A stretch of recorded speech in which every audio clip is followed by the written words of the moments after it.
Hello, and to whom this may concern. Mic's on? Yes. I've been getting very much better at making sure the mic's on before I start fucking talking to nobody. I haven't fucked that up in a while. Woo! This is hitting the spot. I haven't slept yet. But that's fine. Who needs it?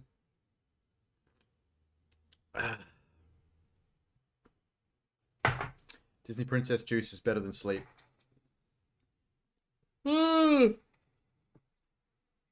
Oh. Space Jam Oodie. Princess Coffee. Chill out stream. It's the rules. We're chilling out. We're in the Oodie. I'm making an Oodie emoji, by the way. Hi, Sham. No, I didn't go to sleep. I had I went and did some stuff, and then more stuff came up, and then I had to do more stuff. And when it was getting to 9 o'clock, where I was like, that's the latest I wanted to start, I still haven't had dinner yet. And I was like, fuck, alright, let me eat dinner then, and then we'll start. That's what the princesses are for. They got me. Ah.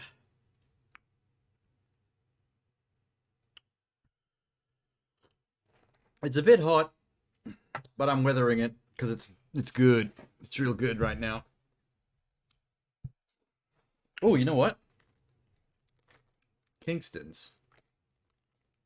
Damn right. Kingston. This is how you do it. Kingston, hot coffee, half a cookie dip, only halfway.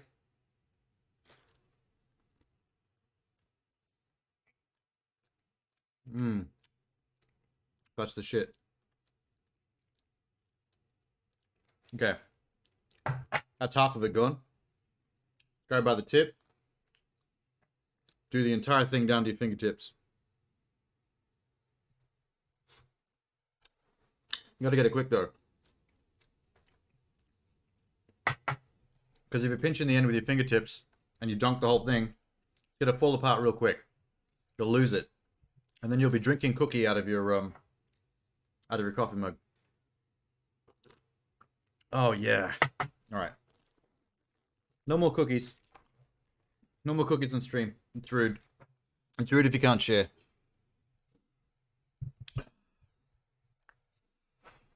Woo! Hey, did Callisto Protocol come out? Did that happen? Anyone know? Wait. Let me double check that shit. Callisto Protocol.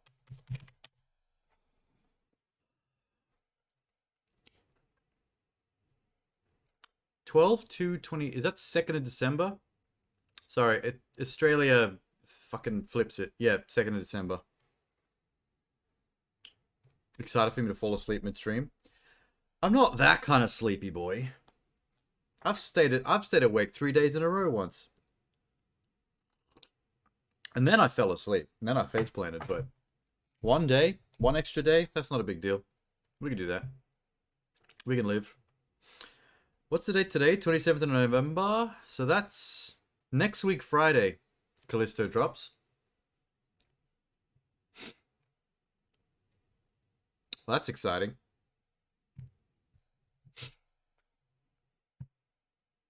There's a season pass. Hold up. Callisto Protocol season pass has 25 new death animations. What? That is the most random DLC season pass content I've ever heard of in my life. Extra death animations for your own character? I call foul on that. That sounds to me like somebody kept that out of the game on purpose so they could provide it as DLC to give you the idea of what do you call it? Extra value. That's probably one of the worst trends in gaming. Giving the impression of extra value to extended content and DLC and paid DLC by keeping things out of the game that could have just been in it. Cows are herbivores, aren't they? Yep. What? Oh. Cows are herbivores. Oh, is this one of those was that one of those anime dub versus sub things you were talking about?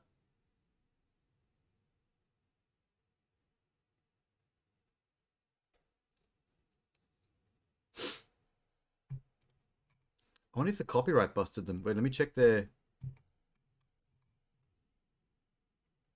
Nope, doesn't look like anything picked them up. Lucky. I'll keep that link open on the side for a bit.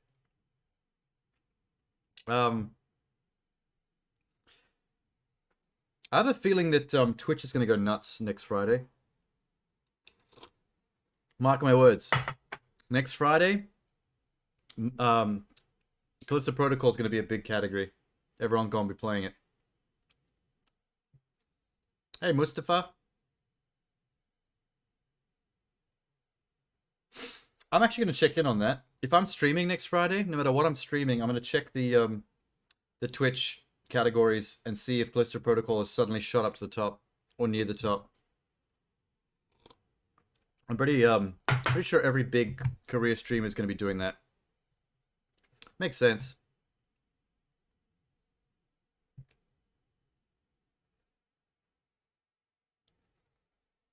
Can I watch another Serbian song? Yeah, I can have a look at that in a bit. Wait, I'll copy paste the name so I don't forget.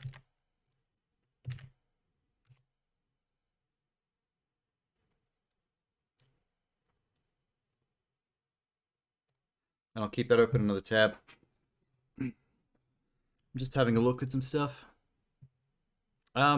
It's not here. I thought there would be a link here, but you know how there's been like 15 fucking trailers for Callisto over the past month, 2 months, 3 months? The marketing's been going hard on this. Like, they must have a couple of mil behind it. Because I just saw 1 or 2 days ago, someone told me that there's a I think it was yesterday. Someone messaged me and told me that there was a live action trailer out that stars Josh Duhamel. Actually, wait, let me dig that up real quick.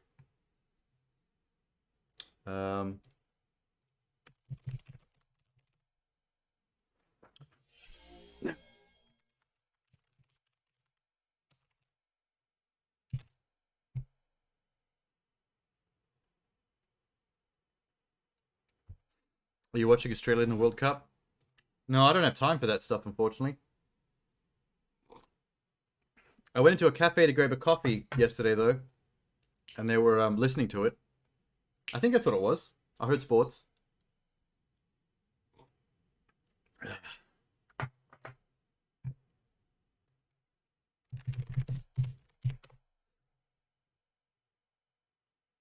What's actually going on with that? Oh, it's fucking gone on right now.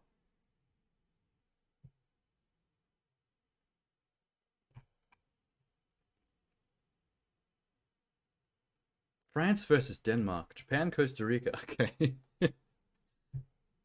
Australia lost to France, first match. Well, there goes Australia. Good job, France.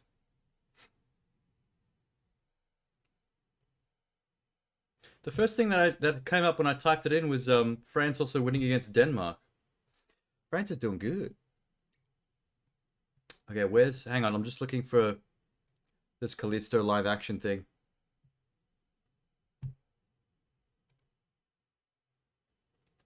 Alright, I got it. Found it. Boop.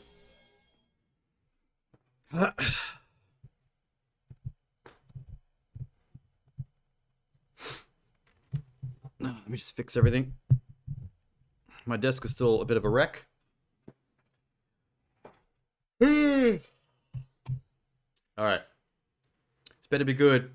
Because I like Josh Duhamel as an actor, and I don't want to see them dragging him through the mud. Just for a video game trailer. Where's my headphones? There they are.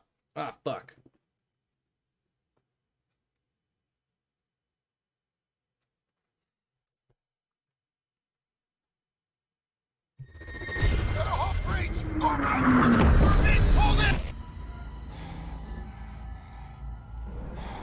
Hope. I feel it slipping away. That looks like the in-game graphics with his face projected inside the visor, but really well.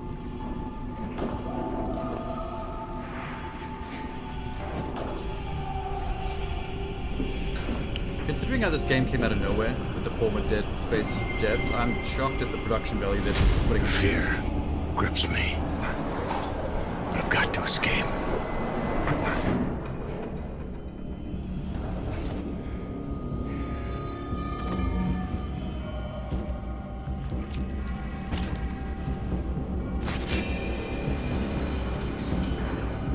That actor looks familiar as well.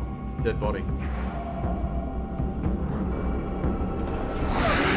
Every sound, every movement is closing in. I bet they filmed him mocapping that outside stuff, and then This just dead CG the suit around it. I feel like it's been waiting for me.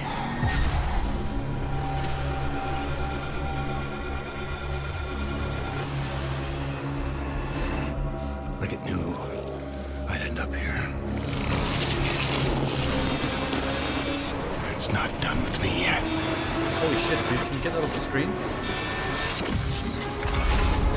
Just one thing to do. Survive. That was pretty dope. No, it's Josh Duhamel. That's why I wanted to jump on that so quick. Not only did they put the money into a full live-action trailer, but they hired Josh Duhamel to be the main character in it. I'm pretty sure he's not actually in the game.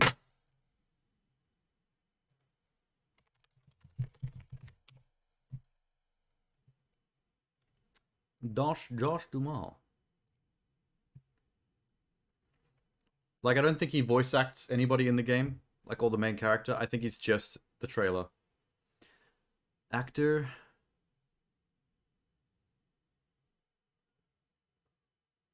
Would they have acting in a commercial on IMDb? Callisto Protocol, Jacob Lee. What?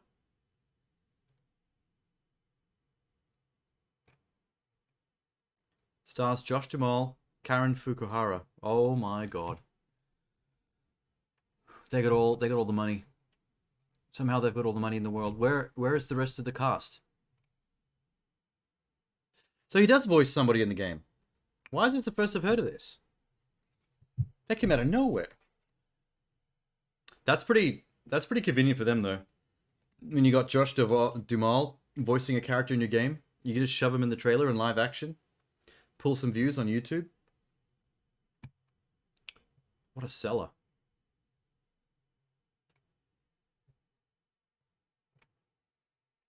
Magic Mike? Oh, top picks. I was like, what the fuck? Josh Duhamel's and Magic Mike? I don't remember that. Bullshit. I meant nothing. I wonder if that means he voices the main character.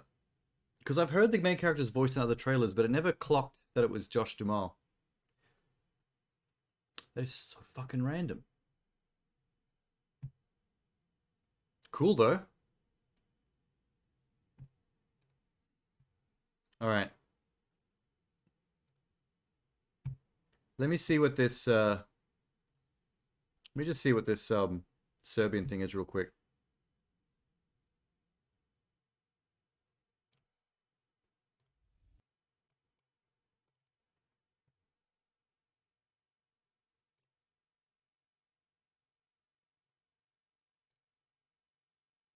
Auto-generated? Ah.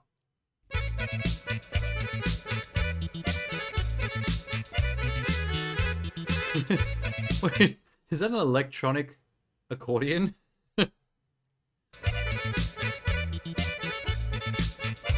Sped up?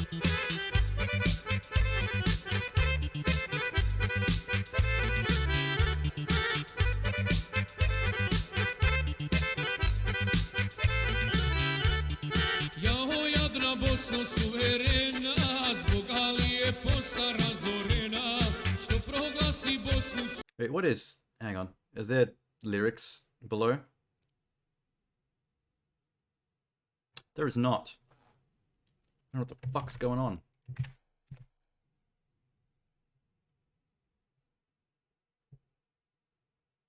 Serbian war song.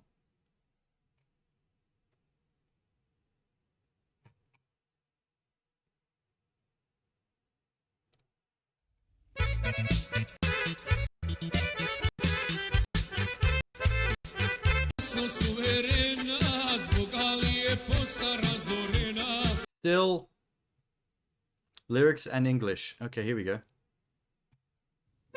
We don't just see him actually sitting there singing it.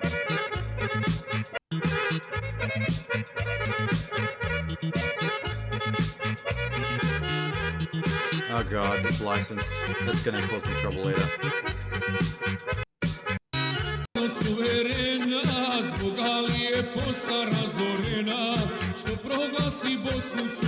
You've declared Bosnia's independence because you didn't have a head on your shoulders.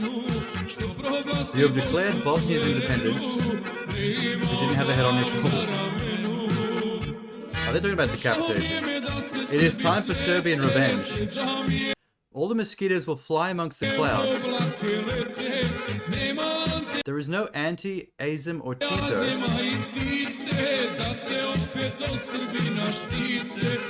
Protect you from the Serb. Wait. Again.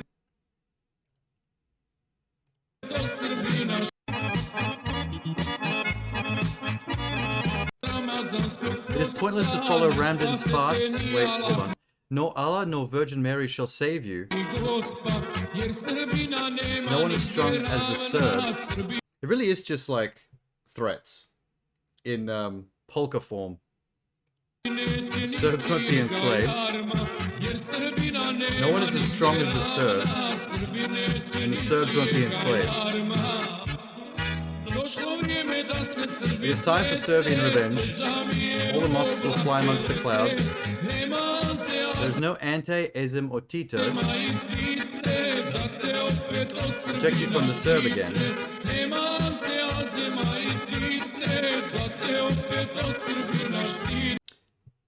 The other one was funnier. But yeah, there's nothing funny in this one. This one's basically just, we're badass and we'll fuck you up. Don't play us.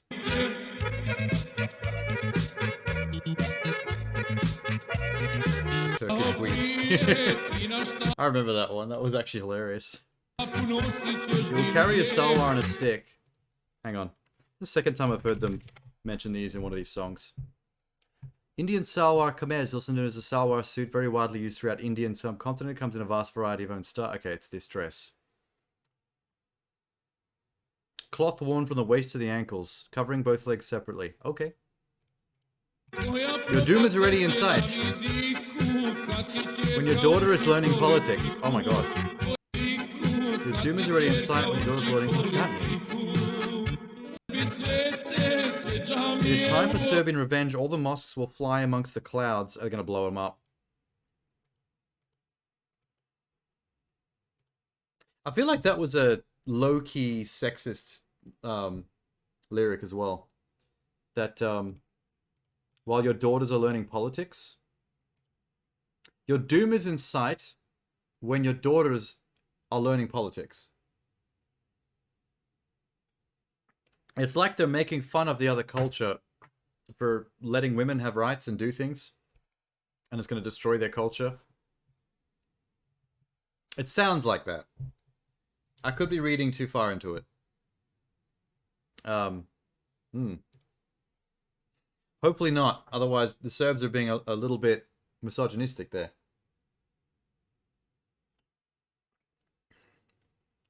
As an Albanian, you enjoy just the instrumental. That's fair. Alright, hang on. Cows are herbivores, aren't they? Yep. I knew it. So that means when you eat beef, you're actually eating both meat and vegetables. Isaac, you are so smart! Aren't I? Huh?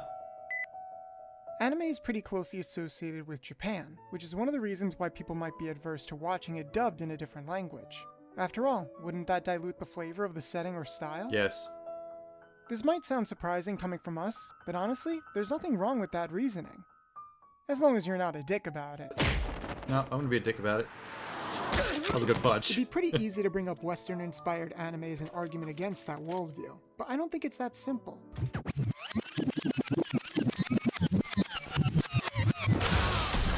So, explain to me why a gang of criminals is coming and going at this place. You know what we are? Brutal thugs. Brutal thugs! Sometimes I feel like the English dub for Baccano is praised simply by virtue of the story taking place in America, as opposed to English-speaking fans seeing it as the definitive version because it holds up over a decade later. You've only got this one chance, kid. Make me laugh or make me angry, and that will decide whether you live or die. Jesus. What's Baccano rated? It's too late now. There's no Is it going MA15 or is it R? The EDR team pulled from almost every element of the show possible to try to make the experience immersive. So let's see how well that experience holds up. In the original version, all the characters Connor. obviously speak Japanese, complete with Japanese linguistics, mannerisms, This isn't and even a few DBZ? cultural references, with one minor No, this is character Baccano, potentially being apparently. Japanese I've never himself. watched any of it, but Americans of the Sham Prohibition swears by era it. didn't commonly talk like this, and unfortunately, not even the visuals of Baccano are immune to linguistic troubles. Is MA15? I thought it would have to at least be MA15 minimum. じゃあこの不死ってのはなんだ？不死だらの不死だね。ってことは不死だらな人ってことか。そしたら無理もないな。しかも影だからね。 Common Japanese pronouns like Nissan or honorifics like Dono are freely used to highlight character relations to each other with minimal dialogue. エニスお姉ちゃん、僕ちょっとこのお姉ちゃんとお話ししてくるよ。ありがとうございました。いや、ありがとう、ジェスカ。 As the ADR director, Tyler Walker understood direct translations like Big Brother for Onisan might stick out to an English-speaking audience, because we don't often refer to others the same way a Japanese person might. I mean, the way Graham refers to Lad as Boss Lad does stand out in that regard, but that's far from the only thing that stands out about Graham. English What? dubs in general have varying and just have a inconsistent hissy fit? standards when it comes to this stuff, but for this setting, It's got a and cool era in style to particular, it. It would be jarring. The EDR team actively took steps to give Like the the show time distinct period and the sound that color- potentially the couldn't color be tone done of in everything. The original as an important larger goal. Sometimes this was done in subtle ways that weren't always necessary, and not all of them make sense. Like, I'm not 100% sure why John or Johan is called Ian in the dub. However, one targeted means of accomplishing this goal that seems to stick with fans the most was the accents and period-specific slang, with snappy, punchy dialogue to help the setting feel more lived in. Oh my god. Anime dubs have had a rocky relationship with accents over I the saw years. JoJo. I don't know. We always end up back in JoJo somehow. Start to cry. See, they're all pointy up and wiggling unlike they were before. Getting that way when I'm happy or excited, and I haven't been either in a very long time. I'd hoped to be able to watch you a little while longer than this, but that's quite enough for today. But who cares if she does? Because before we go home, we're going to have some fun in Paris. Because the dialogue and performances are adapted from pre-existing dialogue and performances, it's not always easy to know how to implement accents, because the aesthetics associated with them aren't always present in Japanese voiceover. That gink you picked up earlier. Gink? Now that's a good-looking doll. The boss of the goons giving the Russo family trouble is just some snowed-up gunsel. Gunsel? Here in Baccano, the authenticity of these accents and the frequency of certain slang can be a source of understandable contention, especially when compared to how people might have actually talked during the time periods and fuck's a locations gunsel? the show highlights. Some may say it's a good change, others may say it's a bad change. Whether or not you're a fan of them, maybe it's important to remember that the series isn't a realistic portrayal of how people acted during this time, but rather a stylized imagining. Gunsel. Gunsel. Criminal carrying a gun. Gunsel. There you go. It's a real thing. Or, prison slang. Synonym of bitch. A man forced or coerced into a homosexual relationship. Gunsel. Gunsel. Hey, Sham. You're a... Gunsel. Damn. Wow, that escalated quickly. A catamite, stupid or inexperienced person. Wow, there's so many different variations of Gunsel. What was the other one that they mentioned? Gunsel. The Gink. What's... Ooh, Gink. I want to know what Gink is. Gink? Gink. Gink. A foolish or contemptible person. What is that Gink doing? Gink. Shut up, you Gink. Does this have other urban definitions that differ? An inept man. Okay, good. This one's pretty consistent. I still prefer Gunsel, though. Changing from a criminal carrying a gun to straight up a prison bitch. A man forced into a homosexual relationship.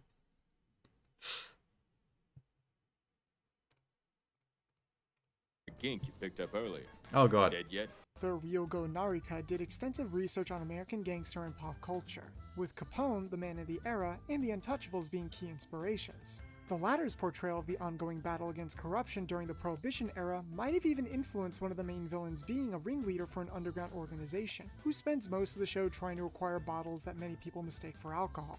Heck, alcohol was so sought after by some people in this time that it might as well have been the elixir of life. And the 5 rival mafia families in the series appear to mirror the real 5 rival gangs that were competing for control in New York in the early 1900s. Tyler made note of this, but also did his own additional research into other films in an attempt to capture a very specific linguistic flavor, urging the staff to watch films as well when they had the time.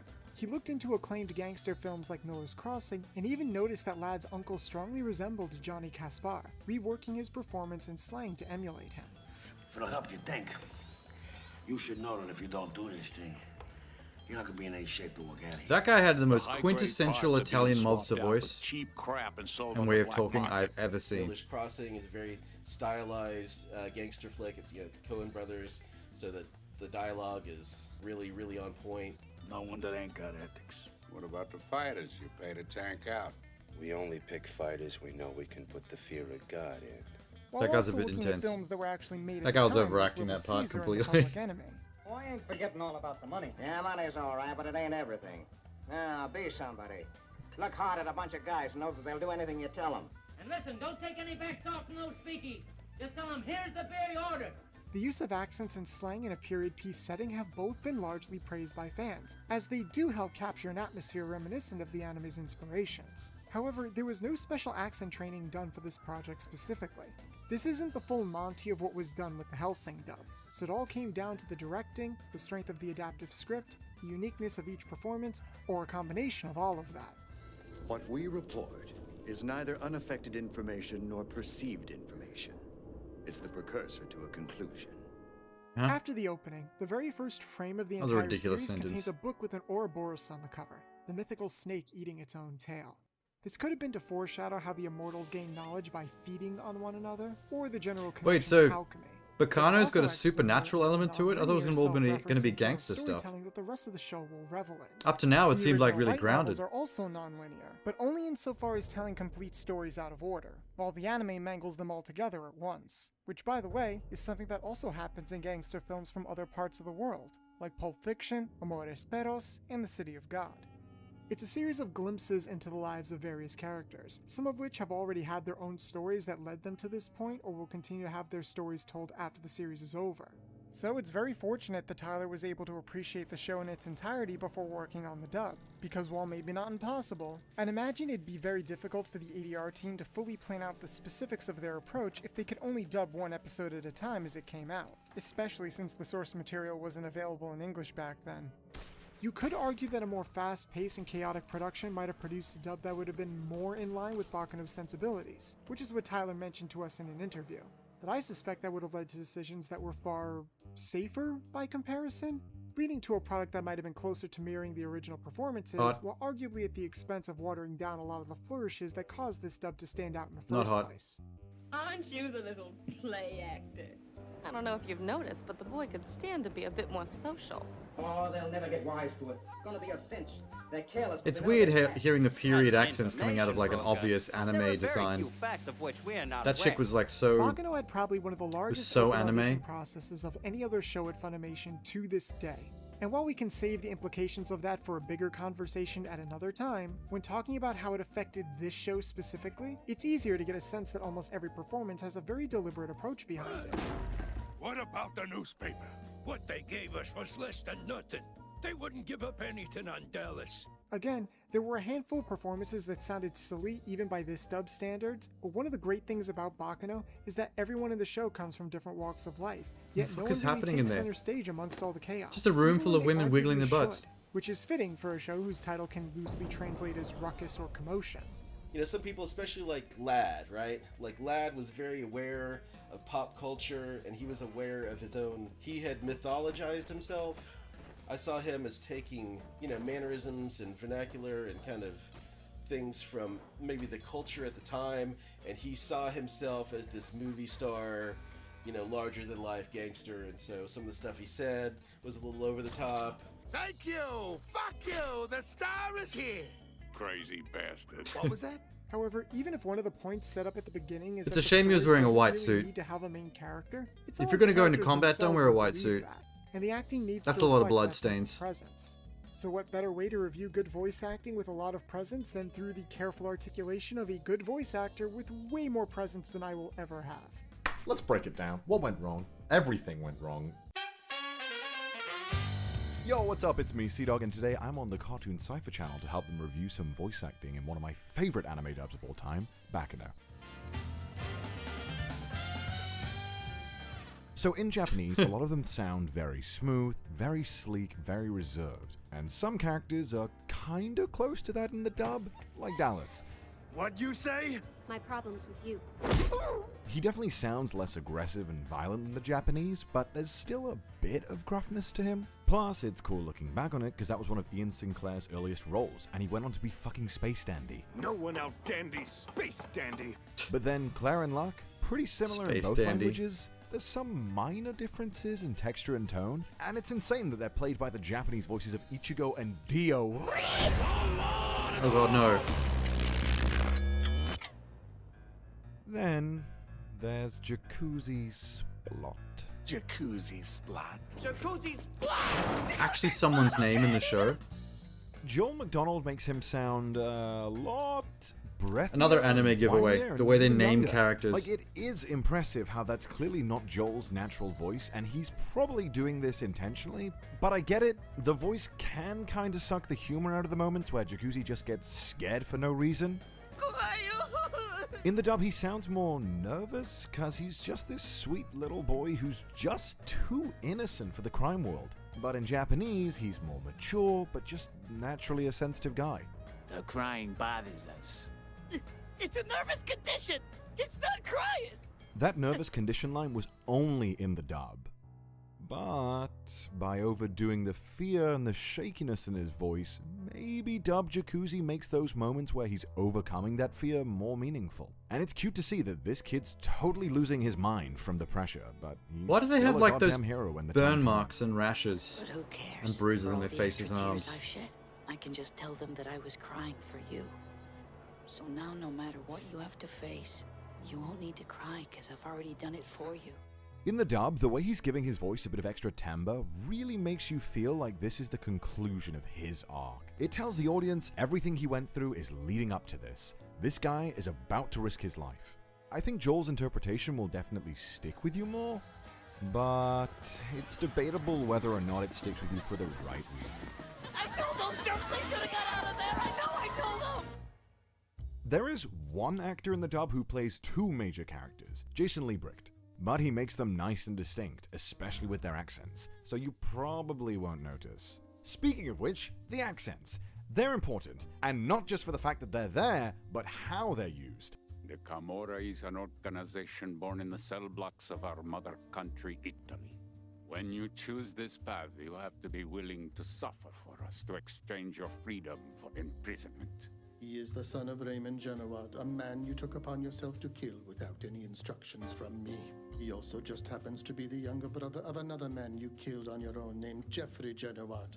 You follow? That's a strange Then there's minor angle. characters like Randy The and camera Pezzo. angle of that guy's Their face. accents are that really they drew him at. pronounced. No, you're That was boobing tripping me all out. kind of gloves! Those ones are made out of cotton! Run! Run! Oh, I ain't it going! Like you've got a canvas, right? You're painting with the sound, and so you're building this world, especially with something like this, you have the dialects. So the heavier ones may be more in the periphery and they build your world, and then the people who talk more may not be so over the top. Some characters were written in the original to be low-key and to want to deceive everyone, and the dub didn't give them these accents, like Rachel and Ches. I can use these guys. But you know what's really good? Characters like Misa, whose accent changes over time. Fucking kid. Back in the 18th century, he's got an accent, and it works so well with his actor's warm, wholesome vocal quality. The truth is that I am conflicted. I'm afraid that I may be forced to devour Zilata. And he sounds just as wholesome sounds when good. he drops the accent in present day. I do like which that voice shows actor. that he's moved on with his life. Maybe someday I'll be able to tell you, Firo, but not right now. Then there's Sillard, who sounds great, although his accent is this vaguely miscellaneous East European thing. Yeah, just sort of generally Eastern European. I didn't pick a particular country. Like he just stepped out of a Ghostbusters painting. There you go. Yeah. I don't understand the young these days. Although I could never Ghostbusters 2, the painting. 200 years ago with Something Malkavian? But here's the thing. Vigo? Unlike Miser, he maintains that accent. I think that's what that reference was. Sign that he's still out That's for funny. revenge from back then. Miser.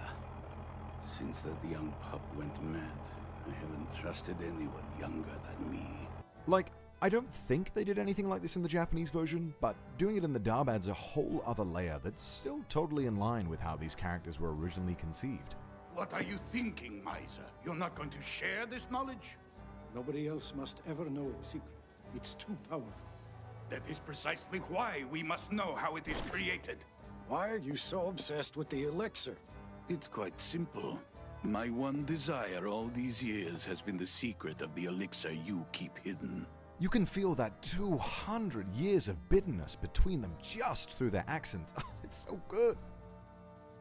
That doesn't mean that the characters are their accents. Bakano technically has no main character, but Isaac and Miria are probably the mascots for the show. Which is interesting, because they sound pretty different from the original. For carelessness, there is no excuse. No excuse for carelessness. Isaac was higher pitched in the Japanese. A playful jokester like Vash the Stampede or Leron, who the Seiyu previously Who played. the hell was that? Oh god. That character design right there. That's not nephew. J. Michael Tatum's English version is much lower and boomier, but it's still got a kind of springiness to it. But that's okay, because you know what I saw outside of this abandoned mine? A centipede that had hundreds and hundreds of legs. He's very careful where he puts his emphasis, so he sounds big and authoritative, even though most of his lines are nonsense. It's a lot closer to a dramatic radio announcer, but like with Jacuzzi, his motivations still feel largely the same as the Japanese, even though he sounds way different. Both Isaac and Miria, that group, and Lad, I think definitely fictionalize themselves. Yes. Oh yeah, helps them. Totally. And almost anything is in character for them. Yeah. It's so, it's that's so what's great liberating. about it. You don't have to anything. You can kind of go wherever you want to with this. It's so funny.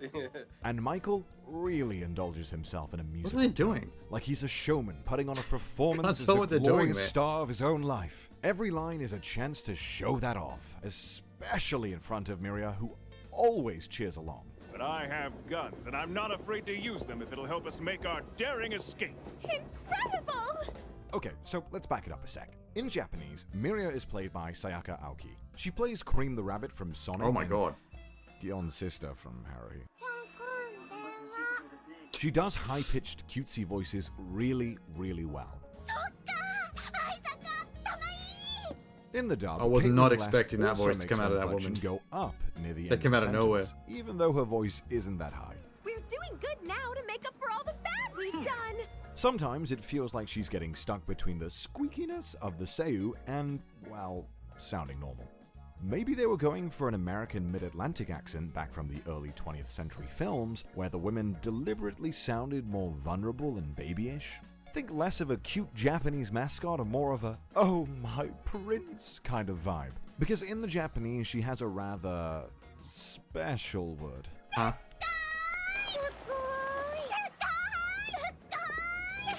I mean, you hear that word plenty in hentai. The dub Along adapts with Sugoi Kimchi. as incredible, but also has her say it a bit less, which isn't the only thing that they dialed back in the dub. Generally, Japanese anime voiceover are very reaction heavy, and in Bakano 2, the Seiyu pretty often audibly go "Oh," or to situations where it's just a very quiet gasp in the dub. Not to say that those types of sounds didn't have a place in other shows where they're kind of the point. Bakano's dub director also directed this. Ninja Slayer noises. Good subtitle. Bakano is also cartoony, but it's a different kind of cartoony.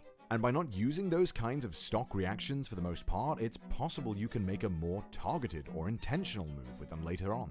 After all, back then, one wrong move could easily get you killed. Watch where you're going, will ya? In the commentary track, they mention how Lad Russo is really just a big kid.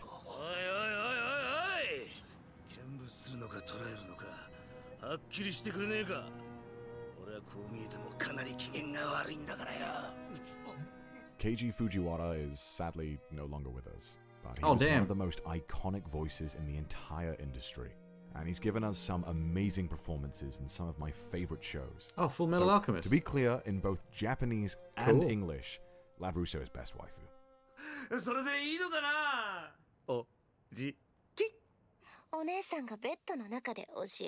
Oh, damn. その首を締め上げて締め上げて締め上げて締め上げて締め上げて泡吹いてもまだ締め上げて締め上げてメントが飛び出しそうになってもまだまだ締め上げて You can hear his anger and frustration building with each line. Like he just has to get all of this violence out of his body or he won't know what to do with himself. Jesus In Christ. the dub, Brian Massey will also smooth up the intensity of his tone without needing to raise his voice. But it sounds less like he's angry and more like he's actively straining himself to find the strength needed to crush this guy's throat. And then take them by the throat and squeeze and squeeze and squeeze until they foam like a dog and then squeeze some more. When their eyes are about to pop out, you squeeze just a little more. The exhaustion is realistic, yet you never lose that sense of enjoyment Lad is clearly taking from this action. And it's just beautiful in a violent, self-gratifying way. Right? This scene is I don't mind actually seeing the one that. that determined Didn't mind seeing that Brian kill would be again. cast That was as Lad. dope. And for a good reason. Yeah, I tried that at a commercial audition. It didn't go the same way. His voice is obviously much gruffer, but Lad is a rough around the edges kind of guy, and the dub really pushes that more with the tone. But the performance itself comes off more like a kid in a candy store. In Japanese, I think the fear comes from how someone could sound very well put together, but just love violence so much. If you don't fancy being killed by us, you can always jump off and die. While the dub makes his love of violence more open and even playful. Nice try, Slugger.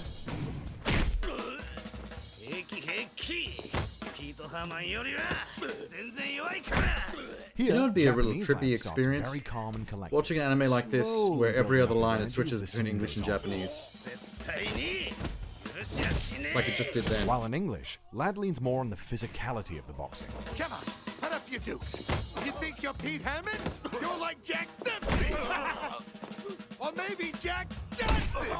You got no technique. Do you even know any of these boxes I'm talking about?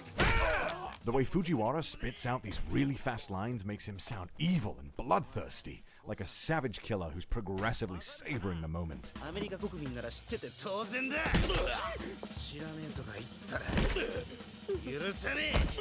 Massey draws out his delivery with more shouting right from the offset. Any red-blooded American would know who Damn. I'm talking about. Just stepped in his face. Don't tell me you don't. Oh, you don't? I love the jazz drum solo in the background while this punch-up's going on. He goes in on every line with the punch, and similarly on the choking scene. You can feel the exhaustion in his voice grow. Combined with Lad's constant maniacal laughing, it just pairs well that this fucking guy is insane in English. Of course, even if you did, you still have to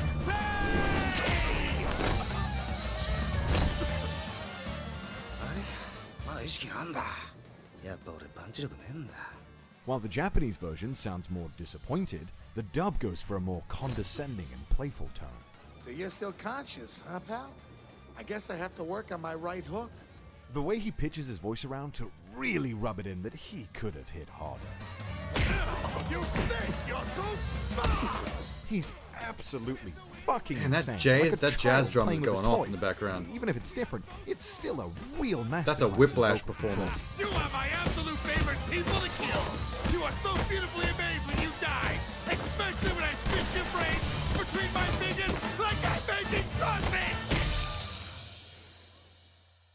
A lot of how the characters in this dub speak or present themselves is dictated by the specific visuals on screen, as opposed to the timing of the original dialogue. While Bakano has fantastic character designs, the character animation quality is inconsistent, which impacted how the dub matched the flaps. Most of the time it's trying to fill in the flaps more closely than the original voice acting did, like when Dallas starts yelling before his mouth opens in the Japanese version.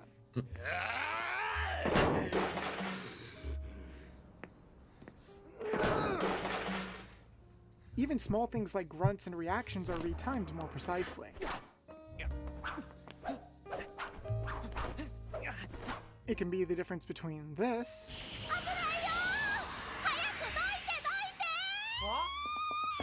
and this.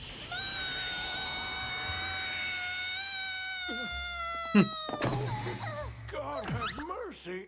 It's not that this isn't uncommon for Japanese dubs, even for modern anime. なんか海外旅行のパンフレットみたいだよな。全ての女性が共感し。But Bakano has some of the most bizarre cases of mismatched dialogue I've ever seen. Take this moment here, where Isaac's voice is all coming anime out does of in the Miriam's dub, though. mouth in the Japanese They're not dub. always going to be fit the mouth properly. なれるさ。俺はミリアと一緒なら大統領にだってなれる。Really think we're gonna be that rich, Isaac? But of course! Oh, it's gonna be so incredible! As long as we're together, I could be the president, I could be a king or a queen, I could even be a... Now, we haven't seen every dub made in every region, but generally I feel like dubs from Texas lean closer to a visuals are king approach, which can result in more, quote, realistic sound direction, and not just limited to flaps either.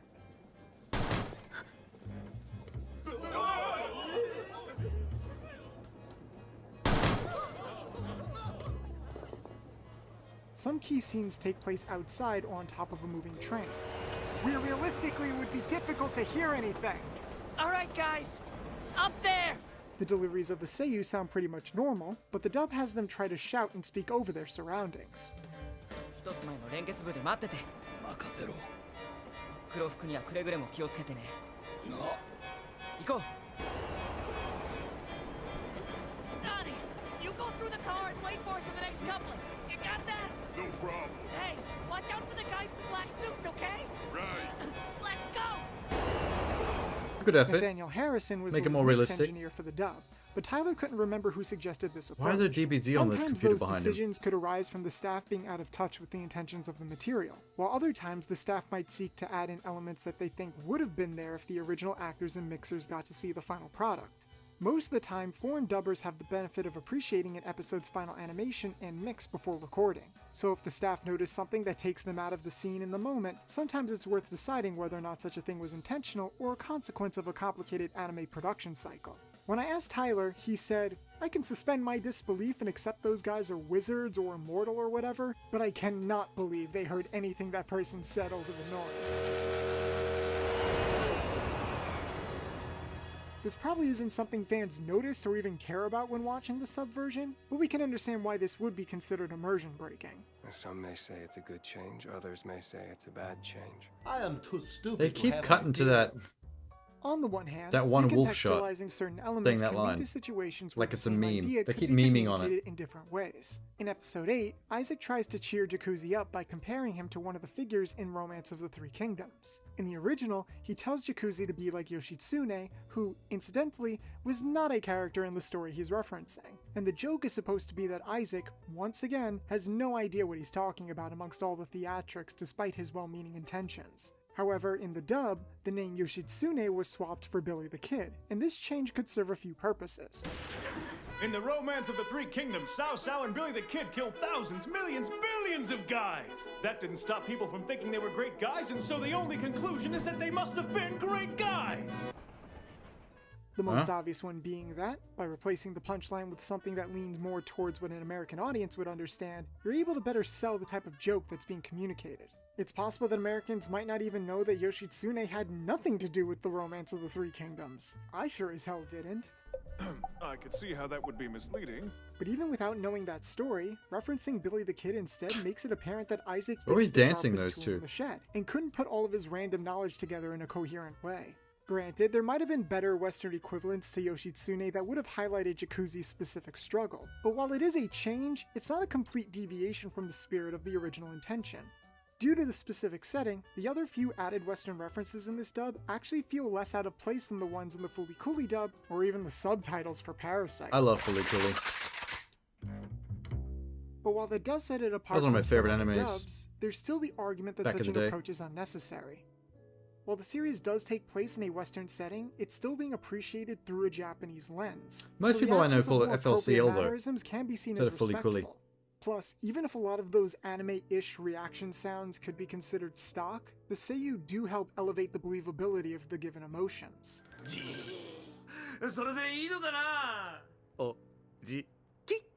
Oh, Uncle? There's also this one background character who compares dominoes to shogi pieces in the original, only to have that altered to reminiscing about the old country with an Italian accent. Granted, that character's story is never delved into, and when I asked Tyler, he admitted he's not sure he would approach something like that the same way again. In some ways, it's understandable why people might feel that the original version of Baccano deserves more recognition, especially when there are those who might dismiss it offhand just because an English dub for this anime with a non-Japanese setting exists, and nothing more. Even when it comes to lip flaps, there's an argument to be made that, while the dub did fix some glaring technical errors, the original sounds were opportunities for characterizations that were missed out on. Whether it's Dallas's anger, Jakuzi's fear, or even Greto's final word being his girlfriend's name.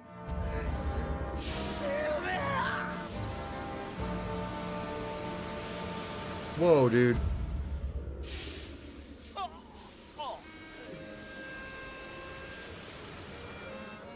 What is Maybe that this dude isn't doing a to that huge man? deal, as the Did he dub just writes the inhale him? characters consistently with the original version for the rest of the show anyway, but sound direction isn't 100% about realism.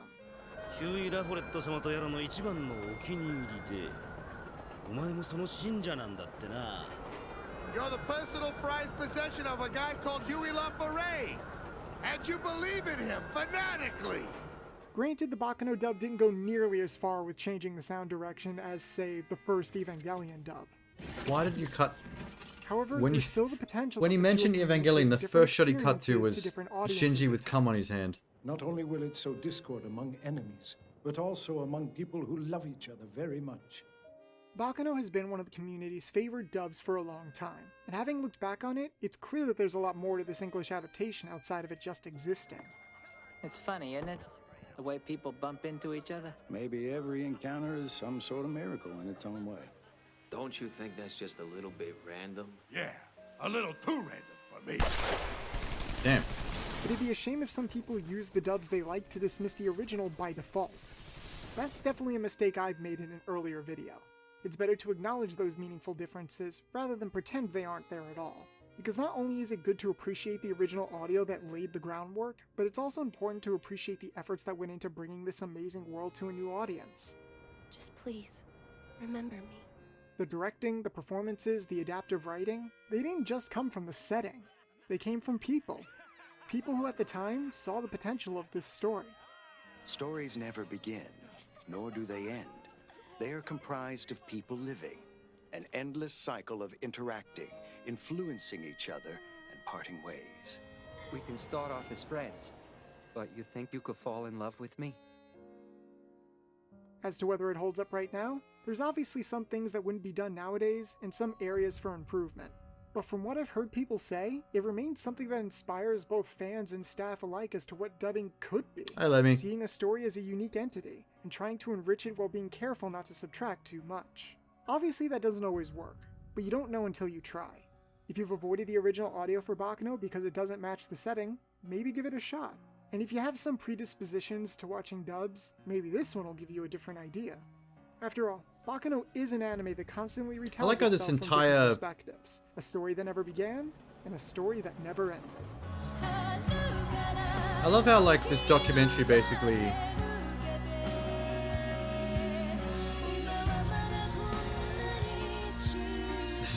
this entire documentary can basically be summed up as I like both subs and dubs, but just like long-winded. Hey guys, if you enjoyed this video, go and subscribe to my YouTube channel, CDogVA, and my podcast, Trash Taste. Thanks for having me, guys. I love your work. It was a pleasure.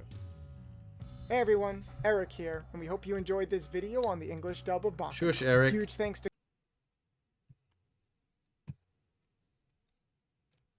Alright. What was Mustafa talking about earlier? I think he mentioned something else here. What is this? It's good how it's not biased. But it kind of doesn't take a stance either way. It's just like, here's a video on whether sweet things or salty things are better. And then like by the end of half an hour, it's like, sweet things and salty things are both good.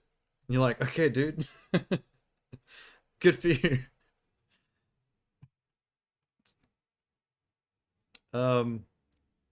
Is this what he was talking about? What the fuck?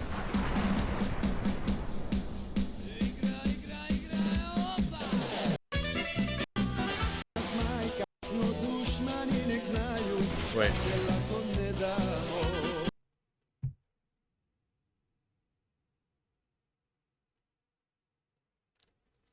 Oh, it's Bosnia. Serbia and Bosnia seem to just make songs about each other. Fuck, they should just get a room already. But it's Minecraft.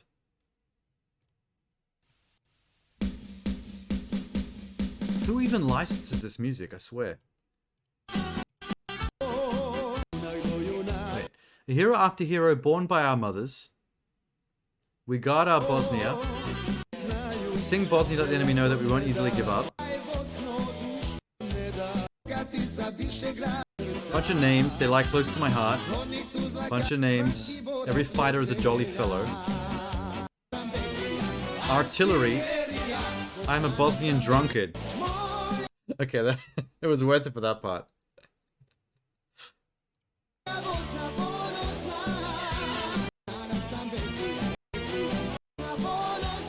My proud Bosnia. I like how Serbia is like, don't fuck with us, we're violent. And Bosnia is like, we're gonna fire artillery because I'm drunk. The Bosnians are the party hard guys.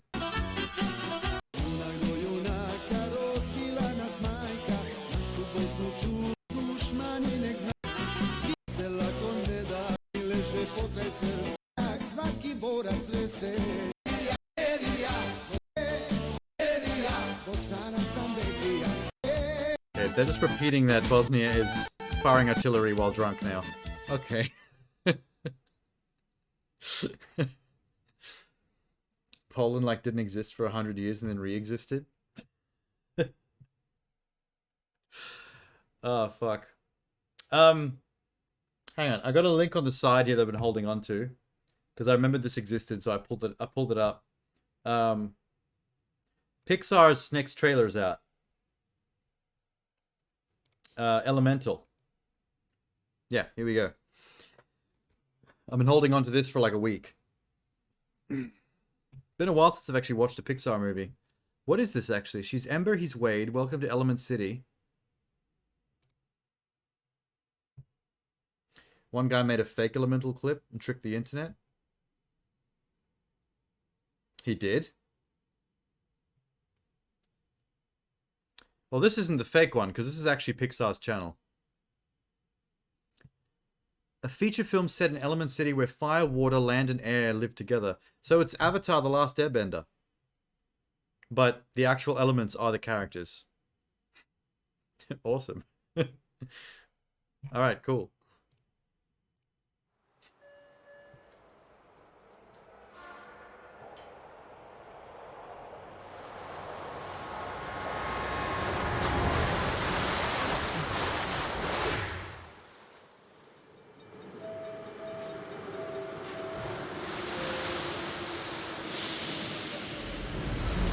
What element is that? Oh, it's fire wearing a fireproof hoodie. Rad.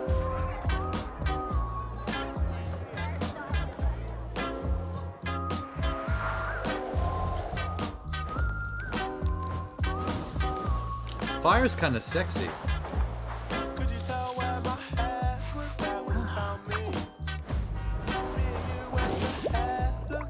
Who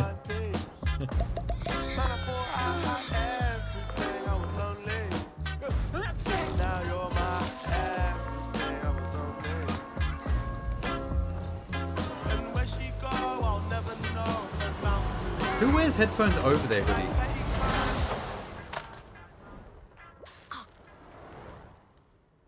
Uh-oh. Sorry. Fire sexy. I'm Wade. I'm Ember.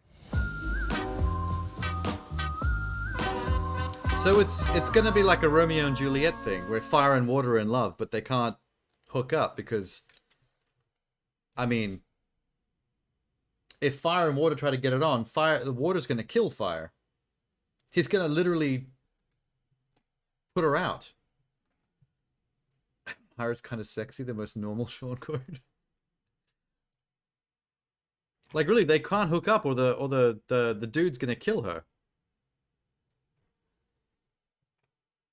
I wonder if they're gonna approach that in the story, the relationship between fire, water, air, and earth, because it's testy like that. Like water is very dangerous to fire. So is wind in a way. Although that's neutral, because wind can put out a fire, but it can also stoke it. They could hook up and both die because of evaporation. Depends on the amount of fire. I think there needs to be a lot more of fire to be able to evaporate the water. If they're about equal mass to each other, I think he's just going to douse her. She's going to cease to exist. Also, his cum shot's going to be really watery and gross. No consistency. So who's the voice cast? Are the names here somewhere? Wait. Leah Lewis, Mahamdo Athi, and Wade.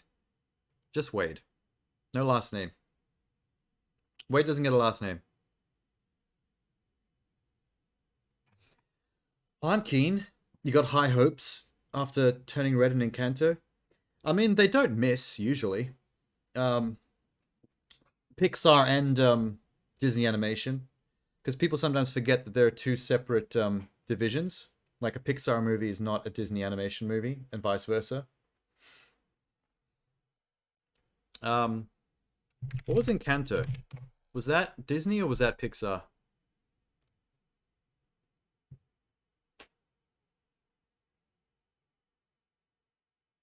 That was a Disney Animation. That wasn't Pixar.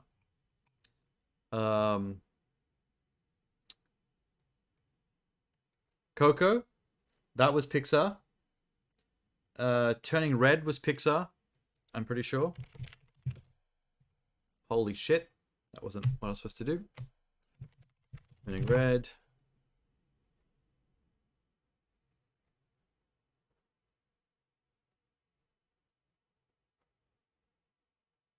Oh no, that was Disney again. Okay. For some reason I thought Turning Red was Pixar.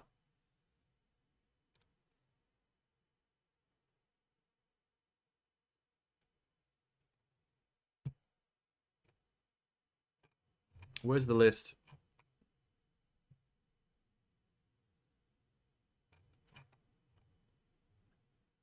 Yo, where's the list? Oh, there it is.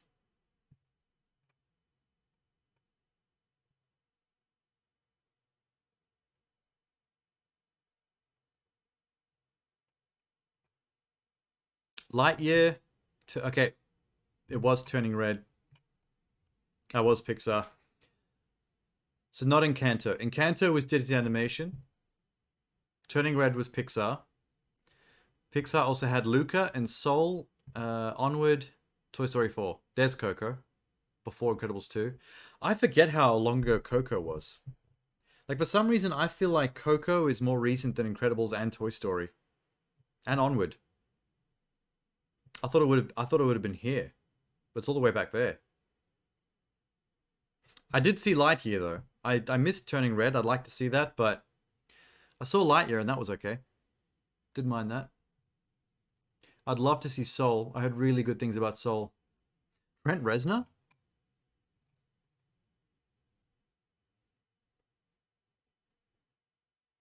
Turning Red flopped? Oh, damn.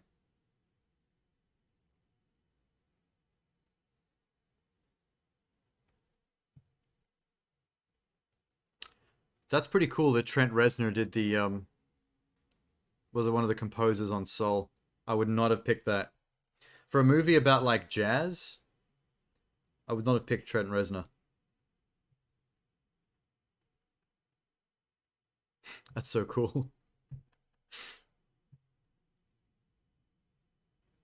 It's like, hey, we have a movie about, a black guy and his relationship to music and jazz. It's like, well, let's get the guy from Nine Inch Nails. That'll be awesome.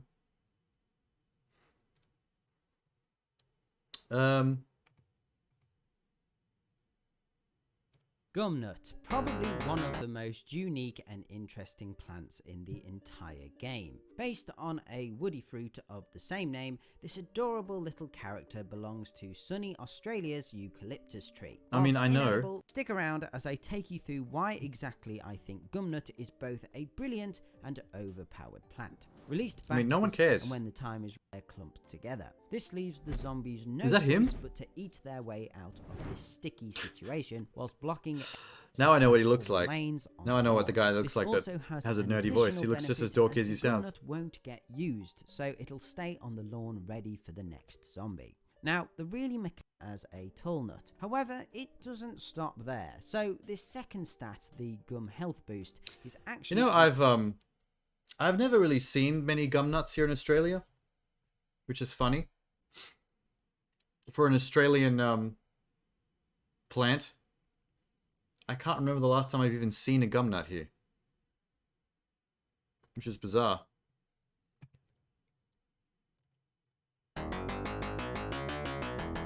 What the hell is this? Loon Boon?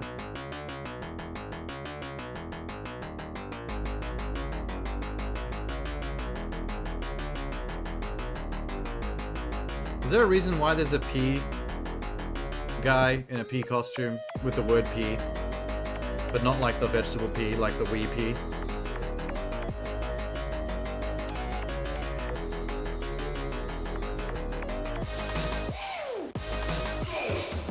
This is actually a fucking... This is actually a real produced, copyrighted song? Auto-generated by... I think only like legit songs are auto-generated by YouTube, right?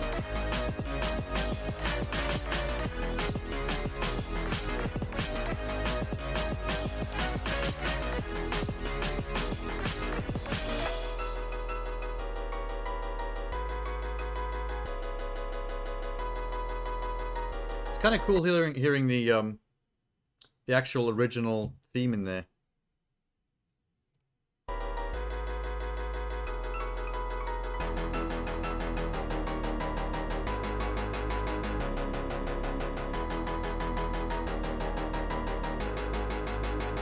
It's a bit electronic though. But it's an interesting take. It's an interesting take on the Plants vs. Zombie theme. Whew. What the fuck is this? What is this? Music from the game Ultra Kill. What the hell is Ultra Kill?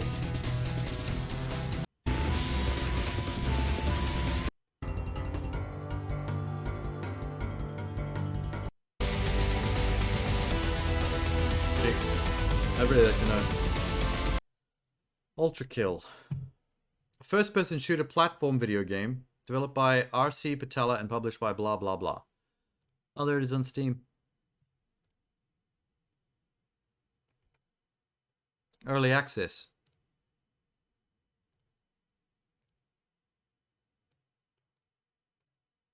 Looks old school. Overwhelmingly positive reviews.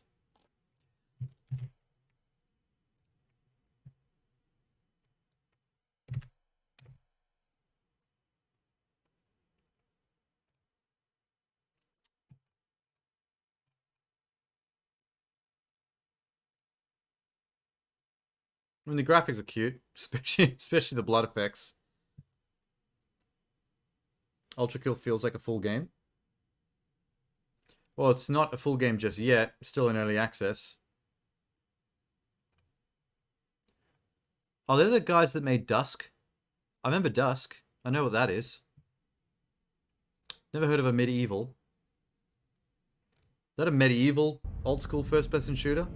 Champion.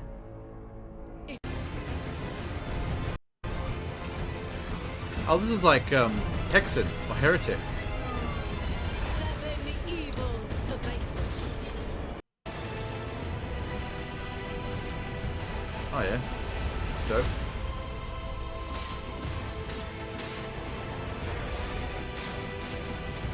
That reminds me so much of games like Hexen and Heretic, back when Doom was still big.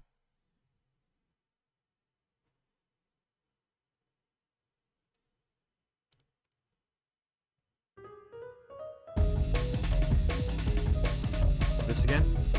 Oh, it's a different version.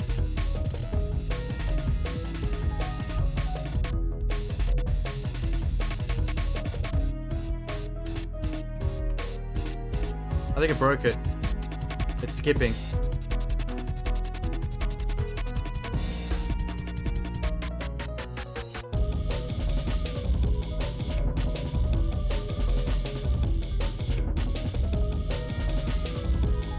Aim and break is basically a music genre of its own. I don't know what aim and break is.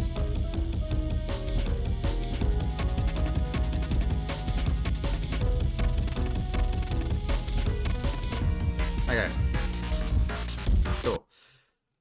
Let's kill the music for a bit. I need to look up something.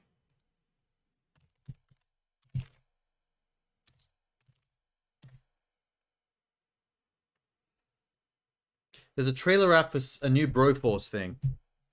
I played Broforce co-op with some friends like a couple of years back, and it's probably one of like the coolest co-op indie co-op games to play couch co-op. It's hilarious. If you've never played Broforce, it's basically a side-scrolling shoot 'em up that you play with your mates, where all the characters are what do you call it? All the main characters are like famous franchise action heroes and stuff. Like Indiana Jones, the Men in Black, Rambo, the Terminator, Machete, Neo from the Matrix. Like, you can play as all those characters in 4-player co-op. It's amazing.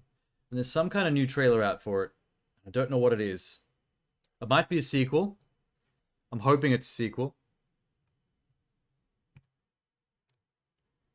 One last battle, one final fight, today and tomorrow. Mr. T! Says Rambo.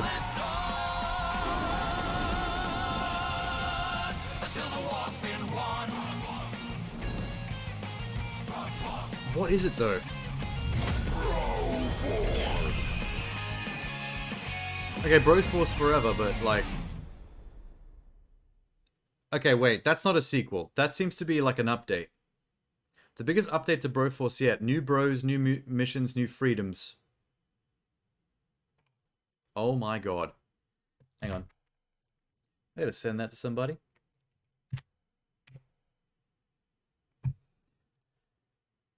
I need to find out what this is. Broforce forever.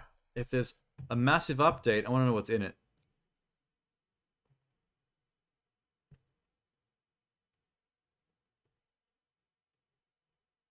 Ba, ba, ba, ba, ba, ba, ba.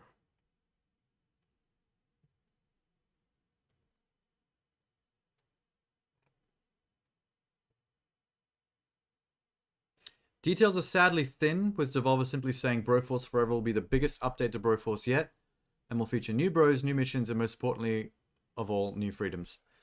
That doesn't tell me anything that the synopsis didn't tell me.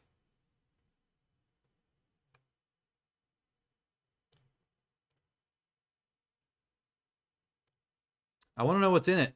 Tell me who the new bros are. Fuck. Oh yeah, MacGyver was in it. Forgot about that. Cherry from Planet Terror, Conan the Barbarian, the two guys from the Bulldog Saints. No, the Boondock Saints. Why did I say Bulldog? Boondock Saints were in it. That was an amazing game. I guess we're gonna have to wait. This is just a teaser. At some point, I bet they're gonna release a proper trailer. It's gonna have like all the new bros in it.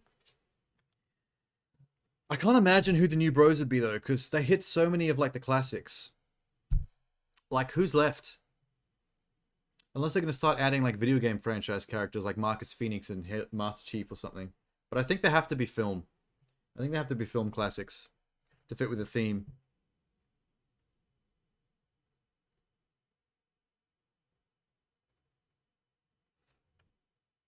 Oh man, I can't wait to find out. I can't believe they did a trailer for it but didn't tell us anything. That's so fucking rude. Sad. I was so excited for that trailer and now I know just as much as I knew before I started. Except for the fact that it's an update, not a sequel.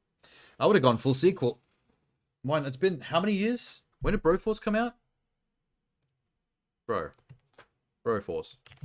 Broforce release. Broforce came out in 2014. That's almost a decade ago. Why are we updating it? Make a sequel. This could have been Broforce 2. I haven't played Expendabros, the DLC spin-off that was you can download for free. That's just basically all the Expendables characters from the movie. In their own like mini little story.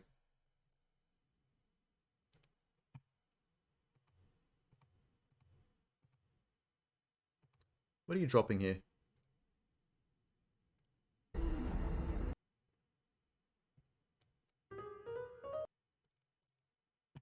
Huh?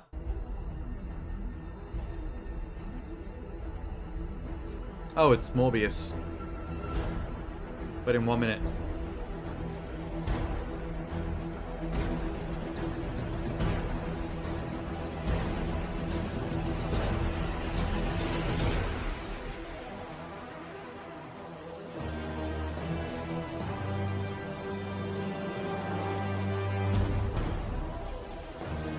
Do you think they can still copyright strike me for watching 1 minute sped up Morbius?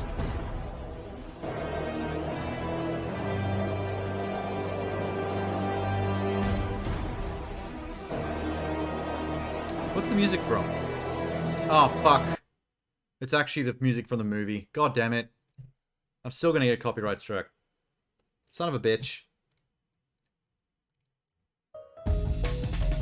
Oh, it's this again. YouTube bots must be shitting their pants trying to figure out your recommendations. Oh, they're fine. I'm subscribed to all the things that I watch anyway. I don't need related recommended links. It's kind of pointless. Okay. David O. Russell has a movie coming out.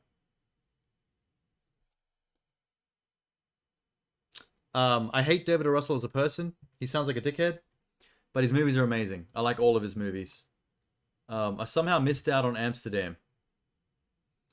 They released a trailer for Amsterdam 4 months ago. And I don't know how I didn't notice that. Or if it's meant to be shit or something. Because no one told me anything about it. I didn't see it talked about online. This is one of the best cast setups in a long time. Okay. Christian Bale's in it apparently. Wait, I'm ruining this with the comments. Wait, let's go in dry. God, it is Christian Bale. I don't know what you think you're and doing. Chris Rock. Excuse me. Hello. Got a dead white man in a box. Not even a casket. Doesn't even have a top on it. In a pine box of old wood. Who do you think's gonna get in trouble here? Do me a favor. Try to be optimistic. Christian Bale seems like a crazy man in this. Look at his hair. Starting a long time ago. So, 2 soldiers and a nurse. Is that Margot? Themselves in Amsterdam.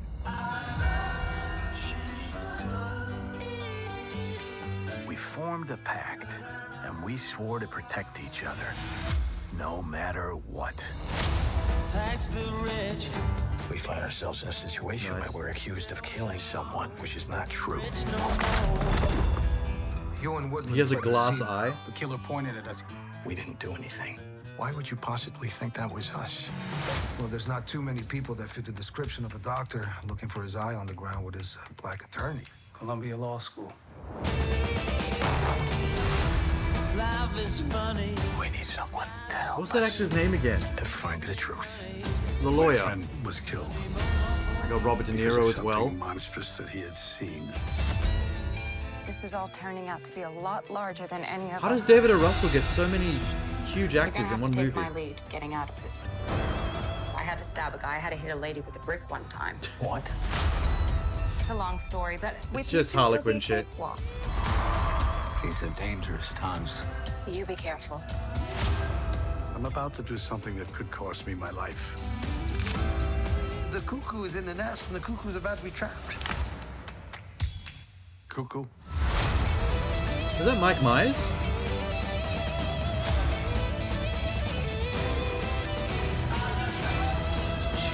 Taylor Swift?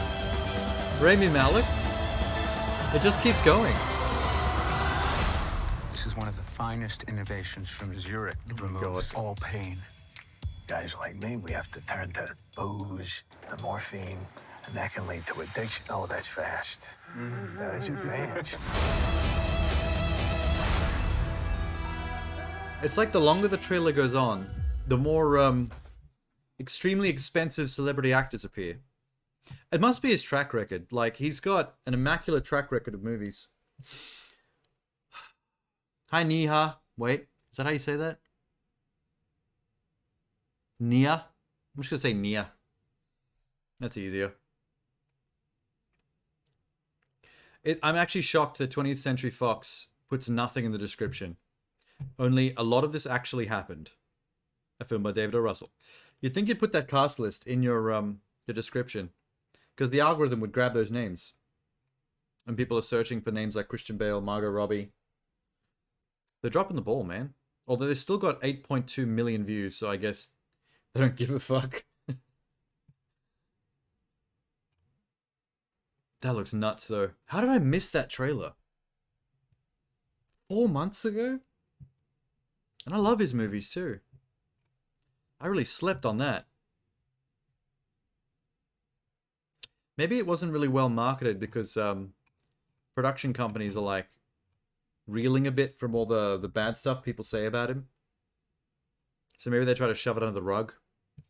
Although it's not as bad as it's not like he was accused of anything. He's just a prick. He just treats people like shit. And always has.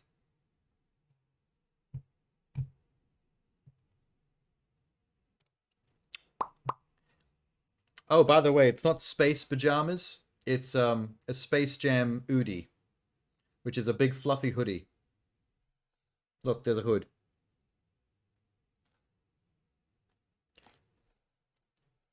Just so you know. What are you dropping now, Lemmy?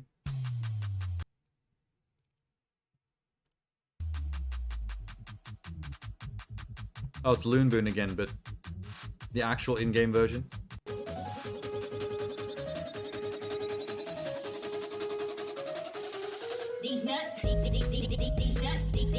Okay, maybe not the actual. This is actually the legit version in the game.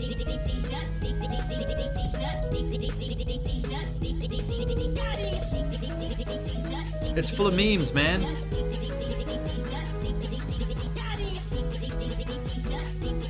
Are they actually mixing memes into their soundtrack now? For real? It says in-game version.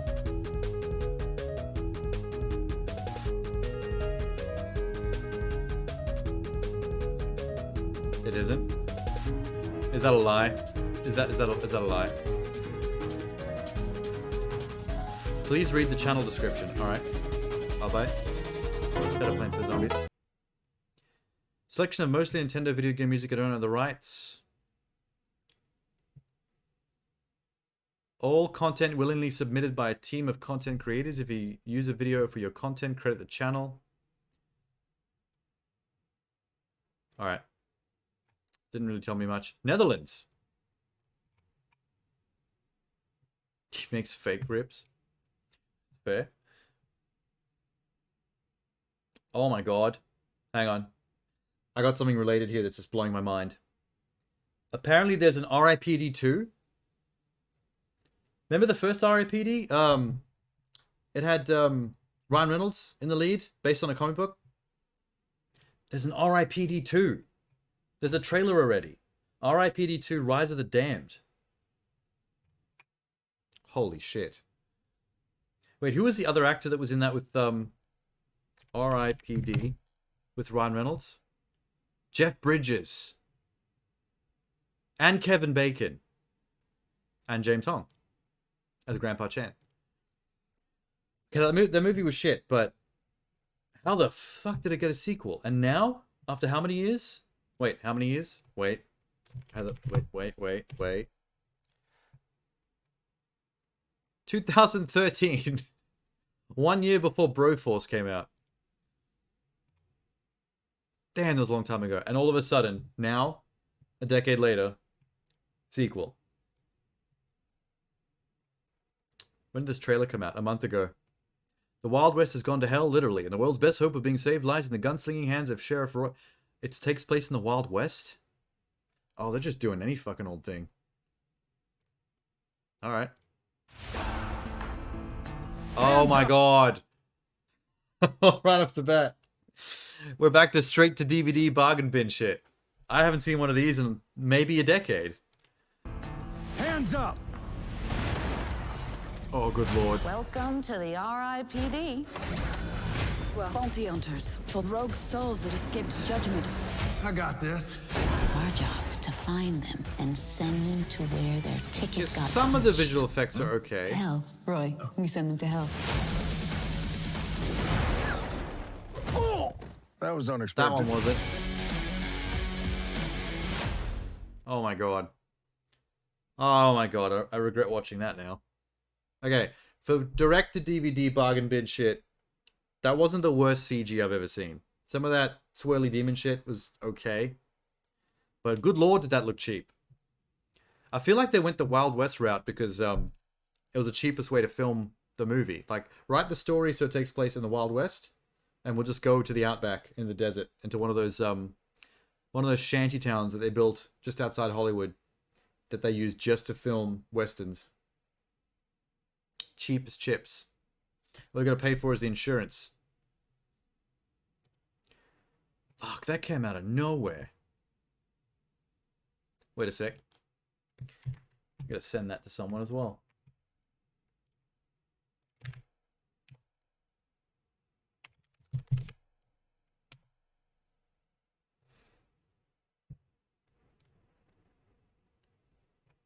That's gonna blow someone's mind. It's gonna blow a lot of people's mind. What a piece of shit.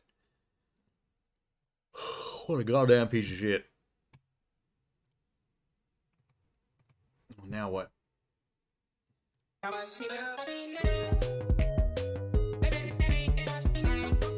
What the fuck? Is this the Whip Nay Nay combined with Loon Boon?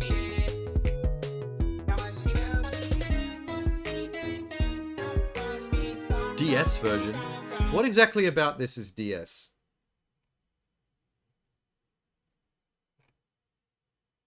What about this is DS? Because I can't tell.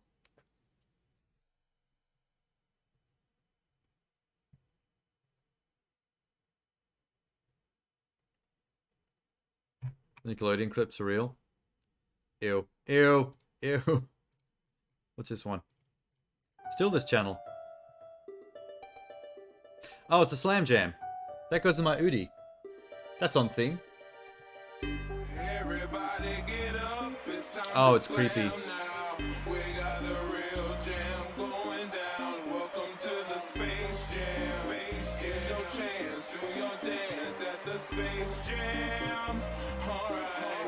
What have they done to Space Jam?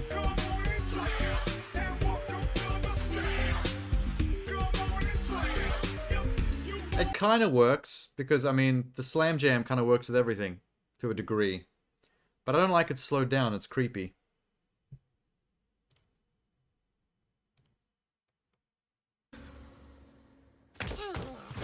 Whoa. Oh, this. All right, I watched this. It was pretty decent. Although it gets a bit messy when they start to speed up. I thought I told you that, Sham, when right after the stream where we talked about it. Remember I wrote it down and I went and watched it while I was eating dinner?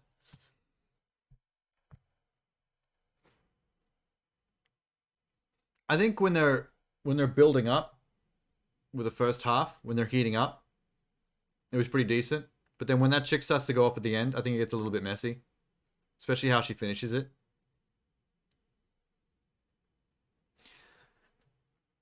Is that the only time in that anime where that happens? Just out of curiosity. Like, they don't have regular rap battles, do they?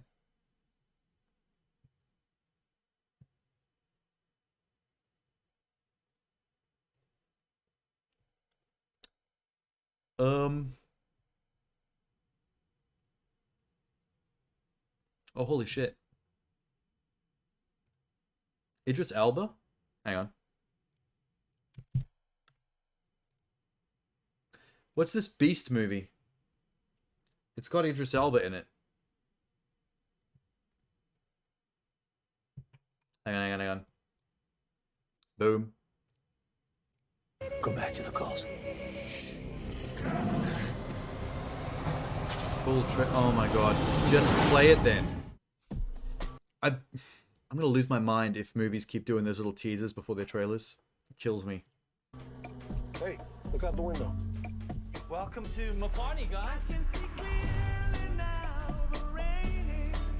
Thank you so much for having us. This is my chance to reconnect with the girl. I love Sharlto Copley. You can put him in any old trash and he'll elevate it. That's you. I still miss her every day.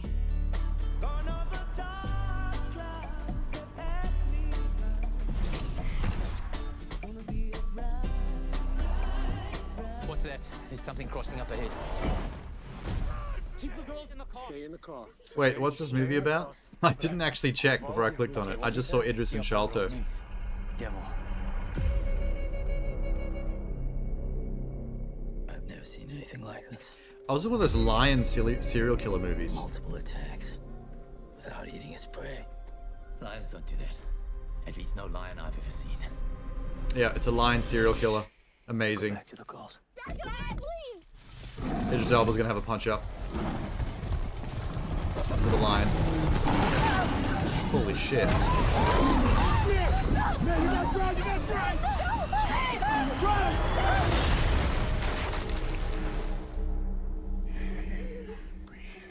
Breathe. Slow down. I wonder if it's a bottle film. Like, are they stuck inside the car, hiding from the lion the entire time? We're in his territory now. Okay, well, he's not stuck in the car. That just answered that. It's the law of the jungle. It's the only law that matters. I have a feeling Sharlto Copley is gonna die. Dad, they've got guns. Shouldn't be out here. What are you doing? I've got to get my girls out of here. I need you to trust me right now. There's a lot of scenes that don't have Sharlto in it. Just Idris and his kids. I have a feeling Sharlto lasts maybe half the movie. He's one of those Okay. He's one of those deaths that they chuck in to raise the stakes. Make a character that you like, kill them off, and then you're scared for all the remaining characters for the rest of the movie. Beast. He punched... Oh my god, he punched the lion. I was joking about that. He straight up punched the lion. I was just being a dick when I said he's going to have a punch up with a lion, and he fucking ended the trailer by sucker punching a lion in the face. I'm so happy Sharlto's back in acting again. He's fantastic. What do you mean back? He never left. Sharlto's the man. Oh my god, there's thunder outside. Oh, hi, Genie. You beat God of War Ragnarok.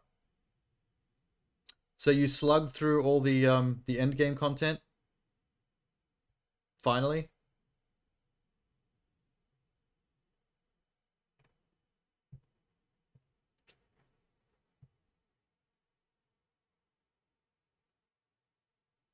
Idris Elba fits well in every environment in a movie. There's something that's giving me What's that movie where he was the warlord that used child soldiers in Africa? Every time I see Idris Elba in an African setting now, I'm going to think about that movie. Beasts of the Southern Nation, I think it's called. Something like that. It might have been a straight to Netflix type deal.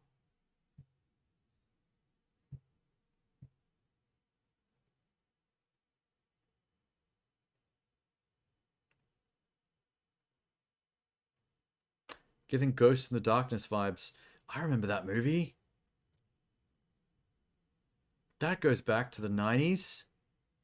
Val Kilmer, Michael Douglas. Oh, yeah. Old school. Hunting Lions, boy. Why are there so many Lion serial killer movies? Like, for real, though. Wasn't there just one with Angelina Jolie? Like, just recently? Where it's her versus a lion, almost the exact same setup as this Idris movie. Don't know pictures of her. IMDb. Hang on. Hello, Angelina. I'm looking at your resume. Those Who Wish Me Dead was the firefighter one. Come Away, Maleficent, By the Sea, Maleficent, Kung Fu, Come the Tourist. It's not out yet.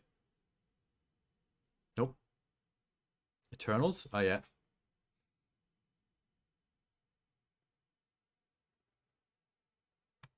I'm not seeing it, but I'm telling you. I'm telling you there was an Angelina Jolie Lion movie. Angelina Jolie Lion.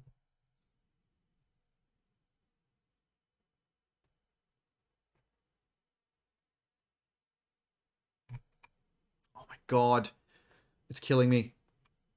I'm telling you it exists.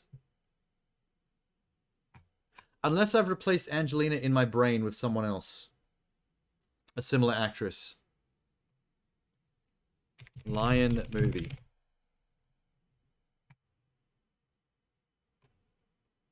Oh my god, there's just a movie called Lion Movie. No, not Lion. Lion movies. There's Beast.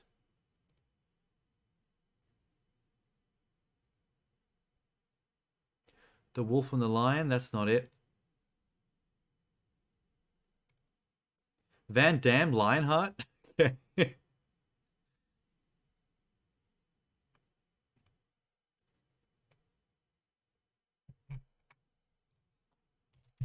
Action.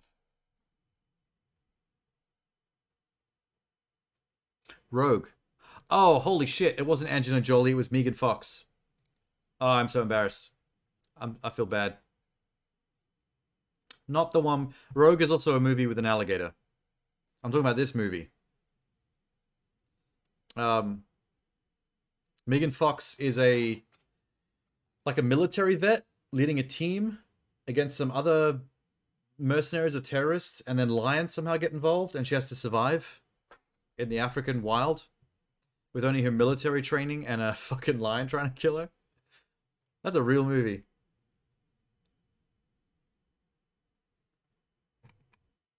She kind of stands out in a weird way from a bunch of military vet looking dudes. She looks too much like a model. Even her arms are kind of spindly.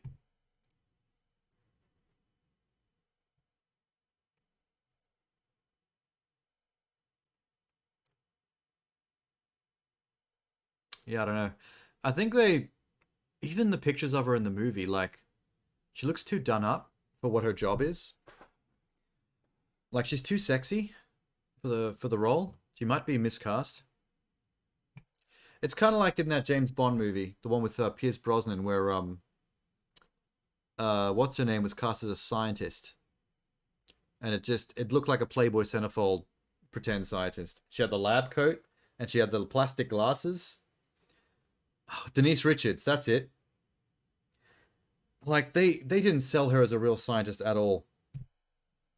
She literally looked like the porn parody of a scientist. They did her dirty in that movie. Rogue is also a golf club. A high-level golf club. And the X-Men. I think we can still get a better Rogue in live-action movies. I don't mind Anna, what's her name?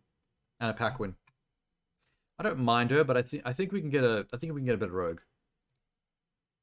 I think we will. Once these X-Men start appearing in the MCU, I think we're going to start seeing some solid recastings. They're going to struggle with some, like Wolverine is going to be a bit difficult, but Professor X is going to be a bit difficult because Patrick Stewart was such a good Professor X. But like, I think Rogue, we can get a much better Rogue. I want to see a good Dazzler. I want to see Dazzler in a live-action movie, like a proper main character, not a background Easter egg. I think she's appeared at least once. It might have been X-Men 3. Dazzler appeared in the background of a scene. Just some extra.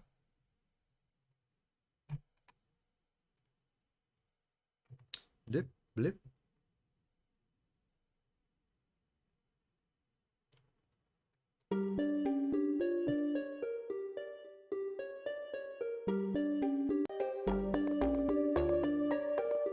This is just Crazy Dave's theme.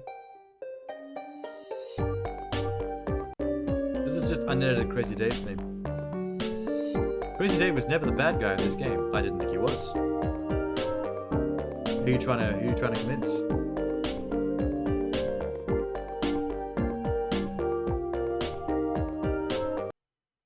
Boom.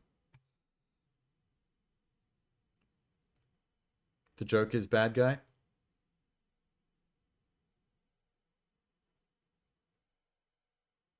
Oh, Billie Eilish. Was that meant to be a Billie Eilish joke? Bad guy? Or was that just him? It sounded like he was saying that Crazy Dave was never meant to be the bad guy of the game. People mistook him. Which I thought was universally accepted.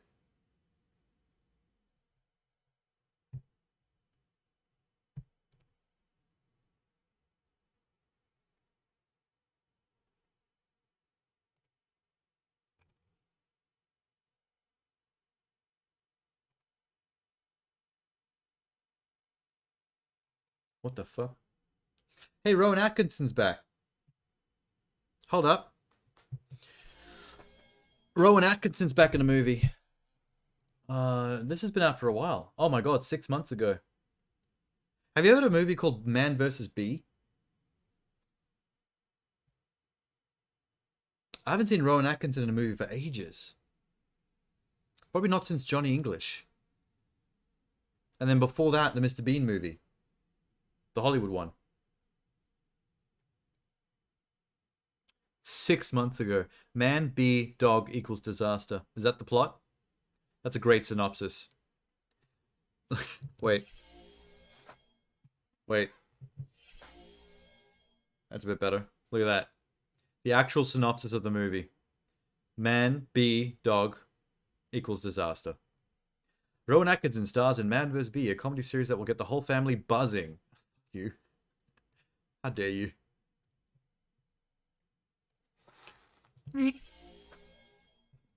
On all 14 counts of dangerous driving, the destruction of priceless artwork, arson. Do you have anything to say before you're taken down? You see, taken down. There was this bee. I'm Trevor from House Sitters Deluxe. Oh, I get it. It's a whole movie about Rowan Atkinson fighting a bee, SVP, right? It's Dad And just here. causing I collateral managed to damage. get a job. It means that we can still go on holiday together. Darling, I'll call you back. He seems like such a normal dude in this.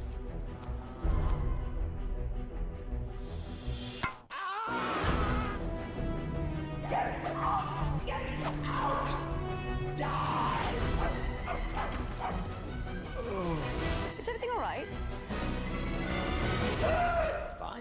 Fine.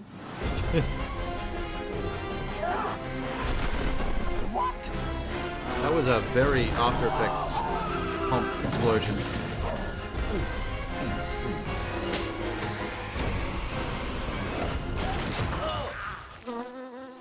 Where are It really is just a whole movie about a man fighting a bee and destroying a really nice house. God. Okay, it's a Netflix. It's a Netflix exclusive production. Low-cost comedy skit from a 2013 YouTube show. I mean, isn't that Rowan Atkinson's vibe, just in general? I mean, he is a pretty slapstick comedian. That's the whole Mr. Bean thing. Action Academy with the Russo brothers? Oh, that's for the Grey Man. It's probably behind the scenes of how they did the action scenes. I mean, that sounds like such a Rowan Atkinson movie to do, though. Like, on the one hand, it seems like cheap and silly. But on the other hand, it's kind of funny how simple the concept is. And then you see it's Rowan Atkinson, and it's like, okay, of course. That's exactly his bag. This is exactly what the world needed. I can't express how excited I am for this. That guy's a bit too excited for Man vs. Bee. The trailer builds a huge expectation and the show doesn't disappoint. Show? It's a comedy series. It's not a movie. Oh my god. What? Man vs. Bee.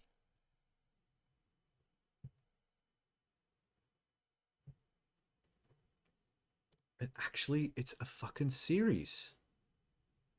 That seemed like a one-off movie to me. 9 episodes.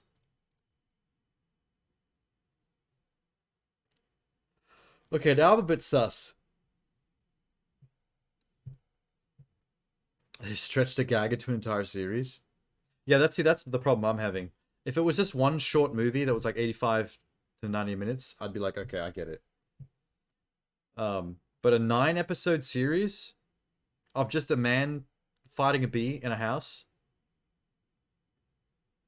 And there's burglars. Oh, the episodes are 20 minutes. All right. So it's very short slapstick episodes. I bet the wraparound story is the court case. Like, the court case is probably modern day, and when he talks about what happened, it probably flashes back every episode to different scenarios with the bee.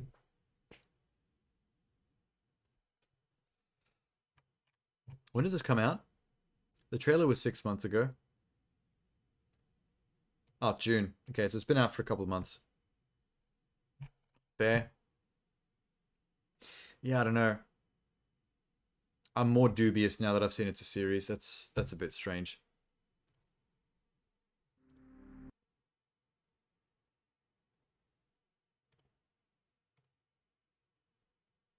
Oh, did you just link me to the Geordie firebomb house incident?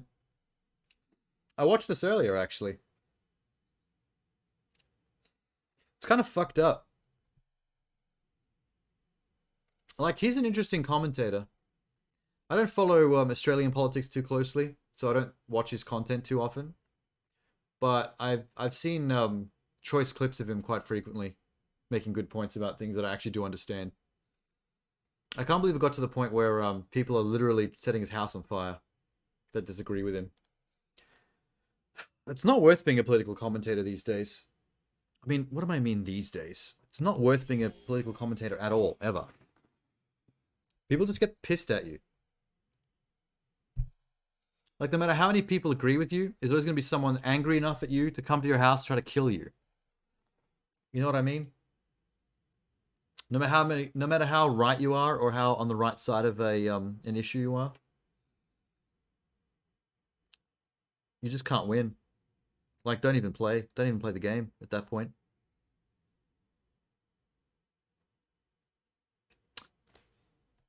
He's a good speaker though.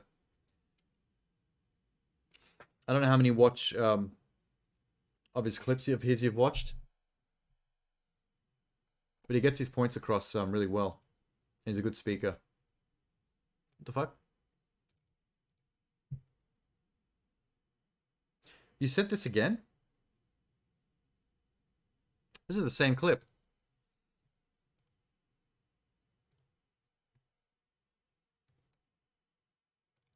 What the fuck? Why?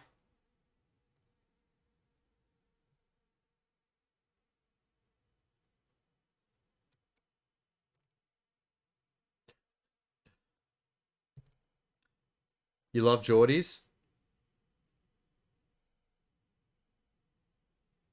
Especially his RBT video. Does he have a TikTok now? I've seen some of his clips being popping around TikTok, and I can't remember if it was actually from him personally or people are just clipping his shit and just sharing it to get views.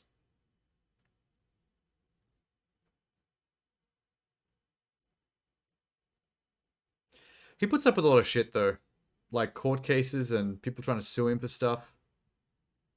But it's because he throws like a lot of powerful people under the bus. Like he calls people out that are in positions to like actually make his life a living hell. So, you know, more power to him on that side of things.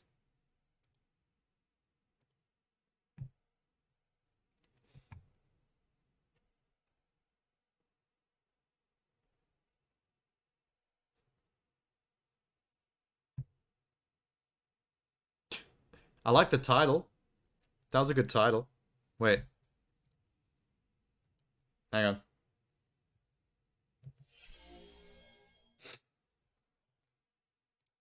Was real. Oh my god, I just wish it was true. Shut the fuck up, you weeb. It's rare nowadays that I ever go back to revisit an anime. Do you see how many shows are airing every season? In this day and age, I can barely keep up with what's coming out. And you think I got You missed my link. No, I didn't. time to go back and watch shit like The Hero is overpowered but overly cautious? Huh? Who's See, still watching this? That is a good name for that's a good name for a show and or movie. Although a cautious hero that's overpowered but overly cautious is very similar to One Punch Man. I posted 2 links. Yeah, I watched both of them. One of them's Air Horn and the other one was the same song Crazy Dave you posted before. Who still thinks about this? We're all consuming so much media now that even if you enjoyed a show, even if you found something good in the moment, you can't always predict when something will actually stick with you because we move on so fast. But there is a show that's been living rent-free in my mind and refuses to leave even years after it's aired now. A show so unique, so batshit insane, it explored a premise I've never seen in anime before and since. A show that seemingly everyone around me has already stopped talking about and moved on from. So, wanting to know why I couldn't do the same, I tried seeing if it was actually as good as I thought it was. Is he gonna say what show it is? To stick Fuck. on in my memory, and upon my rare second viewing, I realized I was wrong. It was so much better. Oh my god, say the name of the show. What? But I'm getting ahead of myself. Oh, RE. Because first, it's sponsor time. This video is brought That's to that you show by you guys were talking about the other day. NeuroCloud is a brand new up-and-coming roguelike No. strategy app themselves look No. desktop wall No. became There we go. reality. 1秒あれば世界は変わるのだ This is a question Sota unexpectedly has to deal with when one day he gets transported right into an anime that he's watching. But wait, hold on. He gets transported back and finds out that the anime characters have come with him. Suddenly, characters from all sorts of anime, games, manga, genres start appearing in the real world and start duking it out. It's an all-out... Is this the one where he gets respawn points? He can reset back to specific checkpoints or something? That you guys were talking about the other day? brawl. The fantasy knight starts flying around in our reality. This mage summons Gate of Babylon, except it's got bloody rocket launchers. Fucking magical girl appears. How cool Nice. is this concept? Now, I know what you're thinking. Gigak talking about another isekai. Yes. But actually, no. Look, yes, we can keep up the meme and call this an isekai, but the premise and appeal is not even in the same galaxy as your standard isekai. So no, I don't like this because it's an isekai.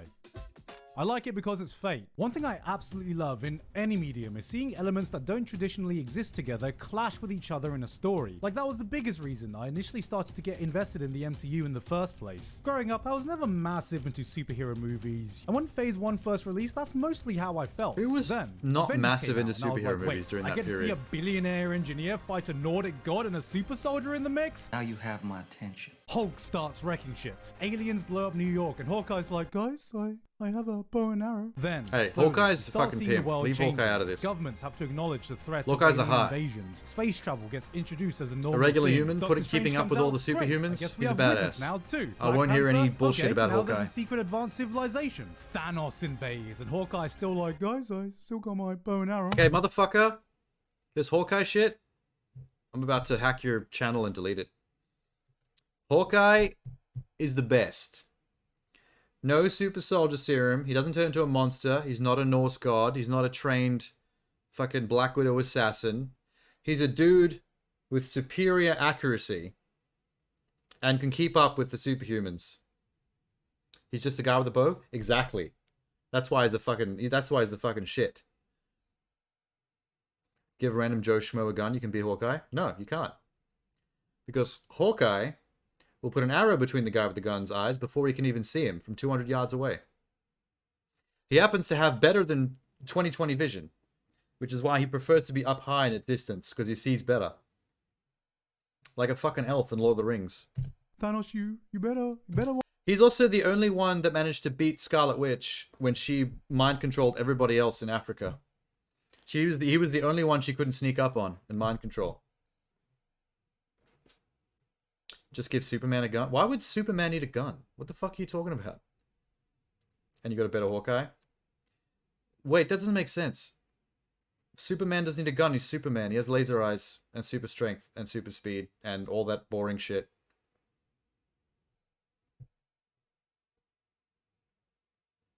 Give me a regular human with superior skills any day. Similar to Hawkeye, you know who else is a badass? Bullseye from Daredevil.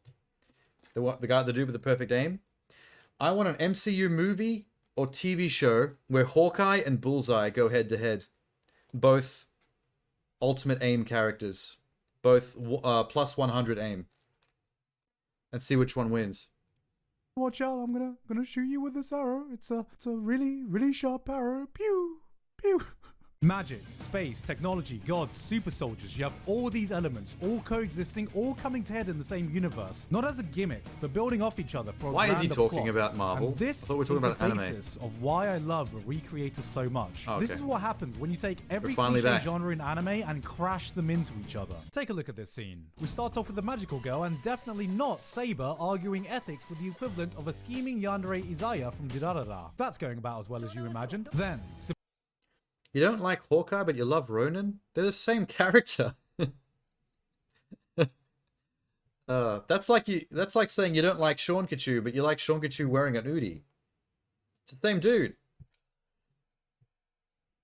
Oh yeah, Hawkman's a bit dorky looking. I gotta agree with that.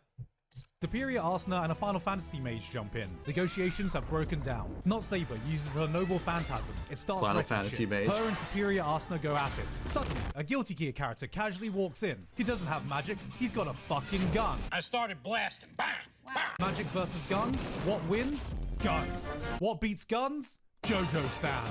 A Persona character with a JoJo stand joins the fray in battles by using his stand. Seeing all this violence, the magical girl just wants everyone to get along and decides to join in to try and stop the fighting with Wait, the power of... why is she the same design? Where the fuck?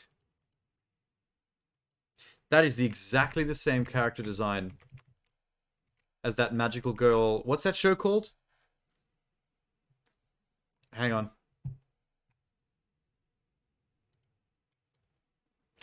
Magical girl. Something M maybe? Madoka?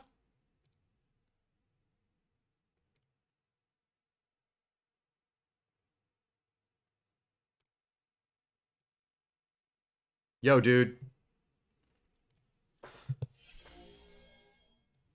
Yo. You got my Madoka in your RE. That's probably what they were basing it on, eh? Like, specifically. She's adorable. With the power of friendship and more violence. It's carnage, it's mayhem, and just as you think it can't get any crazier, a giant mech just drops in and... What is happening? You have a fake character fighting a fantasy character, fighting a Guilty Gear character, fighting a Persona character, fighting a magical girl, and in the middle of this, there's just a Monogatari villain causing complete chaos. Seeing havoc like this unfold is some of the most fun I've So, like, where's the harem? Is there a harem as well? ever had as an anime fan, because if you're a weeb who's watched shows with the characters like this in them, how the hell Smash does Bros. this not put a smile in your face? This is a show that rewards those who are familiar with the tropes of anime by taking the cliches you know and flipping them into unfamiliar territory. So you may be wondering, why the hell did everyone else forget about this show? That's what I want to fucking know! The most common complaint I see about the show is that it's just bogged down with too much dialogue because, oh lord, there's a lot of it. The first You know what? episode- Yeah, you make a good point, actually. You know, it'd be really interesting. A Smash Brothers style fighting video game, but made up of nothing but famous anime characters. Oh fuck, there already is one. It's Jump Fest. Was that what it's called? Jump Force. Jump Force. That's right. Fuck, I played that. I played that whole game, the entire story mode. I totally forgot I did that. That's basically what I was just talking about. The whole Smash Brothers fighting game with anime characters. Never mind. Forget I said anything. Open up with a bang. You got giant robots, you got explosions, you got this badass girl playing a gun with a sword like a violin to control other swords. Cool and you're beans. like, oh god, I'm so like that. ready. This is gonna be awesome. Then the next few episodes hits and it's like, それは私にとってとても重要なことだ。 can we get back to the sword lady fighting the giant Gundam again, please? The first time I watched this, I came in with the expectations that this was just going to be a dumb, fun action romp with anime from every genre. So when there were several episode stints of nothing but just talking, I would honestly just half zone out, waiting for the next action scene. But on my second viewing, because I knew when the action was coming, because I wasn't just anticipating the next big fight scene, I had the I chance really to like the actually chick fully that plays her immerse gun myself like to a what they were violin. talking about, and I thought, I'm damn. vibing with that. This is actually interesting as hell. Recreators doesn't just settle with presenting this wacky concept of, hey guys, what if anime was real? But puts serious thought into what struggles would actually exist if characters of fiction could break the barrier to our world. From the biggest effects to the smallest details. Characters that get transported here end up having some sort of sensory overload when they come to our world. The air feels different, the food tastes more flavorful, colors are brighter. What they experience in their world is only dependent on how much detail their author puts into their work. How descriptive was the orange juice they drank? Did the author deem it necessary to add coffee to their world building? But here, taste, smell, sight, a whole world of sensations That's they've pretty never cool. experienced is now at their fingertips. I like and that I just thought element. this was a cool little detail That's I clever. never would have thought about. But on top of this, Recreators builds on its concept to explore so many interesting ideas, like what if these creations could actually meet their creators? We've seen this before with gimmicky fourth wall breaks, but to fictional characters, meeting your author is essentially meeting your god, the person responsible for all the bad things, all the natural That could go disasters, horribly all wrong. Fortnite dancers to ever exist. How would that make you feel? Would you be happy, in awe, angry? I knowing feel like they a lot allowed of Sasuke anime to do this? character How would you feel if creators your would god be didn't even care about kinda their own pervs. story and only did it for Maybe money? you don't want to How would meet you your feel if creator. your god was a pervert and you were only Yep, there created you go. as an object of sexual desire? How would you feel Exactly if you what I met just your said. god only to find out they were a devil, knowing that you were a character in a tragedy? Seeing these creations cope with the fact that their god was not a god, but in fact so disappointingly mortal, and their entire lives were just stories played out for entertainment, was an aspect that added so many fascinating angles. Every creation shares a different dynamic with their creator. Some came to resent their creators, some formed a pseudo-parent-child bond, some just chose to ignore it and take a deep puff of some of that good copium. And this took the archetypes these characters were based on in so many interesting Because of course the directions. Magical Take Girl's Mamika, creator was the a magical perv. girl. Right in episode 2, we find out magical girls are packing some heat. Her family-friendly magic starts fucking shit up. Buildings are erupting. There are explosions everywhere. She almost kills a guy. People are fucked. Then afterwards, she looks around and is like, oh my god, who did this? You did this! You caused all this collateral damage! Oh yeah, they What don't the really. fuck is collateral damage? She comes from a children's show where there is no Yeah, violence, they don't and really, every problem is solved acknowledge by the that kind of power stuff in friendship. shows like so when that. she finds out she can cause serious harm and not all conflicts can be solved by telling people to get along, she's just like, eh? This is a character. That's actually similar to what the MCU did really well with superhero movies as they went along, especially post Avengers. That was I think that was the first time people really noticed a superhero property start to acknowledge the collateral damage and the broader political issues that superheroes cause, and actually tackled it in later movies. That was fairly rare up to that point. Which is why when Man of Steel came out and we just knocked over buildings again with no repercussions, people were just like, eh. And then they tried to acknowledge it in Batman v Superman, but then that movie was a piece of shit. In more ways than one. Imagine a roguelike where you use an instrument guns as a weapon. You have to play little rhythm minigames to get max damage output. Are you talking about Necronomicon? What's it called? Crypt the Necrodancer? Lemmy? Because Crypt the Necrodancer is a musical dungeon crawler roguelike where you have to move and fight to the rhythm. Know what I'm talking about? You've seen that one, right? That one's pretty famous.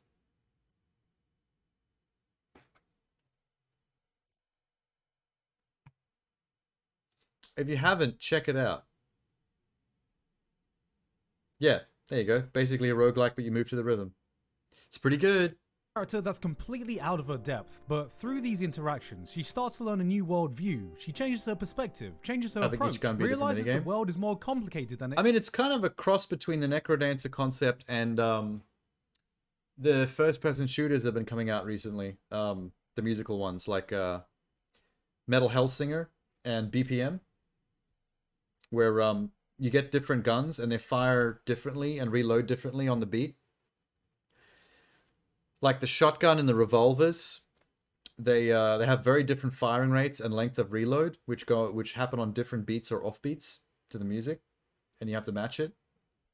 So that's similar. They're not mini games, but you do have to adapt each weapon to the timing of how it fires and how it matches the beat.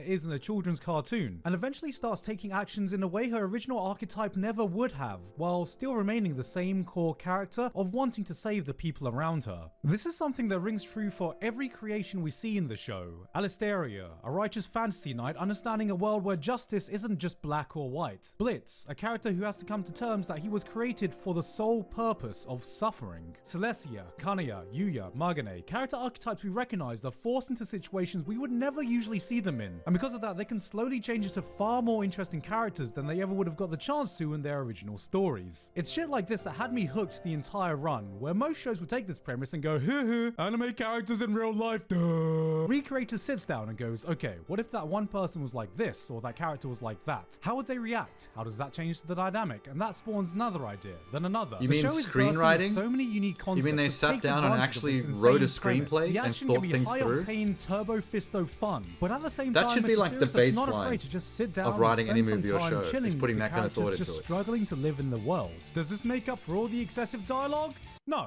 Even with all this interesting stuff, there's so much of what I like to call anime bullshittery. Characters will just pull a 5-minute exposition dump on why other people are being transported to the real world. How do we fix this? Why the world is coming to a fucking end. And I hate to do this, but girl, this is kind of on you. Half the time when the plot doesn't know where to go, our lovely mage Meteora will suddenly get a bright idea and be like, guys, I have a theory. Go on.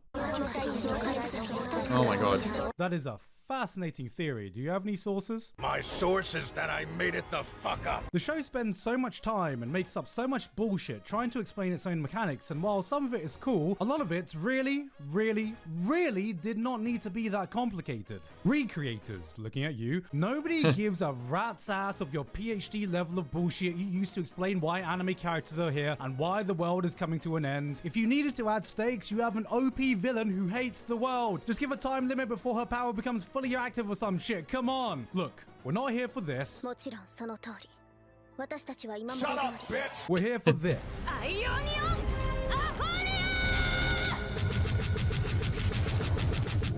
What the hell just happened?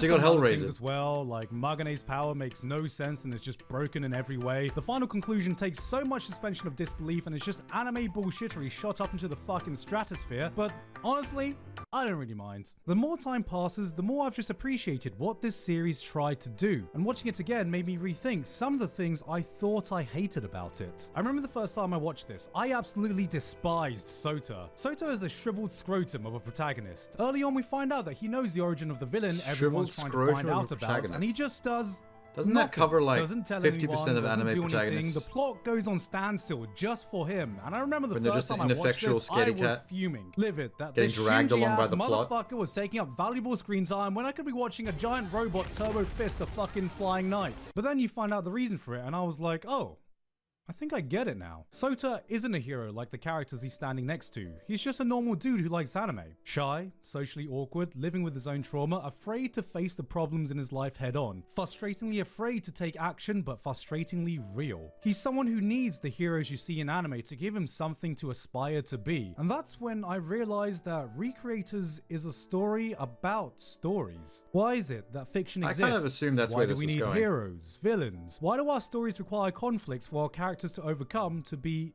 interesting? This is something that all the creations in the show have to come to terms with in their own way. Would Guts from Berserk be able to accept what's happened knowing his perseverance inspired thousands to push through their own struggles? Would Olga from Kurino react well knowing that she helped? Never mind. I love stories. I love stories so much I found a career talking about how much I love stories. And when I saw this series exploring the importance of fiction in our lives, I didn't just appreciate the very original way it went about it, but I also appreciated just how personal it felt to me. And then the show ended on a 4-episode balls to the wall action free-for-all, and I was happy again. Recreators is a fan fiction for anyone who's ever created something. 4-episode free-for-all. And the free-for-all. culture behind it. A look into the dangers Could you of ask for online anything more? toxicity, a boatload of fun, and a love letter to stories themselves. Can it be a little messy? Yeah. Is the dialogue a little bloated? Yeah. Is the pacing a bit off? Yeah, but now I've just come to value something that so specifically speaks to my tastes, even if the execution isn't perfect. A 7 or 8 out of 10 show that appeals to me is, in my opinion, more important than a perfectly crafted 10 out of 10 classic that doesn't. And that's why I'll always choose something like Tales of Arise over The Last of Us, Scott Pilgrim over The Godfather. Hell, it's why I'm so addicted to Genshin, Bro, even though I know Scott Pilgrim and The Godfather are both fucking awesome. days. A show like this was never going to be super popular or go down as a critically acclaimed classic. I should play Genshin Impact someday. What do you think about Genshin Impact streams? How long can people spend playing that game? Is there like an end game? Is there like, if you play Genshin Impact, do you get stuck playing it for like months? Or do they keep adding content? End games is when you finish the story. So there's a story in Genshin Impact that you can't finish? That's mainly my question. When you play Genshin Impact, you forfeit your right to not being gay or taking regular... What the fuck kind of sentence is that, Lemmy? I think your grammar just broke down something vicious. When you play Genshin Impact, you forfeit your right to not being gay or taking... Huh? Or taking regular showers? Okay, I get the taking regular showers stuff. You're saying it's so addictive that people don't stop playing it even to clean their filthy bodies.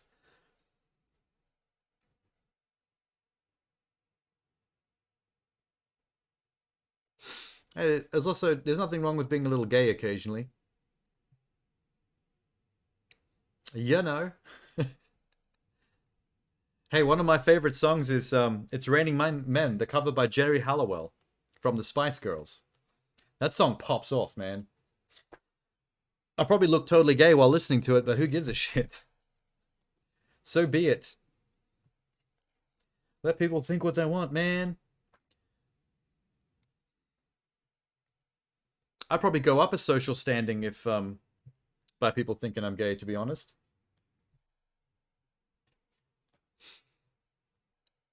Genshin Impact players are either gay or sit on their chair 24 hours a day. Well, you know I sit on my chair 25 hours a day already.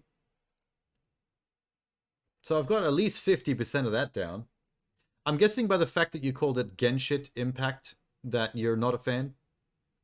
I'm just reading in. I'm reading between the lines there. Wait, what is this? Main story, 55.5 hours. Main and sides, 159 hours. Completionists, 485. Oh, God. Well, let me full screen this. No joke. 485-hour average for completionists to do everything. What is this on? Is this just a Steam game, or what? What do you play? What do people play this on? Does it have an end? Has non-existent end game right now.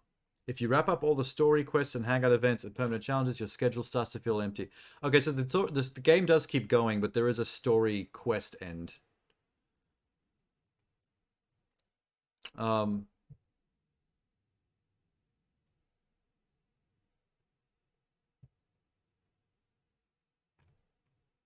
you want to complete the main story, expect 5 to 10 years. I think that guy's joking, but probably not by much.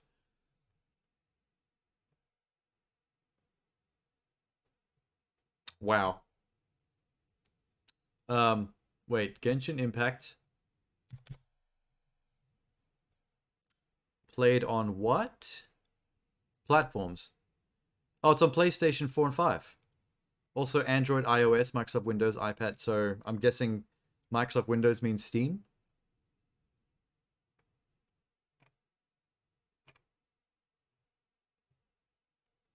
I'm not seeing a Steam link. Free download. Is it free?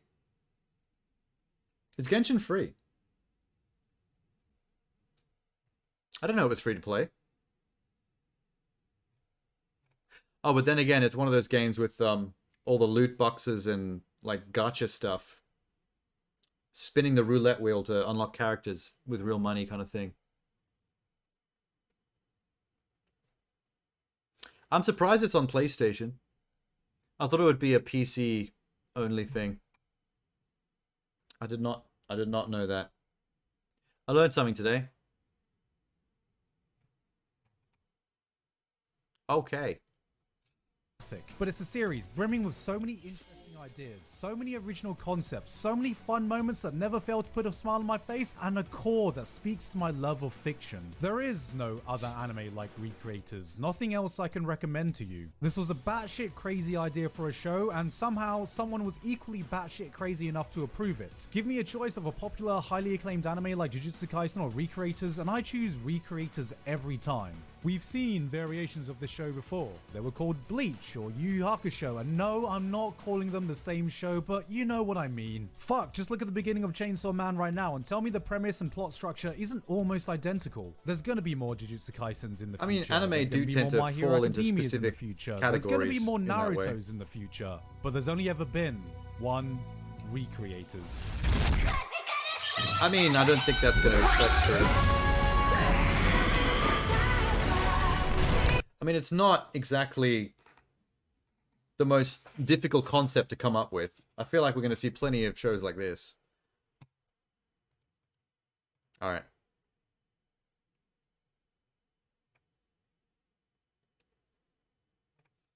I'm guessing the comments is nothing but Recreators fans just geeking out.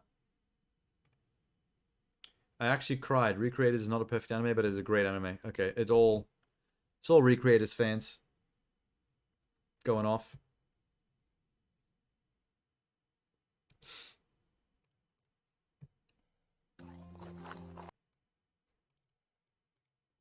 Huh? Oh god. Okay, that makes me feel a bit sick. Oh, I hate mukbangs. How can people listen to other people eat? For fun. Like, doesn't it make you nauseous? Why is the car horn sound still here? For some reason.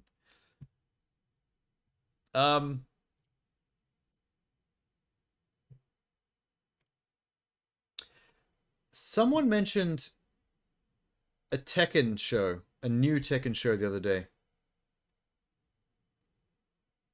That's on Netflix. Tekken Bloodlines.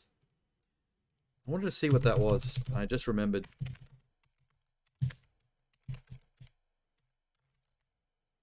Alright. Hang on. Yep. It's Tekken Bloodlines.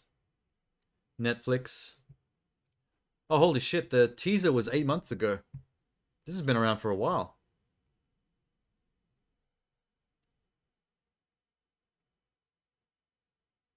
Okay. I mean, I haven't seen anything of it, so I'll buy it. I want to see what it's all about.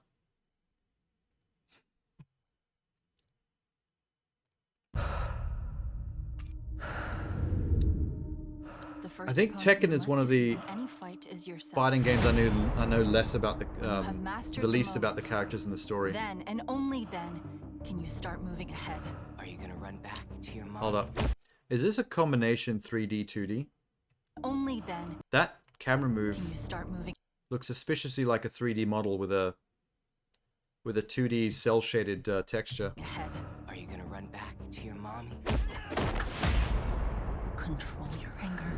Don't let it control you. Jin Kazama.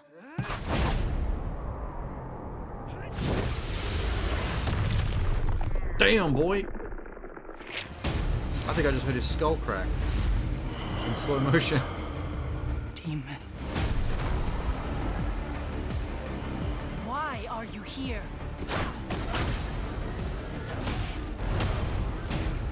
Jin, run! I'm trying to find my grandfather, Heihachi Mishima. Hayachi. I will train For an you old man, to Hayachi fight. is In return, you will prove to me jacked you're beyond worthy belief. of your Look how diesel that dude is. Good lord. That's an unrealistic level of muscle mass. Especially for a man that age. But then he's probably got the demon in him. I mean, that was pretty Tekken. Like, from what I know about Tekken, the vibe was there. I just, out of every fighting game franchise, in terms of like knowing what the characters are all about and knowing what the overall story is, I think Tekken is the one I know the least about. Dead or Alive and Mortal Kombat I probably know the most about. Street Fighter is in the middle. I know a lot, but I'm not like a big fan or anything. And I think Tekken's like at the bottom. I did like playing in the arcade when I was a kid though. Putting quarters in the machine. That original Tekken, Tekken 1. Everyone just played as King. Because it was novel. It was a dude with a tiger for a head. Or was it a leopard? You know, now that I think about it, I can't actually tell. Is it a tiger or a leopard? I think it's a leopard. Tiger's a bit more intense.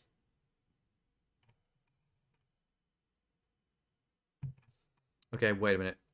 Tekken Bloodline. That would be out by now, right?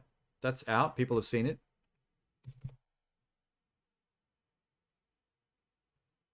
Oh, there's a newer trailer 4 months ago. I watched the teaser from 8 months ago. Success and failure of Tekken Bloodline. Okay, so I'm guessing this was not the best received.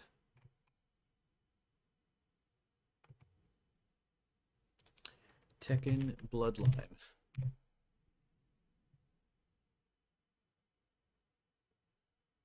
Where are the reviews at? 6 out of 10 IMDb, 6.5 out of 10 MyAnimeList. What about Rotten Tomatoes and Metacritic? There's Rotten Tomatoes. 77% audience score. No critic reviews.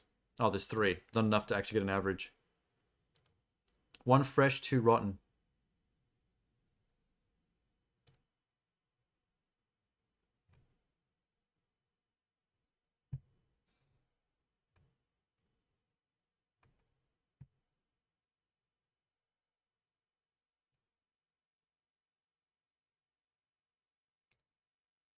Can I see the reviews though?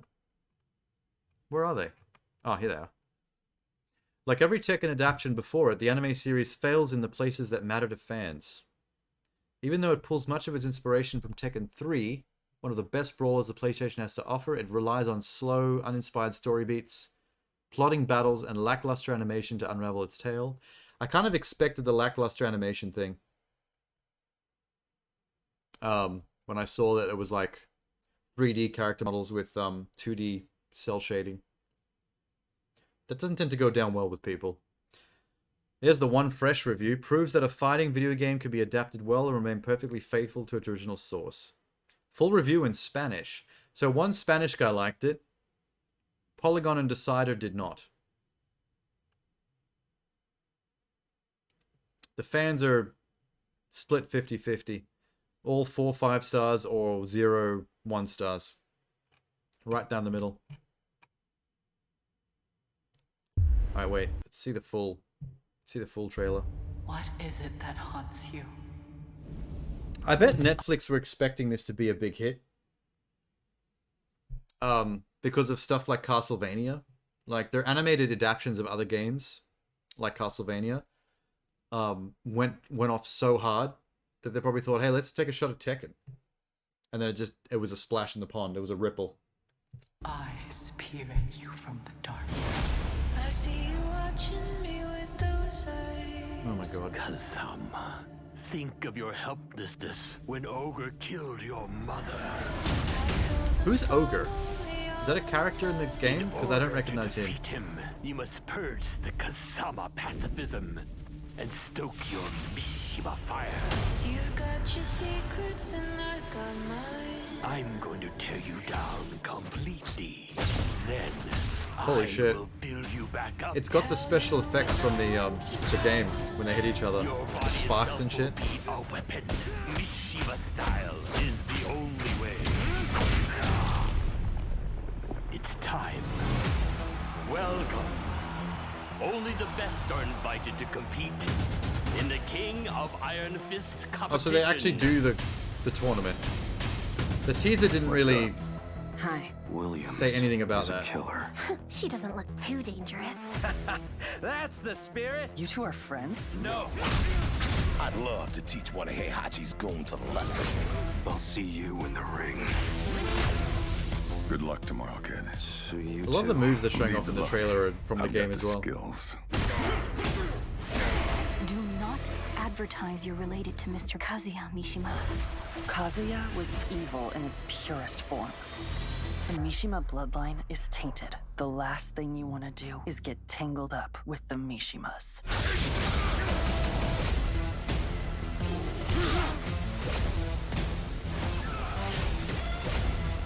There's this weird black and white effect that happens when they Every impact opponent each you other. defeat is one step closer to defeating Ogre. Challenge accepted.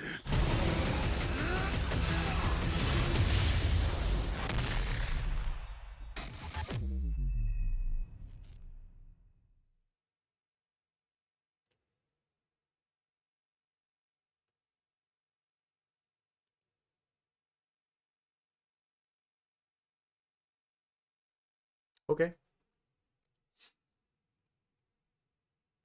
It makes for a fun trailer. It's very much like looking at the video game, but I swear the fact that we just saw the trailer for the new Tekken on PS5 and it looked 1,000 times better than that is concerning. I'm sure there are hardcore fans that, I mean, we just saw on Rotten Tomatoes there were a bunch of 5-star user reviews. There's probably hardcore video game fans of just specifically that series that just love it anyway because they just like to see the characters say stuff and do stuff. Doesn't matter what they say or do. The plot could be absolute shite. And they're happy. No, it's interesting.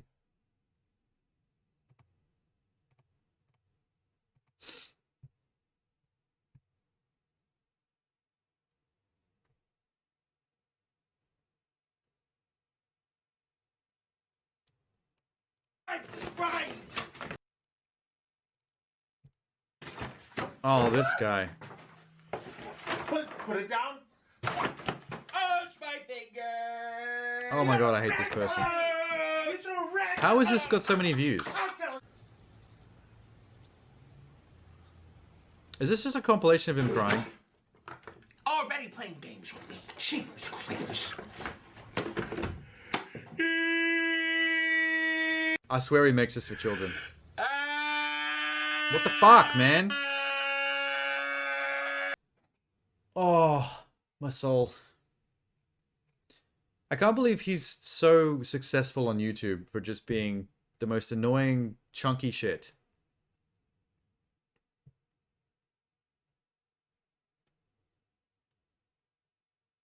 I reckon, like, I just feel bad, like, he's wrecked his health so badly for clout on the internet, and it's just painful to look at. And then he also acts like super annoying on top of that. Like he's trying to do like the kids game show host over obnoxious behavior thing, but somehow worse.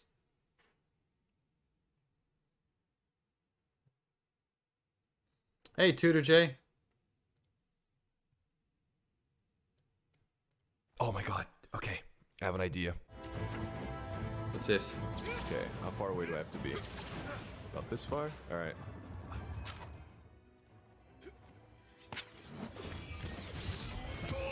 What the f did you just do? What was that? What did you just do? What happened? What happened? Better with each installment, except for 3. That one had medium bow guns. Remember Plesioth? Remember not being able to roll backwards? Nope, Remember never played it. Unskippable cutscenes? Hunters, gather around. We've received an important message from the Hunters Guild. This video is sponsored by Surfshark No. VPN. As you know, No over Surf, my Surfshark. life. That Metal Gear video probably would have come out that summer if Capcom hadn't perfected the recipe for virtual ketamine. I had to eventually lay to rest since the PC version was just around the corner with no fucking online subscription, no Joy-Con drift, and no cross-save. And I'm gonna be real, I haven't touched Iceborne since Rise dropped. Don't get me wrong, Iceborne is still good. I don't have 2,000 hours on it for no reason, but you know. I've already expertly covered the ins and outs of the animal slaughtering gameplay sweatshop, so instead, this video will focus on the differences between Rise and previous titles, how much this game fucking owns, and how with minor improvements, Sunbreak has the potential to be the best entry in the entire series. Yeah, we're doing what they did wrong, what they did right. Call me racist Ego Raptor, or as I like to call him, Ego Raptor. I should have done the upswing. Oh, okay, now I'm actually stunned. Oh, I got you. Why does he think Ego Raptor's racist? I'm coming, Leon. Thank you. No, you fucking dickhead. Stay away from a video called PlayStation 6 leak concept art. Plays porn in the middle. Oh, there's a lot of videos like that. People come into the stream regularly and they drop short videos with porn spliced in the middle to try and catch streamers out. It's pretty easy to catch, really, if you just quickly check what it is they're sending you. But yeah, PlayStation 6 leak concept art is kind of obvious catfish. I mean, we're way far away from a PlayStation 6. You know what would have been a bigger catch? If they made it some kind of GTA 6 leak. Because that was in the news not long ago, so I think people would fall for some kind of GTA 6 catfish link much more readily.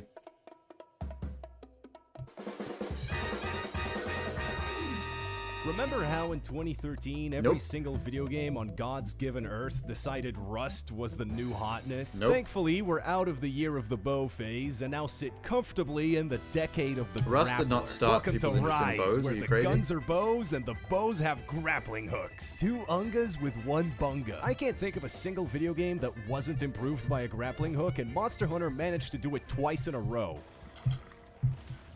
Ego Raptor's been known to say the N-word? Oh my god, that was pretty cool. The wire bug adds some much-needed movement options to the mix and new abilities I don't for think I've each seen any weapon clips while of him keeping doing it. the identity of Monster Hunter combat intact. Big slow move equals big number, small milky move equals baby number. Overcommitting will net you a slap in the back of the head, but now the fucking training weights are off. This is the furthest the series has ever strayed from its clunky as fuck action RPG origins into full-on character action game territory. And if that's where we're headed, I would be very okay with that. You can now wall run on anything, and I mean anything. World had the virgin mushroom walls. Rise has the Chad, walls. Mastering all the new tools at your disposal lets you pull off some insane shit on the regular that makes all the previous games look tame by comparison. Yeah, nice wall bang, white boy. I just got done zigzagging through 2 lasers and clocked this fucking ape with a giant club. We are not the same. A lot of people think the new additions make the game Are they beating up an easier, abominable but I'd argue snowman? it's just more fun. A video game being enjoyable to move around in is crucial for longevity, and it's the reason I go back and play Ultra Kill, but I haven't touched Doom Eternal at all. Wait, people Old like Doom Monster Eternal, Hunters though. didn't have fun movement. Getting to the monster has always been the worst part of the game. I mean, Be people it like both paintballs Ultra or Kill scout and Doom flies. Eternal. Iceborne tried to alleviate It's a weird, this by introducing Raider Ride. The weird differentiation there. What's happening? Where'd the audio go?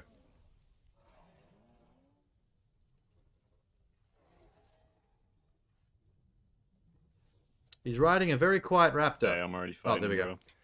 I know. Yeah, they were definitely worth all the admin you had to do to unlock them. Rise gives you a car right off the rip and off you go. And they can drift! And let's be real, Base World was an absolute joke difficulty-wise. Rise just feels easier because now you're familiar with the base mechanics. Ask any newcomer to solo a Rathian and I guarantee they're gonna get their shit rocked. For example, this is Phil. He has 0 experience, has received no training or watched any guides, doesn't have a clue what he's doing, and he's just generally pretty dumb.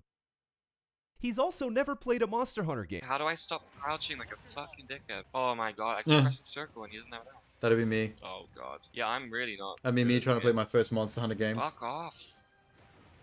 Oh my god. I'm starting to understand their patterns. Oh my god.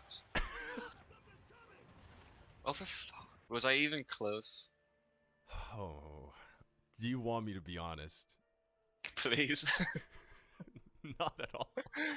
Really?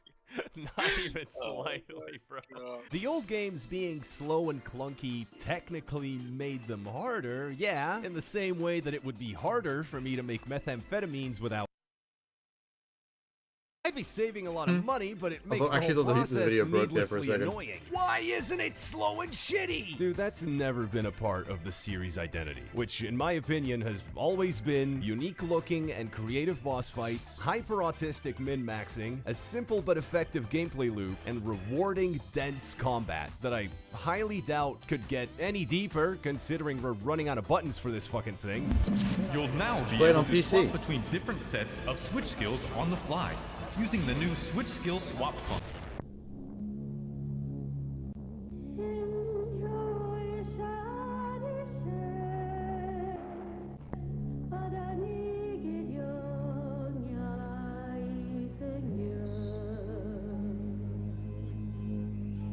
Rise has only added onto the franchise's core ideas while revamping what didn't work. Imagine if instead Monster Hunter was famous for its tightly designed levels and interconnected worlds, but every subsequent sequel would do away with all this to focus on its mediocre combat.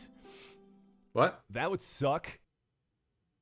He just The Wirebug diss shaves off the downtime Dark to get Souls to the series. monster as fast as possible and gives you more offensive and defensive options to actively control during fights. Pin attacks aren't just you get hit and have to wait an hour, they're moves designed to punish you for poor resource management. This makes weapons like the Sword and Shield riskier than others since your biggest damage output uses both Wirebugs. The Shoryuken, by the way, is What? the coolest fucking move in the entire game. If you had told me 4 years I ago don't understand. that I, a humble greatsword enjoyer, would have over 200 I don't hunts understand on the why, sword and um, shield, I would have told you to this just game shut is up so and over the allow me top. to kick you in the teeth. Like, See, wouldn't the this be reason I cooler clocked if it was in more over grounded 1,000 hours and got instead of, every like, achievement anime except the Hadoukens? crowns because I don't hate myself. Enough is because Rise managed to take every weapon and make them all fucking I like the radical. idea of like a Being hard bored is almost a team-based challenge. hunting game. Just compare the where you have hunting to all horns. combine your efforts and abilities to take down something much larger than yourself. But I like the idea of that being grounded and realistic. The expanded Everyone's movesets doing in like turn allow you to quadruple make some backflips to the air and outrageously schwacky builds. swinging electric you could swords focus on raw damage and firing for the Hadoukens. SNS I don't know and if play it's it like a super as interesting giant to me. game. But if you're using the Shoryu constantly, Oh my that God, it's bad actually boy a counts Shoryuken. as a block. So if you trade Slugger for offensive guard, you get a 15% damage increase on all your attacks every time you land it as a parry. Or if you want to zoom around the map, you can turn your gun lance into a car. Or if you do want to be bored, you can always play Old Hunting Horn. Or like Bowgun. What? Or Rust.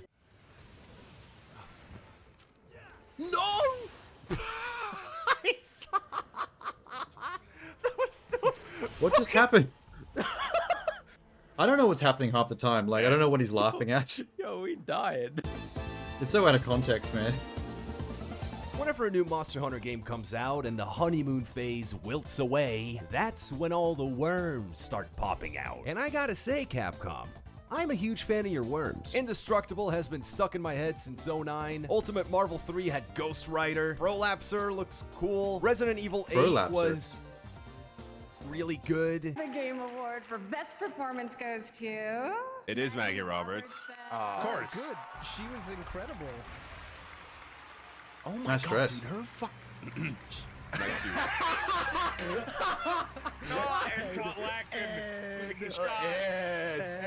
And while I do appreciate all the quality of life improvements, the glow up from white woman to egg-laying wife, and Rampage is definitely being better than Zora Magdaros, although they're still a bit shit, but I got some constructive qualms to pick with you. Now, I'm not a game designer, but I am smarter than them. What? Hey, what's going on? My name's Punk Duck. Hope you're having a good Sunday. Did you know that this video was supposed to come out in February? Let me see her feet. Make the sure you can consume Skip one the bun. skit. Make the insect glaive worse for like no reason. Let me see her eggs. Anyway, here's what the endgame's like. I was spoiling the end game. God damn it. What if I play it? Are you Oh my god. Jesus Christ. And you just wasted your fucking time because Apexes don't have any gear. $60, please. Fuck this. I'm doing egg quests. Out of context. Come on, baby. I don't have all day here. There's so many, like, in-jokes for Monster Hunter fans Sorry, I'm on that I'm 48 missing. hours of sleep and I want to scream into a bag. But before I do that, I want to thank my producers. No. No Patreon credits. Again, some of it. A lot of it. What is this? Every once in Hold a up. while, a new TF2 video comes out that's so monumental, so big in its scope. Fucking hell, Lemmy! Why post a link to someone talking about Team Fortress 2 items for an hour and a half? Are you a madman? You're fucking insane, dude. How That it can't help but How have do you edit a video that goes for an hour and a half about items? Oh my god, there's so many items. What number does it start at? 160? Why are there so many items in Team Fortress? How do you keep a game balanced that has that many items? Razorback? Sydney Sleeper? Cloak and Dagger? Knife? Battalion's back. Okay, what's number 1? Nope. Rocket Launcher's number 2. That's a classic. Number 1, original. What does that mean? the rocket launcher, and also because it is ever so marginally better at corner peeking, pogoing, Wait, what is and this? because it looks like a penis. Congratulations, original. Oh, I found it's just a better rocket launcher. Okay. Wow, that was anticlimactic. Hi, River. What's up? Ow. Almost pulled that out of my ear. Oh. Wait, what else did Lemmy drop? Did something absurd? Eminem weapon reviews. Huh? It's a channel with one video? About? Yo, it's Eminem. I'm here to make TF2 content and love collabs. You ever played TF2 before? Oh yeah, like a long time ago. Although I probably played TF1 more. By the time TF2 came out, I was kind of like meh about the whole thing. So I really just tried TF2 just to see what it was all about, and then I was like, okay, cool. I see what this is all about. I'm moving on now. When did that actually? I remember trying it right when it came out. 2007. Good lord. That was a fair while ago. Was there TF1? What do you mean was there TF1? Of course, I mean, if there's a TF2, of course there's a TF1. I remember myself and my some friends that went to technical college with me, a CIT. We'd played in the computer labs. We had the computers land together in the computer lands at the TAFE. And we'd play TF1, which is pretty much red versus blue. Where is the graphics? Hang on, let me flip this screen. Oh yeah, that was it. Looked a lot like what old Counter-Strike looked like. It was just blue soldiers versus red soldiers, and they had character classes just like TF2 does, but they weren't so cartoonish and different from each other.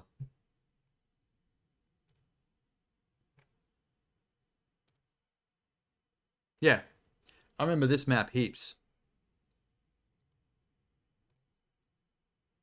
Like the blue base is across the bridge, the red bases are this across the bridge, and everyone fights in this middle bit with the bridge in the middle, trying to get across the bridge into the base, grab the flag, and then back out again. It was the most basic map ever. Where is Windows 9? But there is Windows 10. Was there a Windows 9? I can't remember. Did they skip it? Oh my god, look at that character model. Amazing. There wasn't? Okay. That's pretty funny that they skipped it, but... Is that because of XP?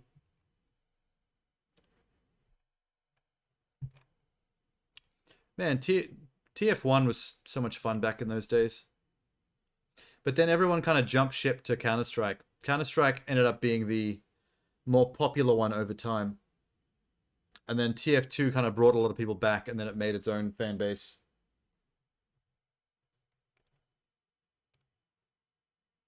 It was pretty much built straight off the first Half-Life. Half-Life 1, just off the Half-Life 1 source engine. Which is why it looks so basic. Good times.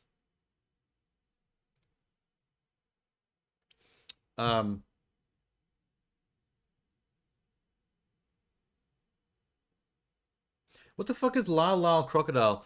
I'm just looking at... Hang on. I was just looking at my related videos on YouTube on my other screen. And random movie trailers are coming up. And there's one called Lyle Lyle Crocodile. And there's a picture of a 3D crocodile. And now I'm fascinated. I need to... Look at this.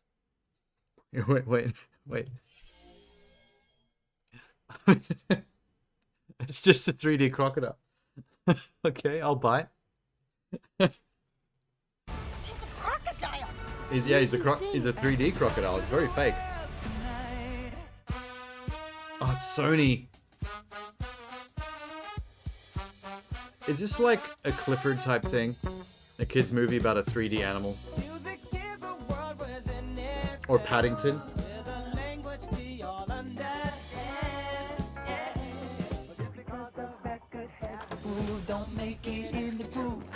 Oh my god. Yeah, it's a crocodile.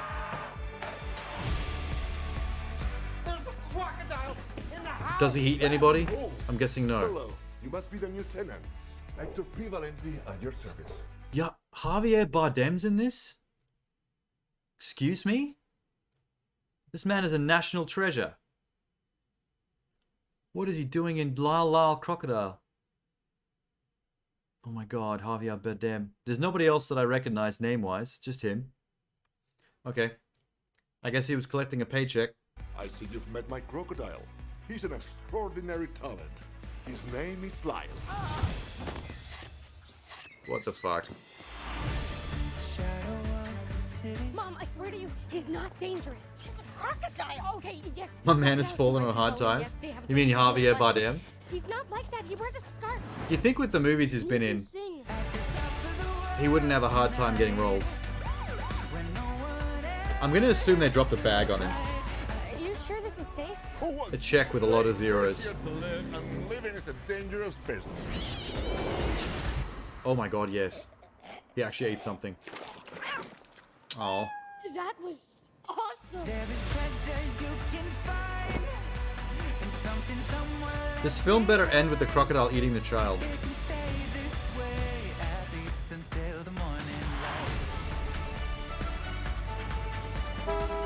It's his first time in a taxi. At the top of the world, the top of the world.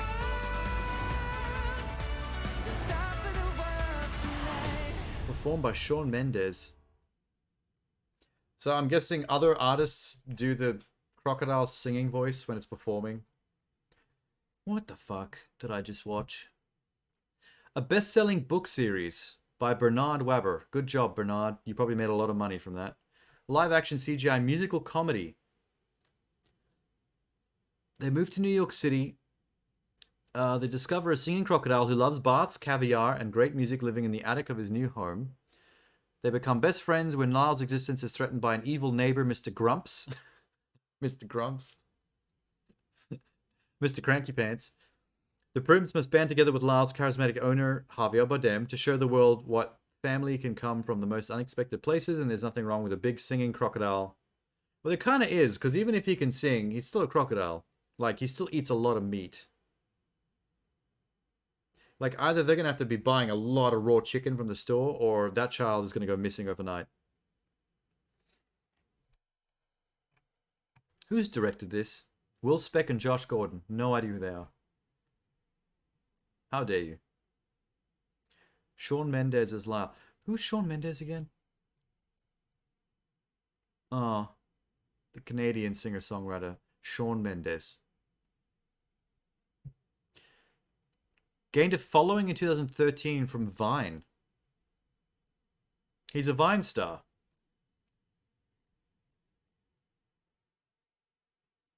Well, good job to him. He pretty much pulled a Justin Bieber, except instead of using YouTube, he used Vine. More power to him. Rich and famous from a bullshit app. Good job.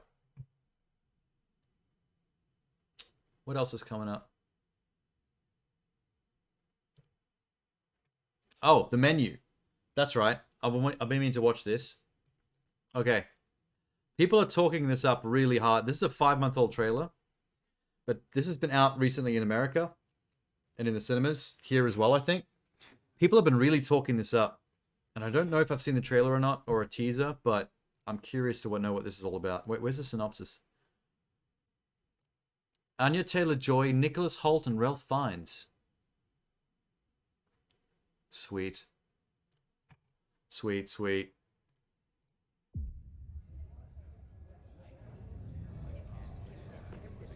Very quiet. Oh, it was meant to be. Good evening. Welcome to Hawthorne. It'll be our pleasure to feed you. Tonight will be magical. Oh, this is a trip. I love this already. Hours, you will ingest I don't even know what's going on. Fat, salt, protein, and at times entire ecosystems. We're eating the ocean. We're eating the ocean. Are you crying? It's just I find it all very moving. So it's okay that I'm not as into this as you are. Oh my god. You shouldn't be here tonight. I love the level of food pretension going on here. You, my dear guests, are That's not hilarious to common me. Man. Isn't that right? Is he gonna keep doing that? What happens inside this room is meaningless compared to what happens outside. We are but a Are they fragment hunting and eating nanosecond. people? Nature is timeless. Oh, please tell me that's what's going on. I love you all. We love you too, Chef! Any questions? Is this bergamot I'm getting, Chef? Yes, it is. I love Nicholas Holt's character in this already. Oh my god. It's like they've taken food pretension to like a logical extreme. Which seems so obvious now that I've seen it in trailer form, but it's like, how has no one done that yet? That is so funny to me. I hope it's like a tinge of black comedy. Just a tinge. Like it's mainly thriller that takes itself seriously, but with like a lining of black comedy. I sound like a pretentious food critic right now talking about this trailer. I detect hints, traces of black comedy.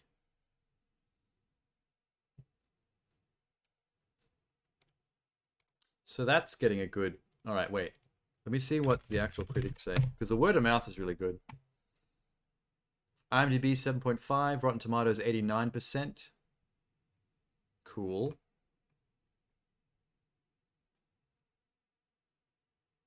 The menu is a delicious romp, but you may not want seconds. Okay. So it's kind of a watch it once kind of movie. And you like it, but you don't want to watch it again because it's disturbing or something. Kind of like Mother. Have you ever seen the movie Mother by Darren Aronofsky? Very good movie, but not necessarily the kind that you want to like immediately watch again. Did you see the new Willem Dafoe trailer? Oh, is that fuck.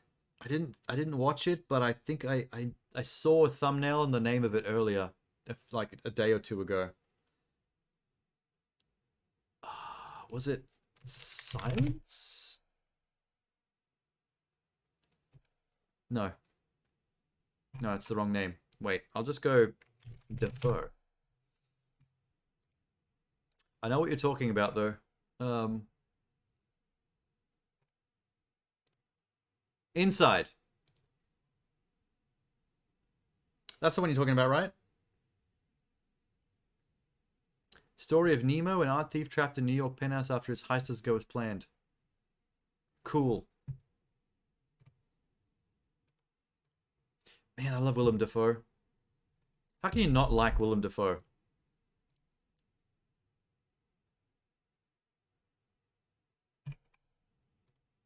Have you seen The Lighthouse? Man, Willem Dafoe's performance in The Lighthouse, holy shit. I don't know why that didn't get more nominations. Final approach to target. Number 1, go! Okay, you got 7 minutes. Stay focused. The art in here is worth millions. Proceed to step 2. What's happening? Come in! Come in! It won't open! Sorry, man. You're on your own. I feel like it was set up.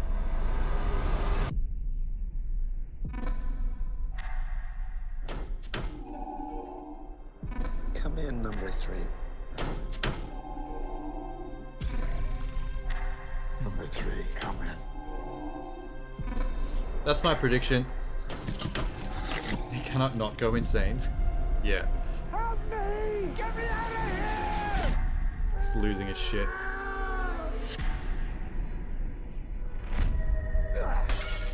I wonder how long he's trapped in this apartment for after that heist goes wrong. Square Park. Look for a guy named Danny. See? Do that for me. Tell him I'm stuck here. Nobody here but us pigeons. I feel you, brother. I gotta set you free. When I was a kid, my teacher asked me what I would save from my house if it were on fire. This is escalating way further than I expected it to. AC/DC album and my cat Groucho. I didn't mention my parents or my sister. Does that make me a bad person? Cats die. Music fades. But art is for keeps.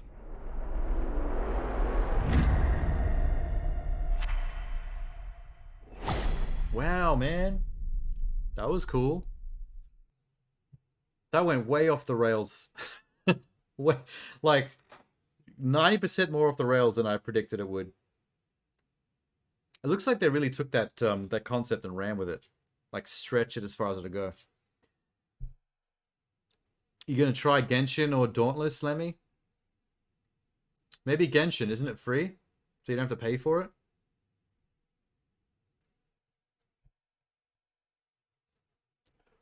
Who made this?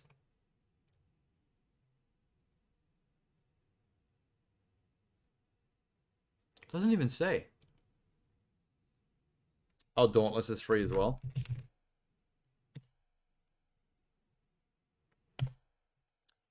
Inside. That is the game. That is the European movie about the lady that's pregnant and the serial killer's trying to cut the fetus out of her stomach with a pair of scissors. I have that movie on DVD.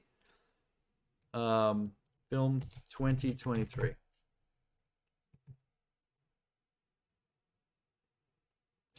wonder how much that movie goes without you ever seeing another human being. Director Vasilis Katsopas. What's he done? Inside and My Friend Larry Gus. That's all he's done. He's done one previous indie movie in 2016 and now a Willem Dafoe feature. That's wild. I wonder how he got there.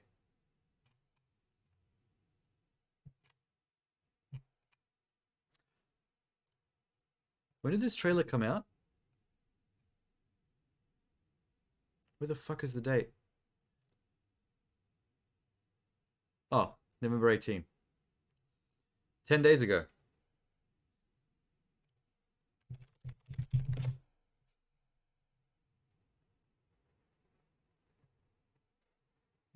How long's Dauntless been out? Free-to-play action role-playing game by Phoenix Labs and Epic Games. Nintendo Switch, PlayStation 4, Xbox One, PS5. Release date 2019. Okay. Well, I guess either way then, Lemmy. Isn't Genshin the pedophile game? It depends on what you mean by the pedophile game. I've never heard it referred to as that. I've heard it referred to as the Zelda Breath of the Wild game with anime characters. That's usually how I hear people describe it. Pretty sure pedophilia is not a gameplay mechanic. But I could be wrong. I haven't played it. Wait, I'm gonna save this link.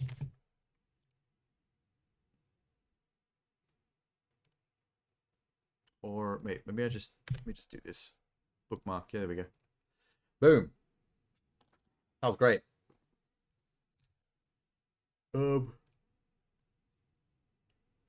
Have you heard of this European movie called Blasted? It's a science fiction comedy inspired by Norwegian UFO folktales about a bunch of friends that play laser tag who end up having to fight aliens with real lasers. That's basically the synopsis of the movie. This trailer's been out for a while. I think it's Netflix. I think it might be a Netflix exclusive. Er du klar for det her? Det kommer til å bli veldig, veldig intenst. Elsker intenst. Er det noen karer der inne som sier at de er det beste lasertag-teamet i dette bryllupet? Yep. Nei, det kan Laser ikke tag. han ha. Sean Bean? Hugh Jackman?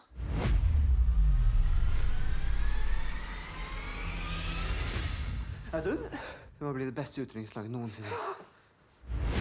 Vi skal feste med en The fyr. bachelor Helt til han party is kjøper et going to play abonnement. laser Jeg tror tag Kasper har det gøy. Det går fint, vi må bare... in the forest. Det var gøy. Paintball, paintball. Vi skal spille paintball. Or paintball. I don't know, a bit of a sus decision for a bachelor party. Not gonna lie.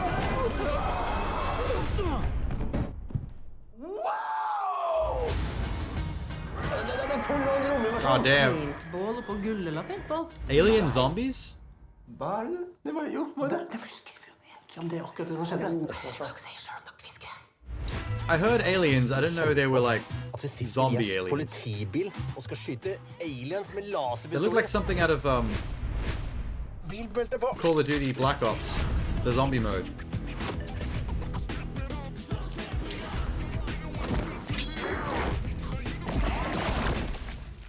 Ok, laserpistolene dreper aliens.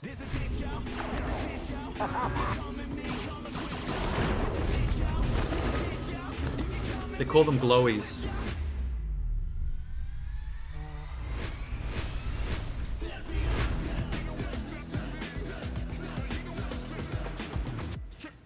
That's another concept that sounds obvious.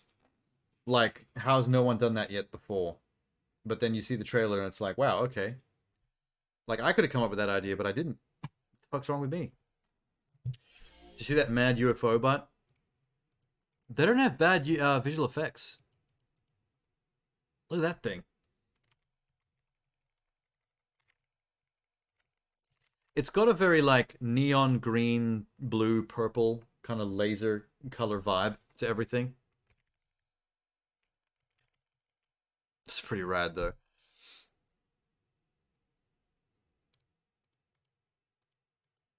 I wonder what the gooey thing's all about. Where's that boss that they... Oh, you don't really get to see it. It's just a goober tentacle arm. They're putting all that Netflix money into it. Bros before UFOs. Good tagline. Yes. To defeat the aliens, they need to rekindle their relationship to save everyone. What does that mean? Defeat evil with the power of friendship? Is that what they're trying to say? Meh. Power of friendship's overrated. Ugh. Hold up, what's this? I don't know what this is. Just popped up on in my related videos. Is this another Netflix? No. Searchlight Pictures. English coastal town in the early 1980s, Empire of Light is a compelling and poignant drama about the power of human connection through turbulent times. From Sam Mendes, good director. Olivia Colman, good actor. Don't know anyone else. Oh wait, Toby Jones, good. Colin Firth, good. But their names are all the way down here, so I think they're glorified cameos. Okay. I'll buy. Phil, it's just static frames with darkness in between. Did he make this after Skyfall in 1917? Your optic nerve. So if I hadn't run heard the of film this. at 24 frames per second, it creates an illusion of motion, an illusion of life. So you don't see the darkness. What the fuck? That's some hardcore racism. Out there, I just see a beam of light.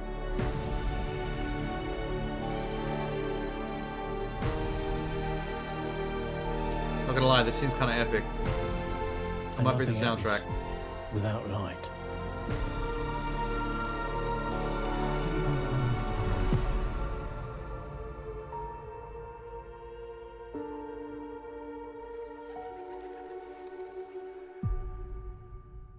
Music by Trent Reznor. Wow. He keeps coming up today. For real? That was kind of magical. I wasn't expecting that. Roger Deakins, director of photography, with Sam Mendes writing and directing, and Trent Reznor on the soundtrack. Holy shit. That's nuts. I just thought I was clicking on some random indie movie. This is like some big deal shit. Although, when did Sam Mendes even make this? Because he just did 1917 and James Bond before it. Where does he find the time to do this shit? I can't find the time to eat my fucking cereal in the morning. Producer? No. Director? Oh, yeah. James Bond, Louis Vuitton commercial. National Theatre Live. I don't know what that is. 1917. I saw that in the cinema. Oh, okay. These are actually quite far apart from each other. Skyfall was 2012. Spectre is 2015. 1917 was in 2019. And now Empire of Light is 2022. That's plenty of time. I thought they were all bunched up more together.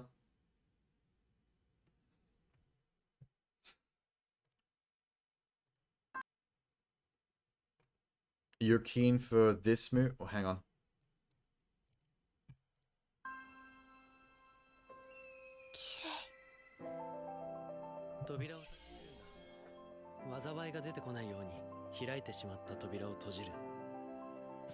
Did we watch trailer for this? Hang on.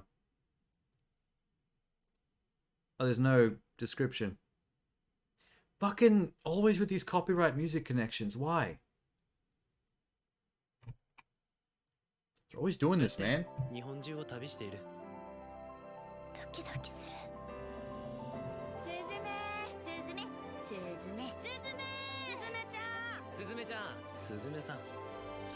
Oh, this.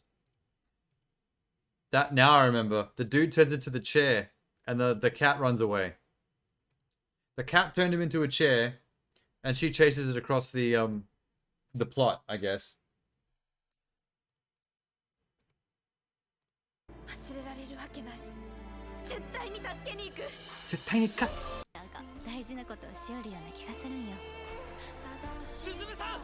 It's so funny watching the chair run on all fours. You just call it Suzume. It probably will have an English name eventually. When it gets closer to release. Yeah, I do remember this now.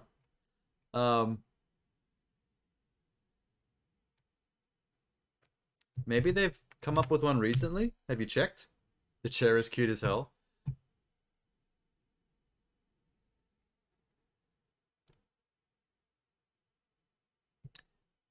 I guess the direct English translation right now is Suzume is locking up. But that's probably the direct translation from the Japanese words in the name. Like, it's probably not what they'll actually call it in English. If they get around to naming it.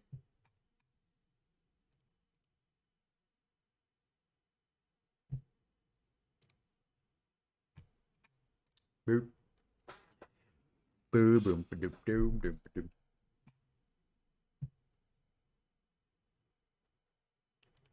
God, now I'm getting so many like related indie movie trailer hits on my side screen on my YouTube channel. All right, I have no idea what this is. I wish I could watch anime. Why can't you? You're just not into it? Doesn't do it for you?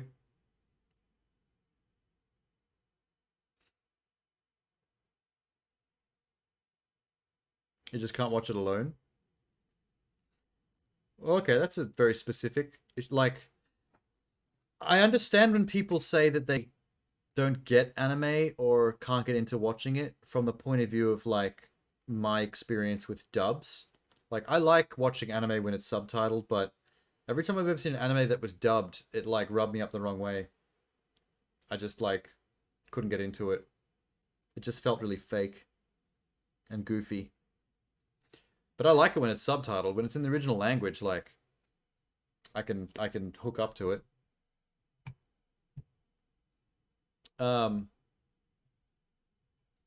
Used to watch it with a close friend. That's kind of like when I was back at school. I used to watch a lot of anime box sets, like episodic stuff after school with a friend.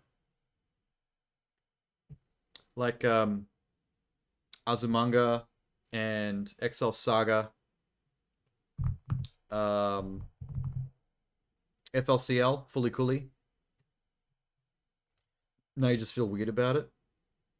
It's probably like a specific chapter in your life. It's so uniquely that vibe that watching it by yourself reminds you too much of that vibe, and it's like there's an era of there's a element of loneliness to it that you can't get around from the sounds of it. It's kind of like when you enjoy a particular hobby or you experience a particular thing for the first time with a ex-girlfriend, and then in the future, if you were with that person for a really long time and your entire experience of a certain thing was with that person, once they're gone, it kind of taints it in a weird way. It's just not the same anymore. It always reminds you of that time and like what was lost, that kind of stuff.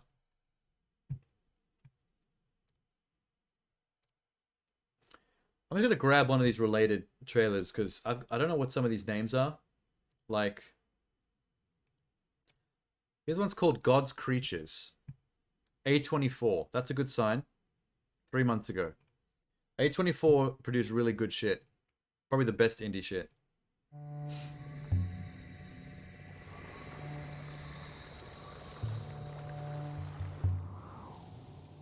The wind the past few weeks.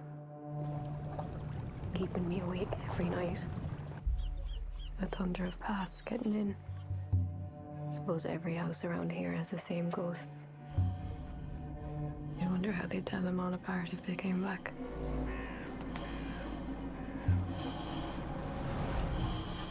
Mom? I wasn't sure if this was going to be about ghosts for a second there, or if that was just like fruity dialogue. It's different, isn't he? Run into himself. Do you reckon? Mother knows.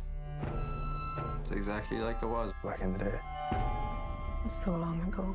I wouldn't get hung up on it if I were you. Try to leave a place, only to find it following you. I'm still trying to figure out what this is about. Is Brian in? Uh-oh. There's been a claim made by a young woman. Brian says he was at home with you that night. Is that right? He was, yeah. We both know that's a lie, though. It's a serious accusation. You don't want to hear her side? You laughed it all of about how long? Usual family traits. What the Boys fuck? being boys. Was there anyone else out? Do you remember? Couldn't tell you. Everyone's got their eyes closed. I think this dude raped someone. And she's standing up for him for some reason. About what's happened here.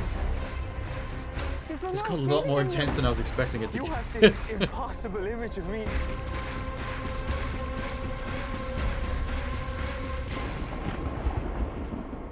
Seems like the whole world has turned upside down.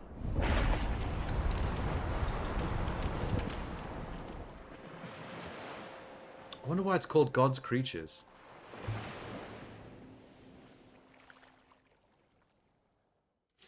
Wow, okay. The first half made me think we were going to go in a low-key indie drama way, and then it turned into a potential rapist thriller about lies and deceit. I only recognize Emily Watson.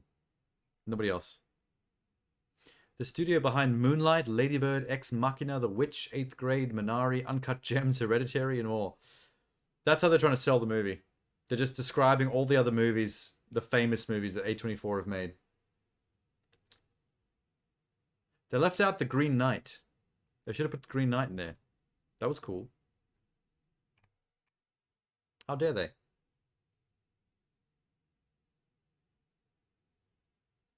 Wasn't there a movie with the same plot with Mads Mikkelsen? You're talking about The Hunter? Or The Hunted? Something like that. That's actually the opposite. This movie seems to be about a guy that may have done a rape, and people like her, for some reason, maybe because of how close-knit the community is, are standing up for him and lying for him, even though they're not sure if he did it or not. And they're probably digging themselves in deep. So it's about a dude getting away with something he probably did because other people are going along with the lie for some reason. The Mads Mikkelsen movie is the opposite. It's about a guy who didn't do anything. And then the whole town ends up accusing him of pedophilia. Because the little girl of one of the families tells a lie about him. Just because she was being a little bitch, basically. And then it just snowballs into this whole thing where nobody basically believes him, that he's not like a pedo. And he can't do anything to clear his name, basically. Because once you smear someone's name with that kind of thing, it doesn't go away. Certain accusations are a lot like STDs. Once you cop it, you've kind of got it for life. even if you procure the evidence to prove that you didn't do the thing that you were accused of, the fact that you were accused of it in the first place is always still out there in the ether. And there's always going to be people that are still out there that assume that that's still what you did because they never saw the follow-up and the evidence. They just remember that you were the guy that may have touched a child or something. It's really a movie about like the power of like the community witch hunting kind of vibe. You don't come back from certain assumptions. It's like a fucking disease. It spreads through everybody, and then everyone thinks the same way about you. They just gang up on you. You're just that guy now. It's a pretty like frustrating movie to watch. Like you feel really bad for Mads in that film. They're like scenes where he's just trying to get groceries and they won't serve him. There's people pushing him around and trying to beat him up in public.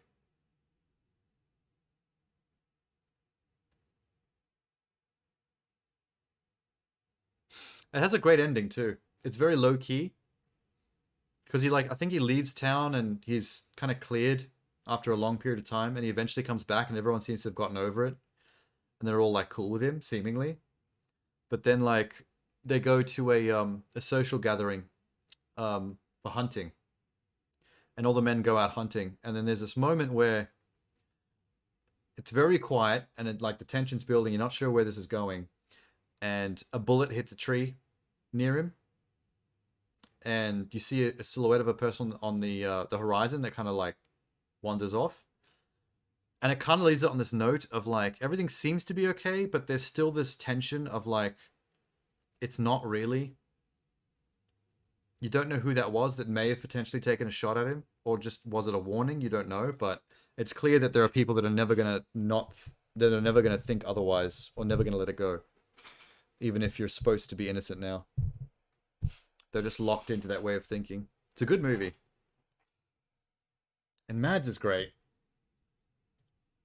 We keep leapfrogging from like from actor to actor that we keep calling great. Like Willem Dafoe before. Just amazing actors that are great in everything. They just never go wrong. Even shit movies. There was a movie that Mads was in on Netflix. An action movie. A comic book action movie. That was kind of trash, but Mads is still kind of cool in it. Like the movie's meh, but no problem with him at all.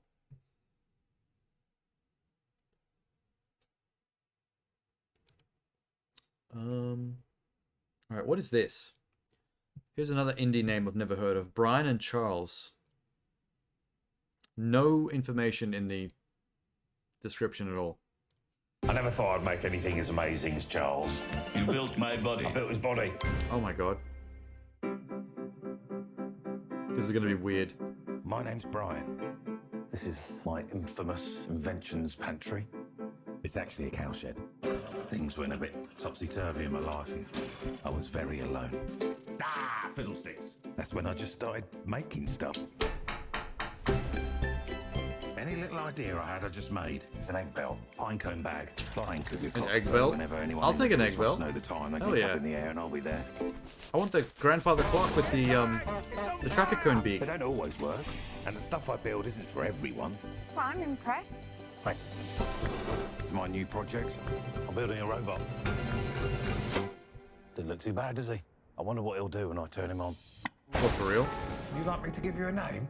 Tony? Charles? Charles. Charles? Wait, he actually built a robot for real? Hello, Brian. Hello, Charles. It's lovely to meet you. All right.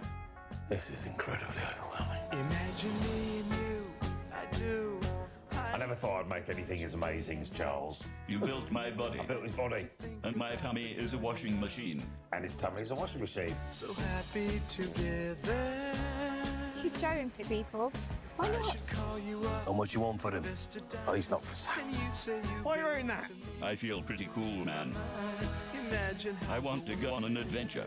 Everything is lovely. That thing is creepy. It's not all lovely. That thing is creeping me out. Stay down, boy. It's a big old world out there. A big, perilous world. Oh my gosh. What was that? Perilous. So very perilous.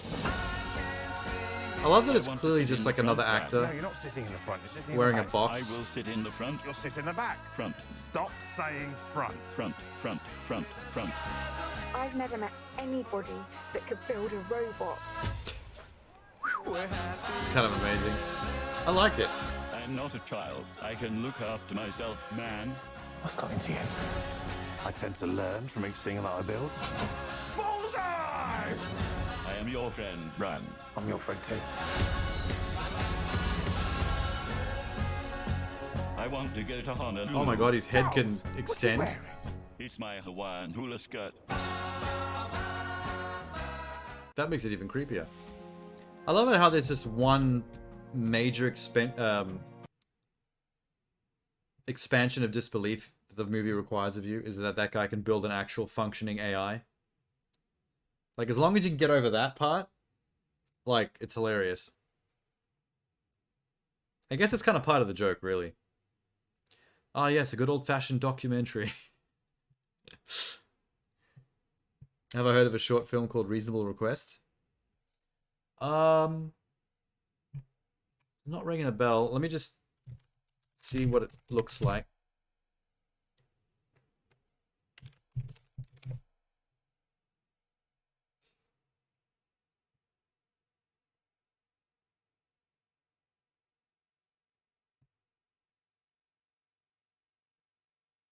No, it doesn't ring a bell. Does it have something to do with the Brian and Charles movie that I just... Hang on, let me go back I and never say thought that. I'd make anything as Bookmark amazing really as quick. Charles. You built my body.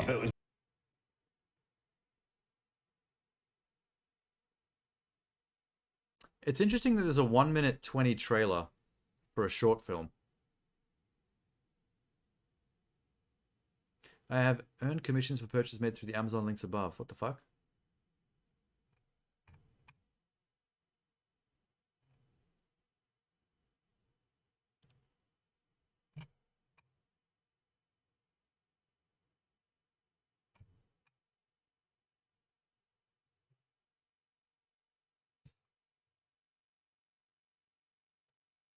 Okay, I'm curious as to what a short film trailer looks like. Will it give it away? I got more texts and calls from you in the last 24 hours than I have in the past 4 years. Yeah. Sorry about that. I wasn't sure if I had the right number. It's kind of quiet. How's your mom? Yeah, she's okay. Pretty good. Happier at least, you know, which is good. Cool. Yeah, look, Dad. The thing is, World's greatest meatloaf. Guess I'll be the judge of that. yeah, look, I know it's been a while and everything. I feel like just gotta this come out with it, you know? trailer is gonna spoil something. I'll just watch the full thing. So as you may know Oh, about God. me, I am an aspiring filmmaker, which means I like to look at films, I like to make... That was not it.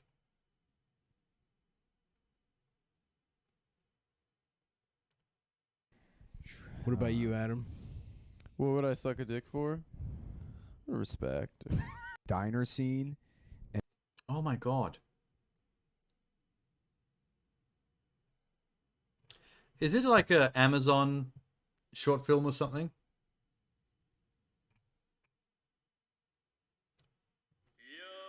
Okay, I'll go back to the trailer. Yeah, look, I know it's been a while and everything. I just gotta come out with it, you know? I think it's the only way. It's just better, it's easier this way. Yeah. What's going on? He's very sweaty. I need you to let me suck your dick. While a guy watches. Intriguing.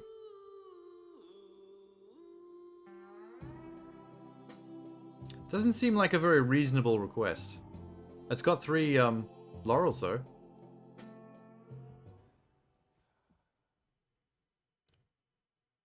Available to buy or rent on video on demand platforms.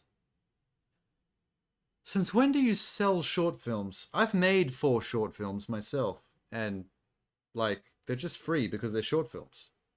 Like you can't really monetize them. You make fuck all on short films. So what's the point? They're better to just get out there for free, to like draw people to you, to your vision. People see your shorts for free, and they're like, "Oh, he seems to have something as a filmmaker," and then you might get opportunities. That's the best thing you can do with a short film. Not sell them so you can make like what, maybe $120 total.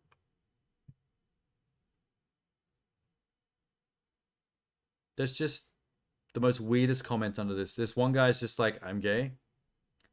Come town for the win."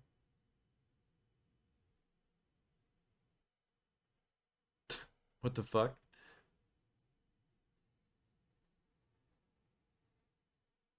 It's what you call a modern classic.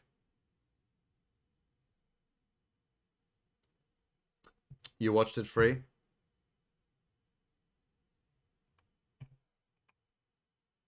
Oh, hey, Sham. I'm gonna save this trailer to my bookmarks to remember this, so I can like look into it more later. Maybe you have something for me. It's nearly uploaded. Is it a Sham special? Did you finish a rap?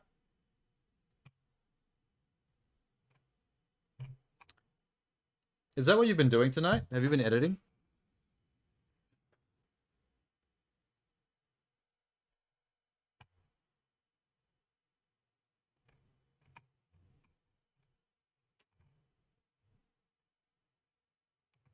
You know what? Oh, there it is. It is a Sham special. Well, jump the gun. Hang on.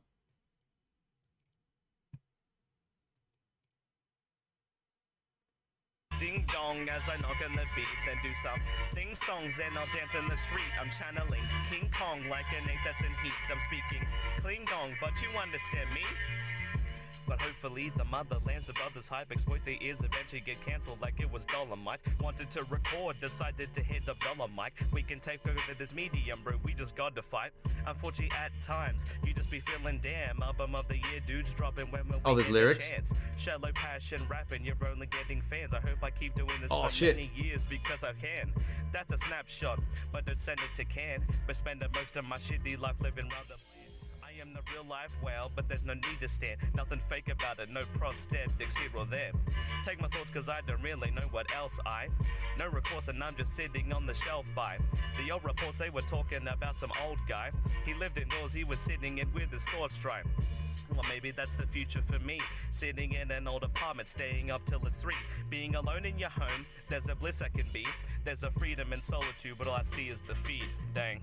I guess what is it all that remains? Being self-aware of the problem whilst you're feeling the pain. I hope to take that bitch, flip it, turn it to some gain. Hoping these doors of opportunity once open again. As I ding dong, as I knock on the beat, then do some sing songs and I'll dance in the street. I'm channeling King Kong like an egg that's in heat. I'm speaking Klingon, but you understand me? It's not how you spell Klingon, Sham. It's hard to keep momentum up when you reach the coast. I beach well in the sand, I could sit here and boast. Or maybe I'll grow some legs and make out it the most. Redcon your past and see this shit will keep its hold on you just like a colonoscopy. It's not as good as it sounds, screw all that nonsense and doubt. Claim what's yours in your life, even if it's for clap. It's a trickling bargain bin, bickering all these jargon sins. Hymns is like a large retainer, dribbling all these childish wins. Stuck between two folds with it, like it was a parlor. Can't see through it too well, like it was some garbage tin. I need some production that is never shallow. TKG, Ian James, Bailey, Daniel, and also Marrow. Sounding dope when spinning off of the dome. Decorative and openly forlorn, like it was a metronome. The hook's coming up once again. A beat inspiring is how this rap has been framed. Not the best driver, but I'll stay on my lane. Doing what I do best, bro, without no shame. As I ding dong, as I knock on the beat, then do some sing songs and I'll dance in the street. I'm channeling King Kong like an egg that's in heat. I'm speaking Klingon, but you understand me? Woo! It's a good take. What's with the E and shame being in brackets? By reacting to it. Hey, Hope you enjoyed it. Yeah. Sean.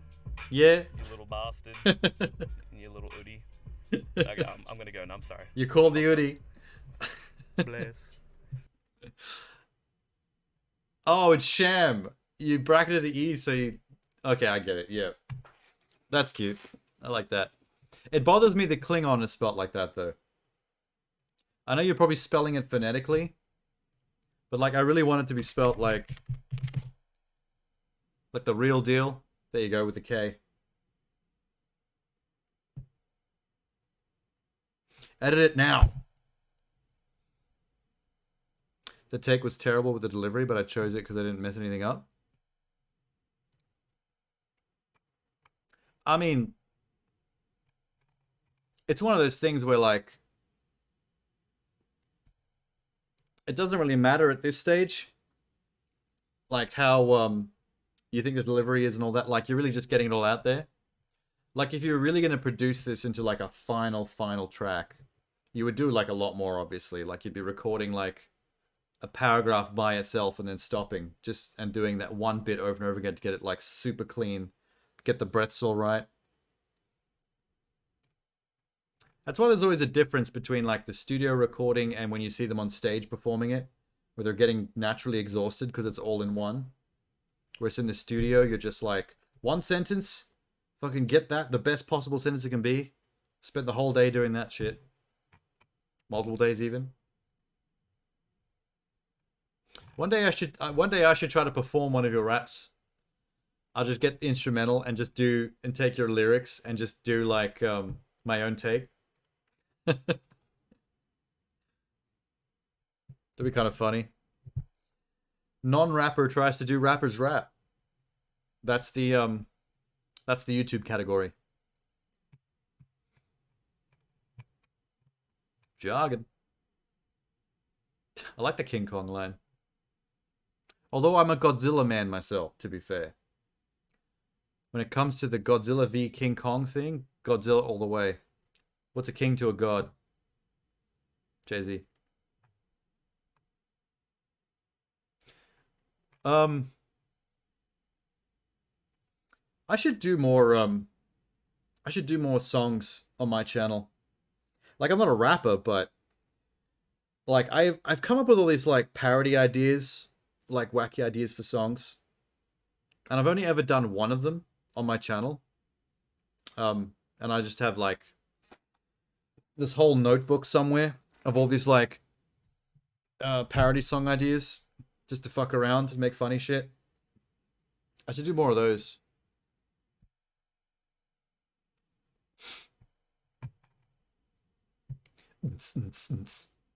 Have I been saving these into... Okay, no, good. Did you ever see that parody song that I did, Sham? I can't remember. The Eye of the Tiger one?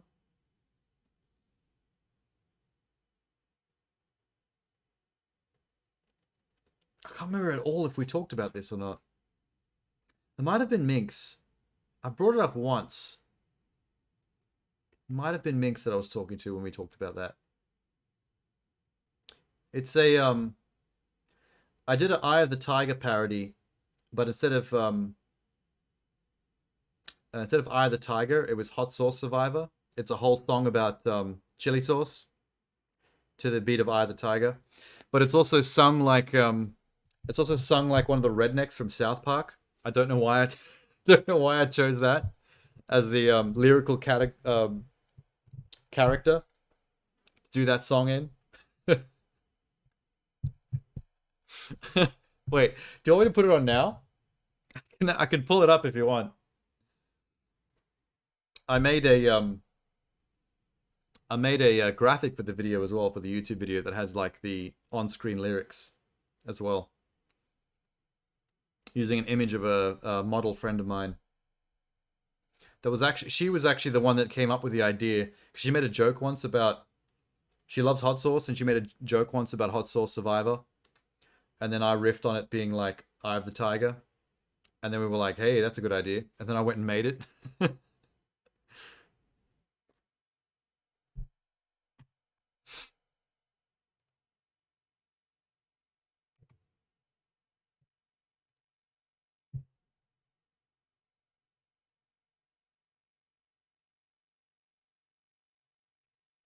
Where did I put that? Where is it?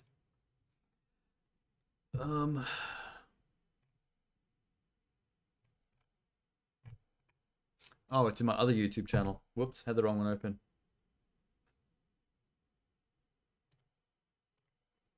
Actually, wait, I'll leave it there for now.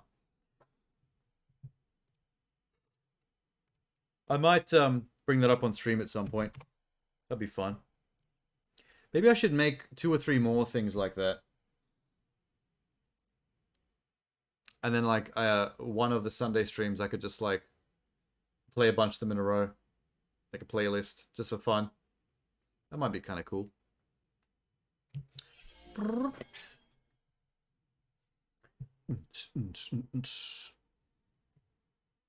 Hold up, what's this? Jack move. What's Jack move? I don't know if this is a show, movie, or a game. Oh, it's a game. Cyberpunk JRPG with a retro pixel art look that builds itself as Final Fantasy meets Ghost in the Shell. Dope? Wow, what a sales pitch. Holy shit. Hell yeah. Just inject that in my veins. Huh? I have a real bad feeling about this. It's got legit anime cutscenes.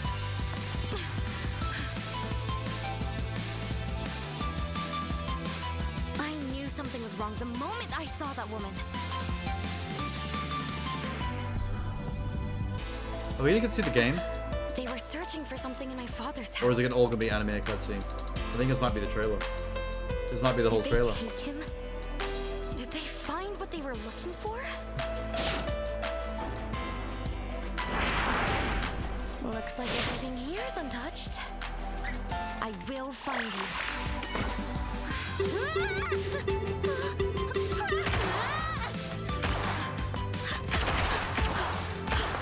I mean, they put a bit of effort into this. This is kind of cool. I just hope the game lives up to it.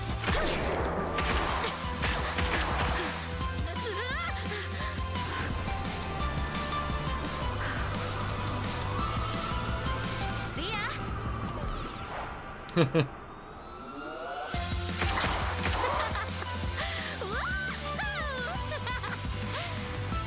The character model does go off model a couple of times though. Oh, there's the game. Oh, this is cool. That's turn-based battles as well. Oh, fucking hell, IGN. I'm so sick of channels putting, like, ads over the last part of a video. It drives me nuts. Hype Train Digital? Can't remember anything else they did. That's got some production value. I like that. That was cool. You like parody songs? Oh, I mean, it's just like any genre. There's good parody songs, there's bad parody songs. I'm just not a musician myself, so if I'm going to make anything musically, then I'm more likely to make a parody song of something because, you know, I'm not going to make real music. I'm no singer. I don't play any instruments, so I'm more likely to dick around and make a joke out of something, if anything. Who's Kudori? If you take 7 divided by 4, carry the X, my goldfish drowned, and so I got up and started walking on my elbows, and my grandma died, and then I went to my house to eat dinner tomorrow. Same. Relatable.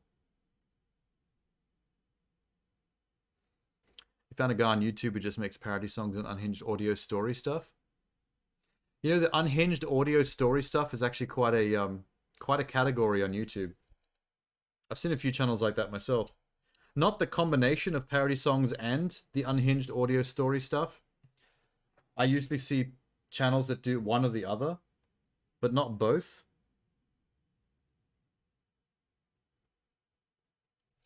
That's a bit wacky.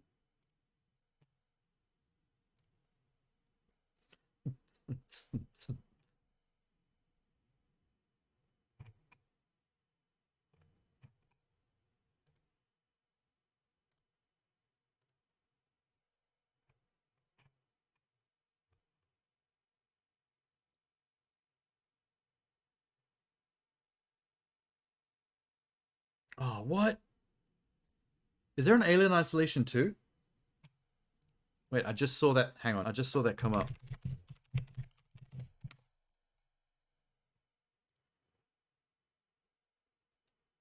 Alien Isolation 2, Unreal 5, amazing demo. Huh? It seems that an Alien Isolation 2 is not on the cards, although Creative Assembly isn't parting with the property yet. So why is there a demo? Huh?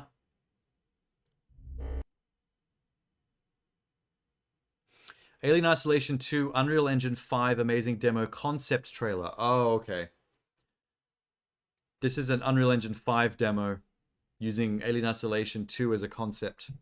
It's not a real game. I mean, I'll buy it. That's kind of cool. I'm a bit disappointed. I got excited then for a second. Oh, it's Ripley.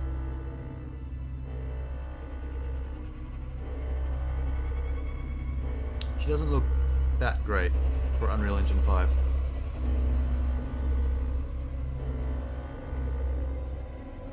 This looks pretty much the same as Alien Isolation 1.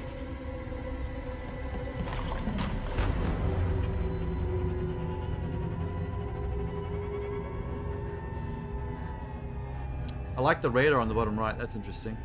I like the design of that.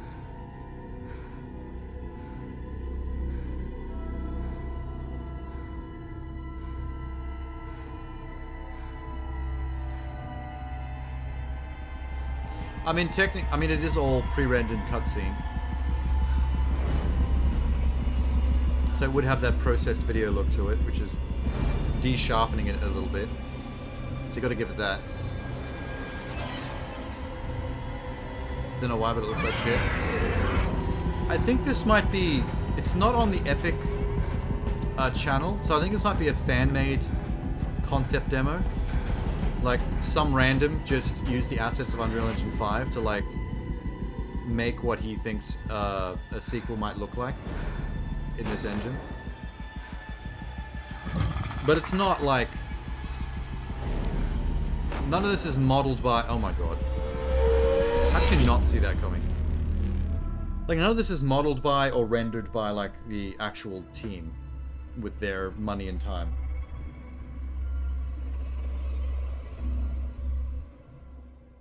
Imagining Alien in Unreal Engine 5, create a demo to realize that dream. We make this demo trailer to clear the level of the expectations of fans from the next version of Alien. A little bit of broken English. So they're really just trying to show off graphical features like Lumen, Nanite, Ray Tracing, and Metahuman. They must have made Ripley in the Metahuman character modeler that comes with Unreal Engine.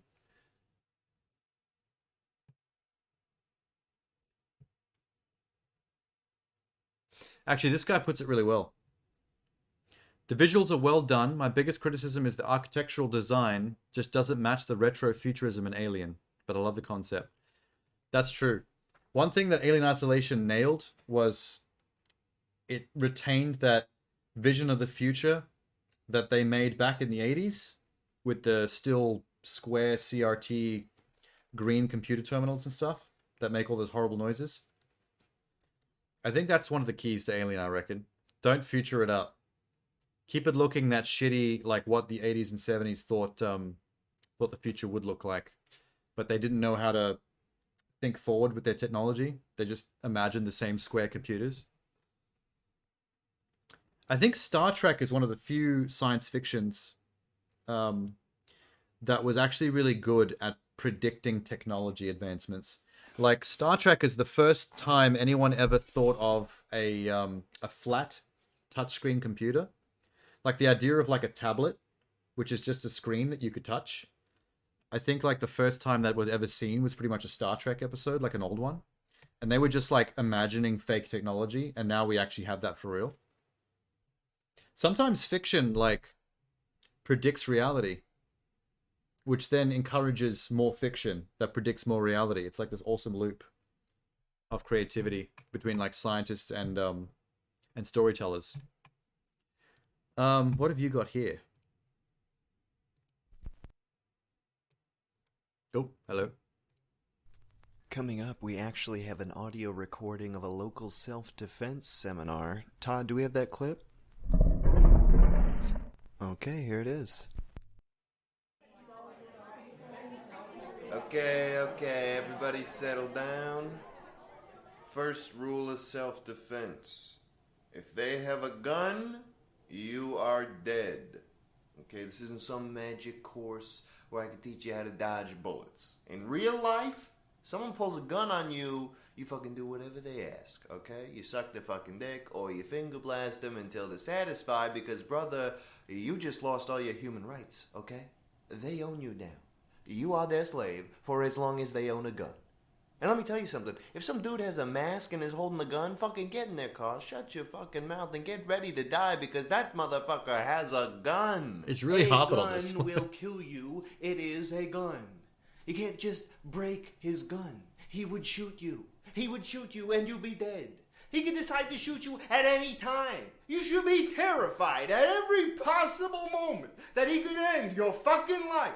You should be on your knees, begging him not to blow your fucking brains out. You should be saying, hey, my mom, she's rich. Let's go over to her house and rob it. You know, I got the key. And maybe he says, okay, yeah, sounds like a plan. You both go over there and you go in through the front door and you start to think, oh, geez, I don't think mom's home, but I shouldn't be breaking into a house. And then he presses his fucking gun into your back, reminding you that he could make you a paraplegic if he gets a fucking twitch in his fucking finger. And you go into the house and you're pretty sure that Ma ain't home. She should be over at Robert's house by now. Oh, I bet Robert loves that. You think he'll ever get around to teaching when self-defense? Ma comes to his fucking condo at sundown so he can fucking defile her, defile the memory of her as your mother. And you start thinking about all the gross psychosexual love games that they're gonna be playing with each other when all of a sudden you hear footsteps. And they ain't your own. And they Oh ain't shit, the there's music. And all of a sudden, Ma is at the stairs. God, she's beautiful. She sees you through the shadows. Jeremy, is that you? She says. Yeah, Ma, I thought you'd be over at Robert's by now. Oh, Robert can be so boring at times. And just like that, a hot bolt of lightning flashes down your spine and you don't know why. She starts to walk down the stairs, gripping the banister with her long, delicate fingers. Well, to be honest, Jeremy, I've been wanting to say this for a long time, but I think you're very attractive. What the fuck? A flash of 1,000 terrible This thoughts escalated in a sprint way I across wasn't your brain. expecting. Can I do this? Can I be a man who fucks his own mother? Can I marry her? What would Robert think? Then, a familiar voice opens up from behind me. I wouldn't mind. The man holding the gun takes off his mask. It's Robert, the dirty fuckhound. In fact, this was my idea. Of course, you think. Robert convinced Ma to have a threesome with a mostly willing son. Well, not today, you think. Robert, you fucking pitiful bastard. I'll fucking kill you before I fuck you. I don't want to fuck my mom and her boyfriend. I just want to fuck my mom. They're both coming at you now with open mouths and unzipped flies, and you freak. His you mom freak. has a You're so fly? full of confusion and rage and sexual panic that you just look and grab at Robert's hands. You try to get the gun away from him so that you can just run away and be free this terrible night forever. But Robert, he doesn't give up so easily. And now you're both jockeying for the gun. And no matter how much you pull, you just can't get the gun loose. So you bite down on Robert's hands, you know, to try and loosen the grip on the gun. And all of a sudden... And I'm staring down the Wait. This just went into the shine down. I didn't even hear that building up in the background. The gun that killed Ma. In order. Wait, what? Knives are also bad.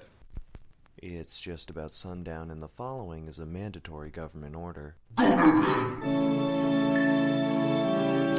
know what that ending part reminded me of? Have you ever listened to Welcome to Night Vale? Night Vale is a pretty well-made ongoing podcast. It's kind of like a Twilight Zone-esque horror podcast, where it's like listening to the 24-hour news of from a town that's like a very Twilight Zone-esque town where weird shit's always happening. and it just gets more and more like surreal the more you listen to it. All the news broadcasts of the shit that's happening around this town. It's pretty good.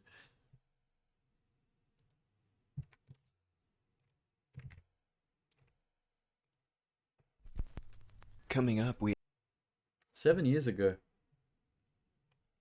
Might look more at his channel a little bit later.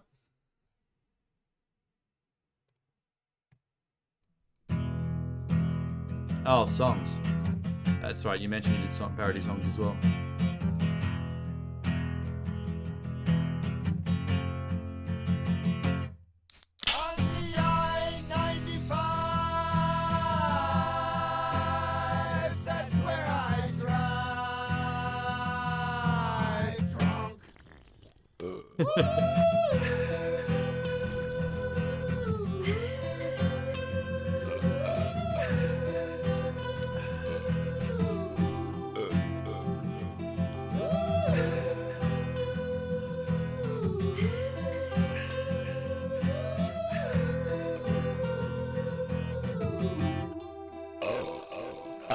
God damn.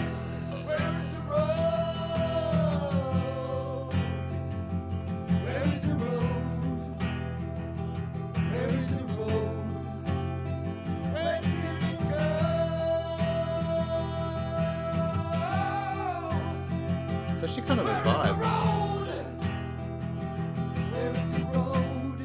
Like, I actually forgot it was a parody song for a second just because the acoustic was kind of like a bit of a vibe for the... I was like getting relaxed. And a bit drowsy even. I mean, you're not going to get drowsy with this bit.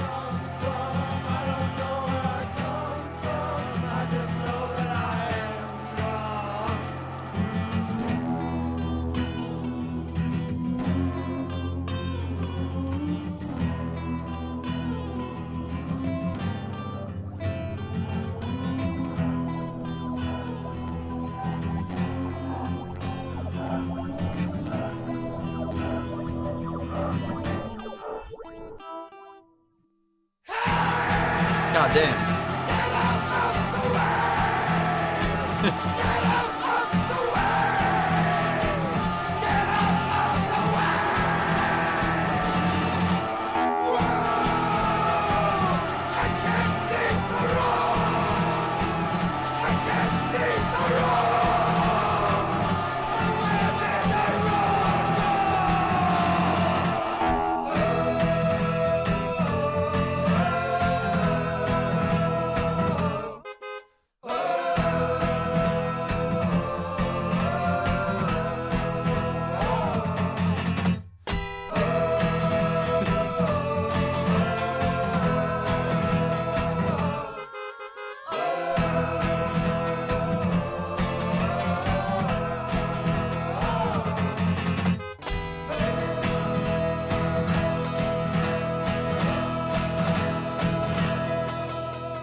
I think it really captured the emotional roller coaster that is driving drunk.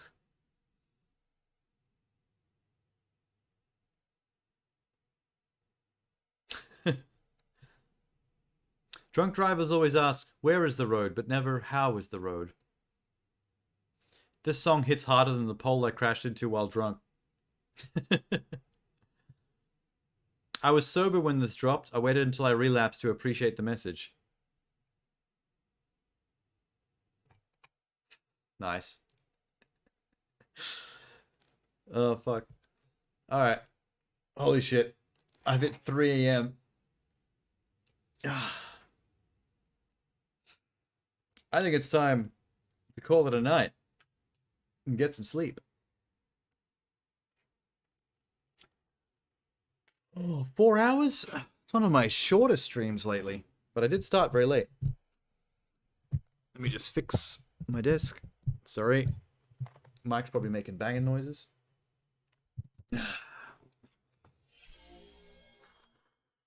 Oh, okay. I left the aircon on during that whole thing, which I totally forgot about, and now my feet are freezing. I got little ice block feet. That's uncomfortable. Oh, thanks for hanging out, River. That was pretty cool. I saved a link to his channel so I can trawl through some of his songs and other audio skits later, or at a different date, because it's pretty interesting. He seems to have a lot of content, which is awesome.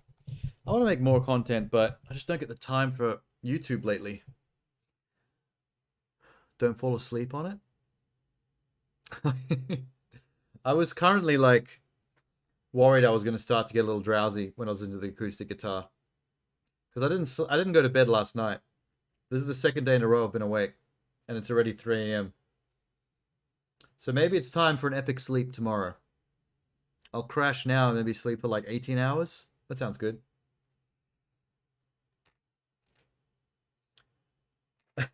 Yeah. Sham was saying the same thing before.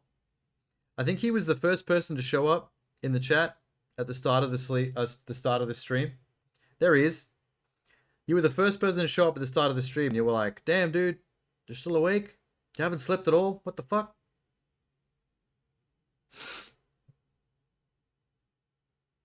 It's time for some epic rap battles. I'm not gonna make it through any epic rap battles. I'm gonna pass out.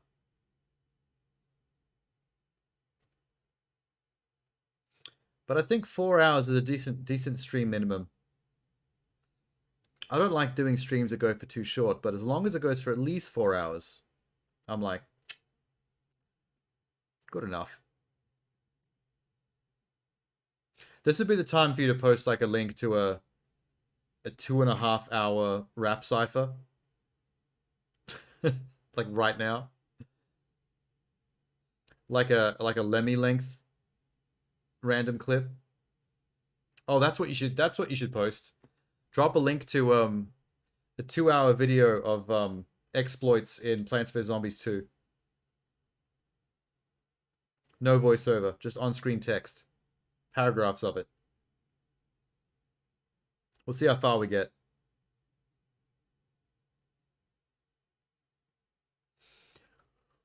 I definitely have to get a decent amount of sleep before tomorrow night, because tomorrow night I'm supposed to start streaming Mortal Shell. So I don't want to be like tired for 3 nights in a row while I'm trying to play a Dark Souls game. Here's my version of a Lemmy video. Uh-oh. Uh-oh.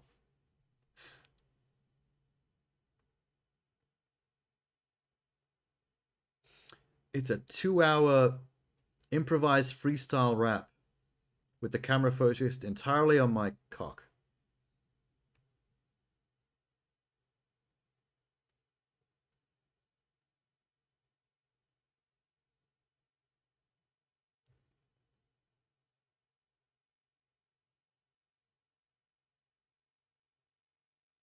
Oh, there it is.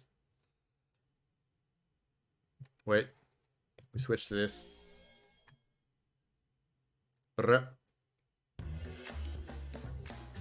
Oh, goddamn. 5 hours and 15 minutes of why Danganronpa V3 is a beautiful mess. The final installment in the series... Oh, it's the game. I thought for a second he meant the final installment in his YouTube series about Danganronpa. And the latest installment's 5 hours, so the previous one's probably just as long. The largest in scope has gone through a fair share of controversy. In the finale to the Danganronpa... Oh, it's actually a...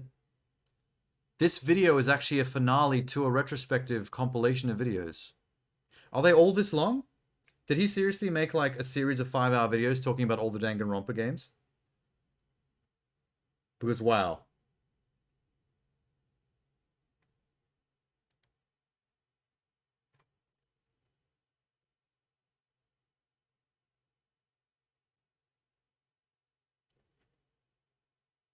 People in the comments taking it really seriously. They're digging in. 5 hours of people creaming. So, Danganronpa V3 Killing Harmony, or as it's known in its original release, New Danganronpa V3 Everyone's New Sim.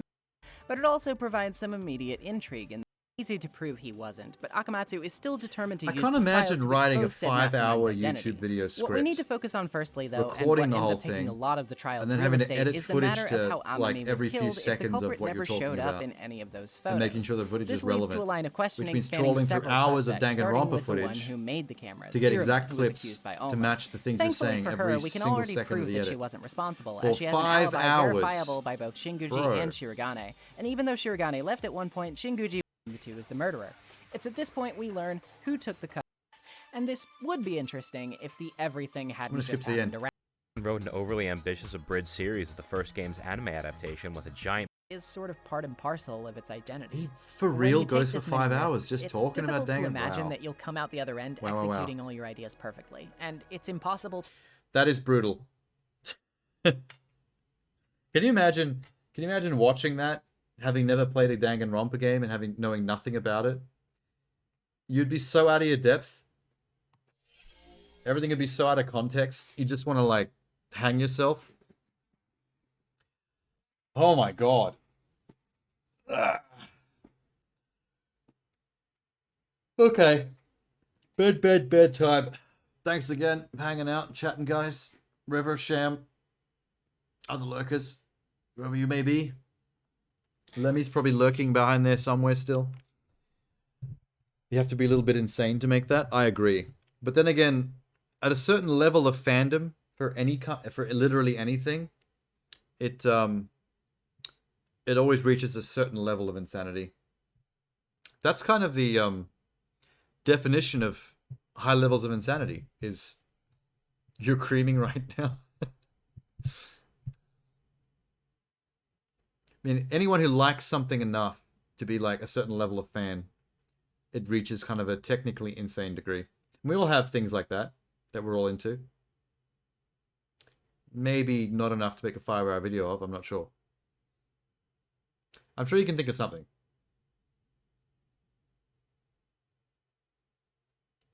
The MGS fandom? Oh, hell yeah. I can 100% see someone making a 5-6 hour video just talking about the lore of MGS. Easy. In fact, I'm pretty sure there is a video of Legend of Zelda.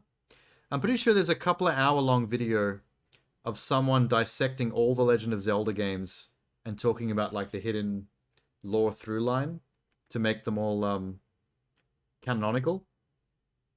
Like they're an actual timeline of multiverse, like whatevers. I don't know.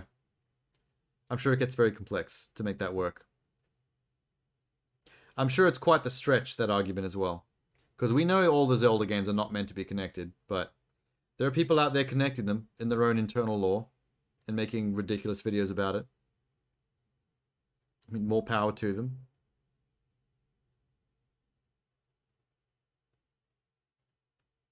I wouldn't be surprised if Final Fantasy had its own obsessive fans making hour-long videos about stuff from Final Fantasy.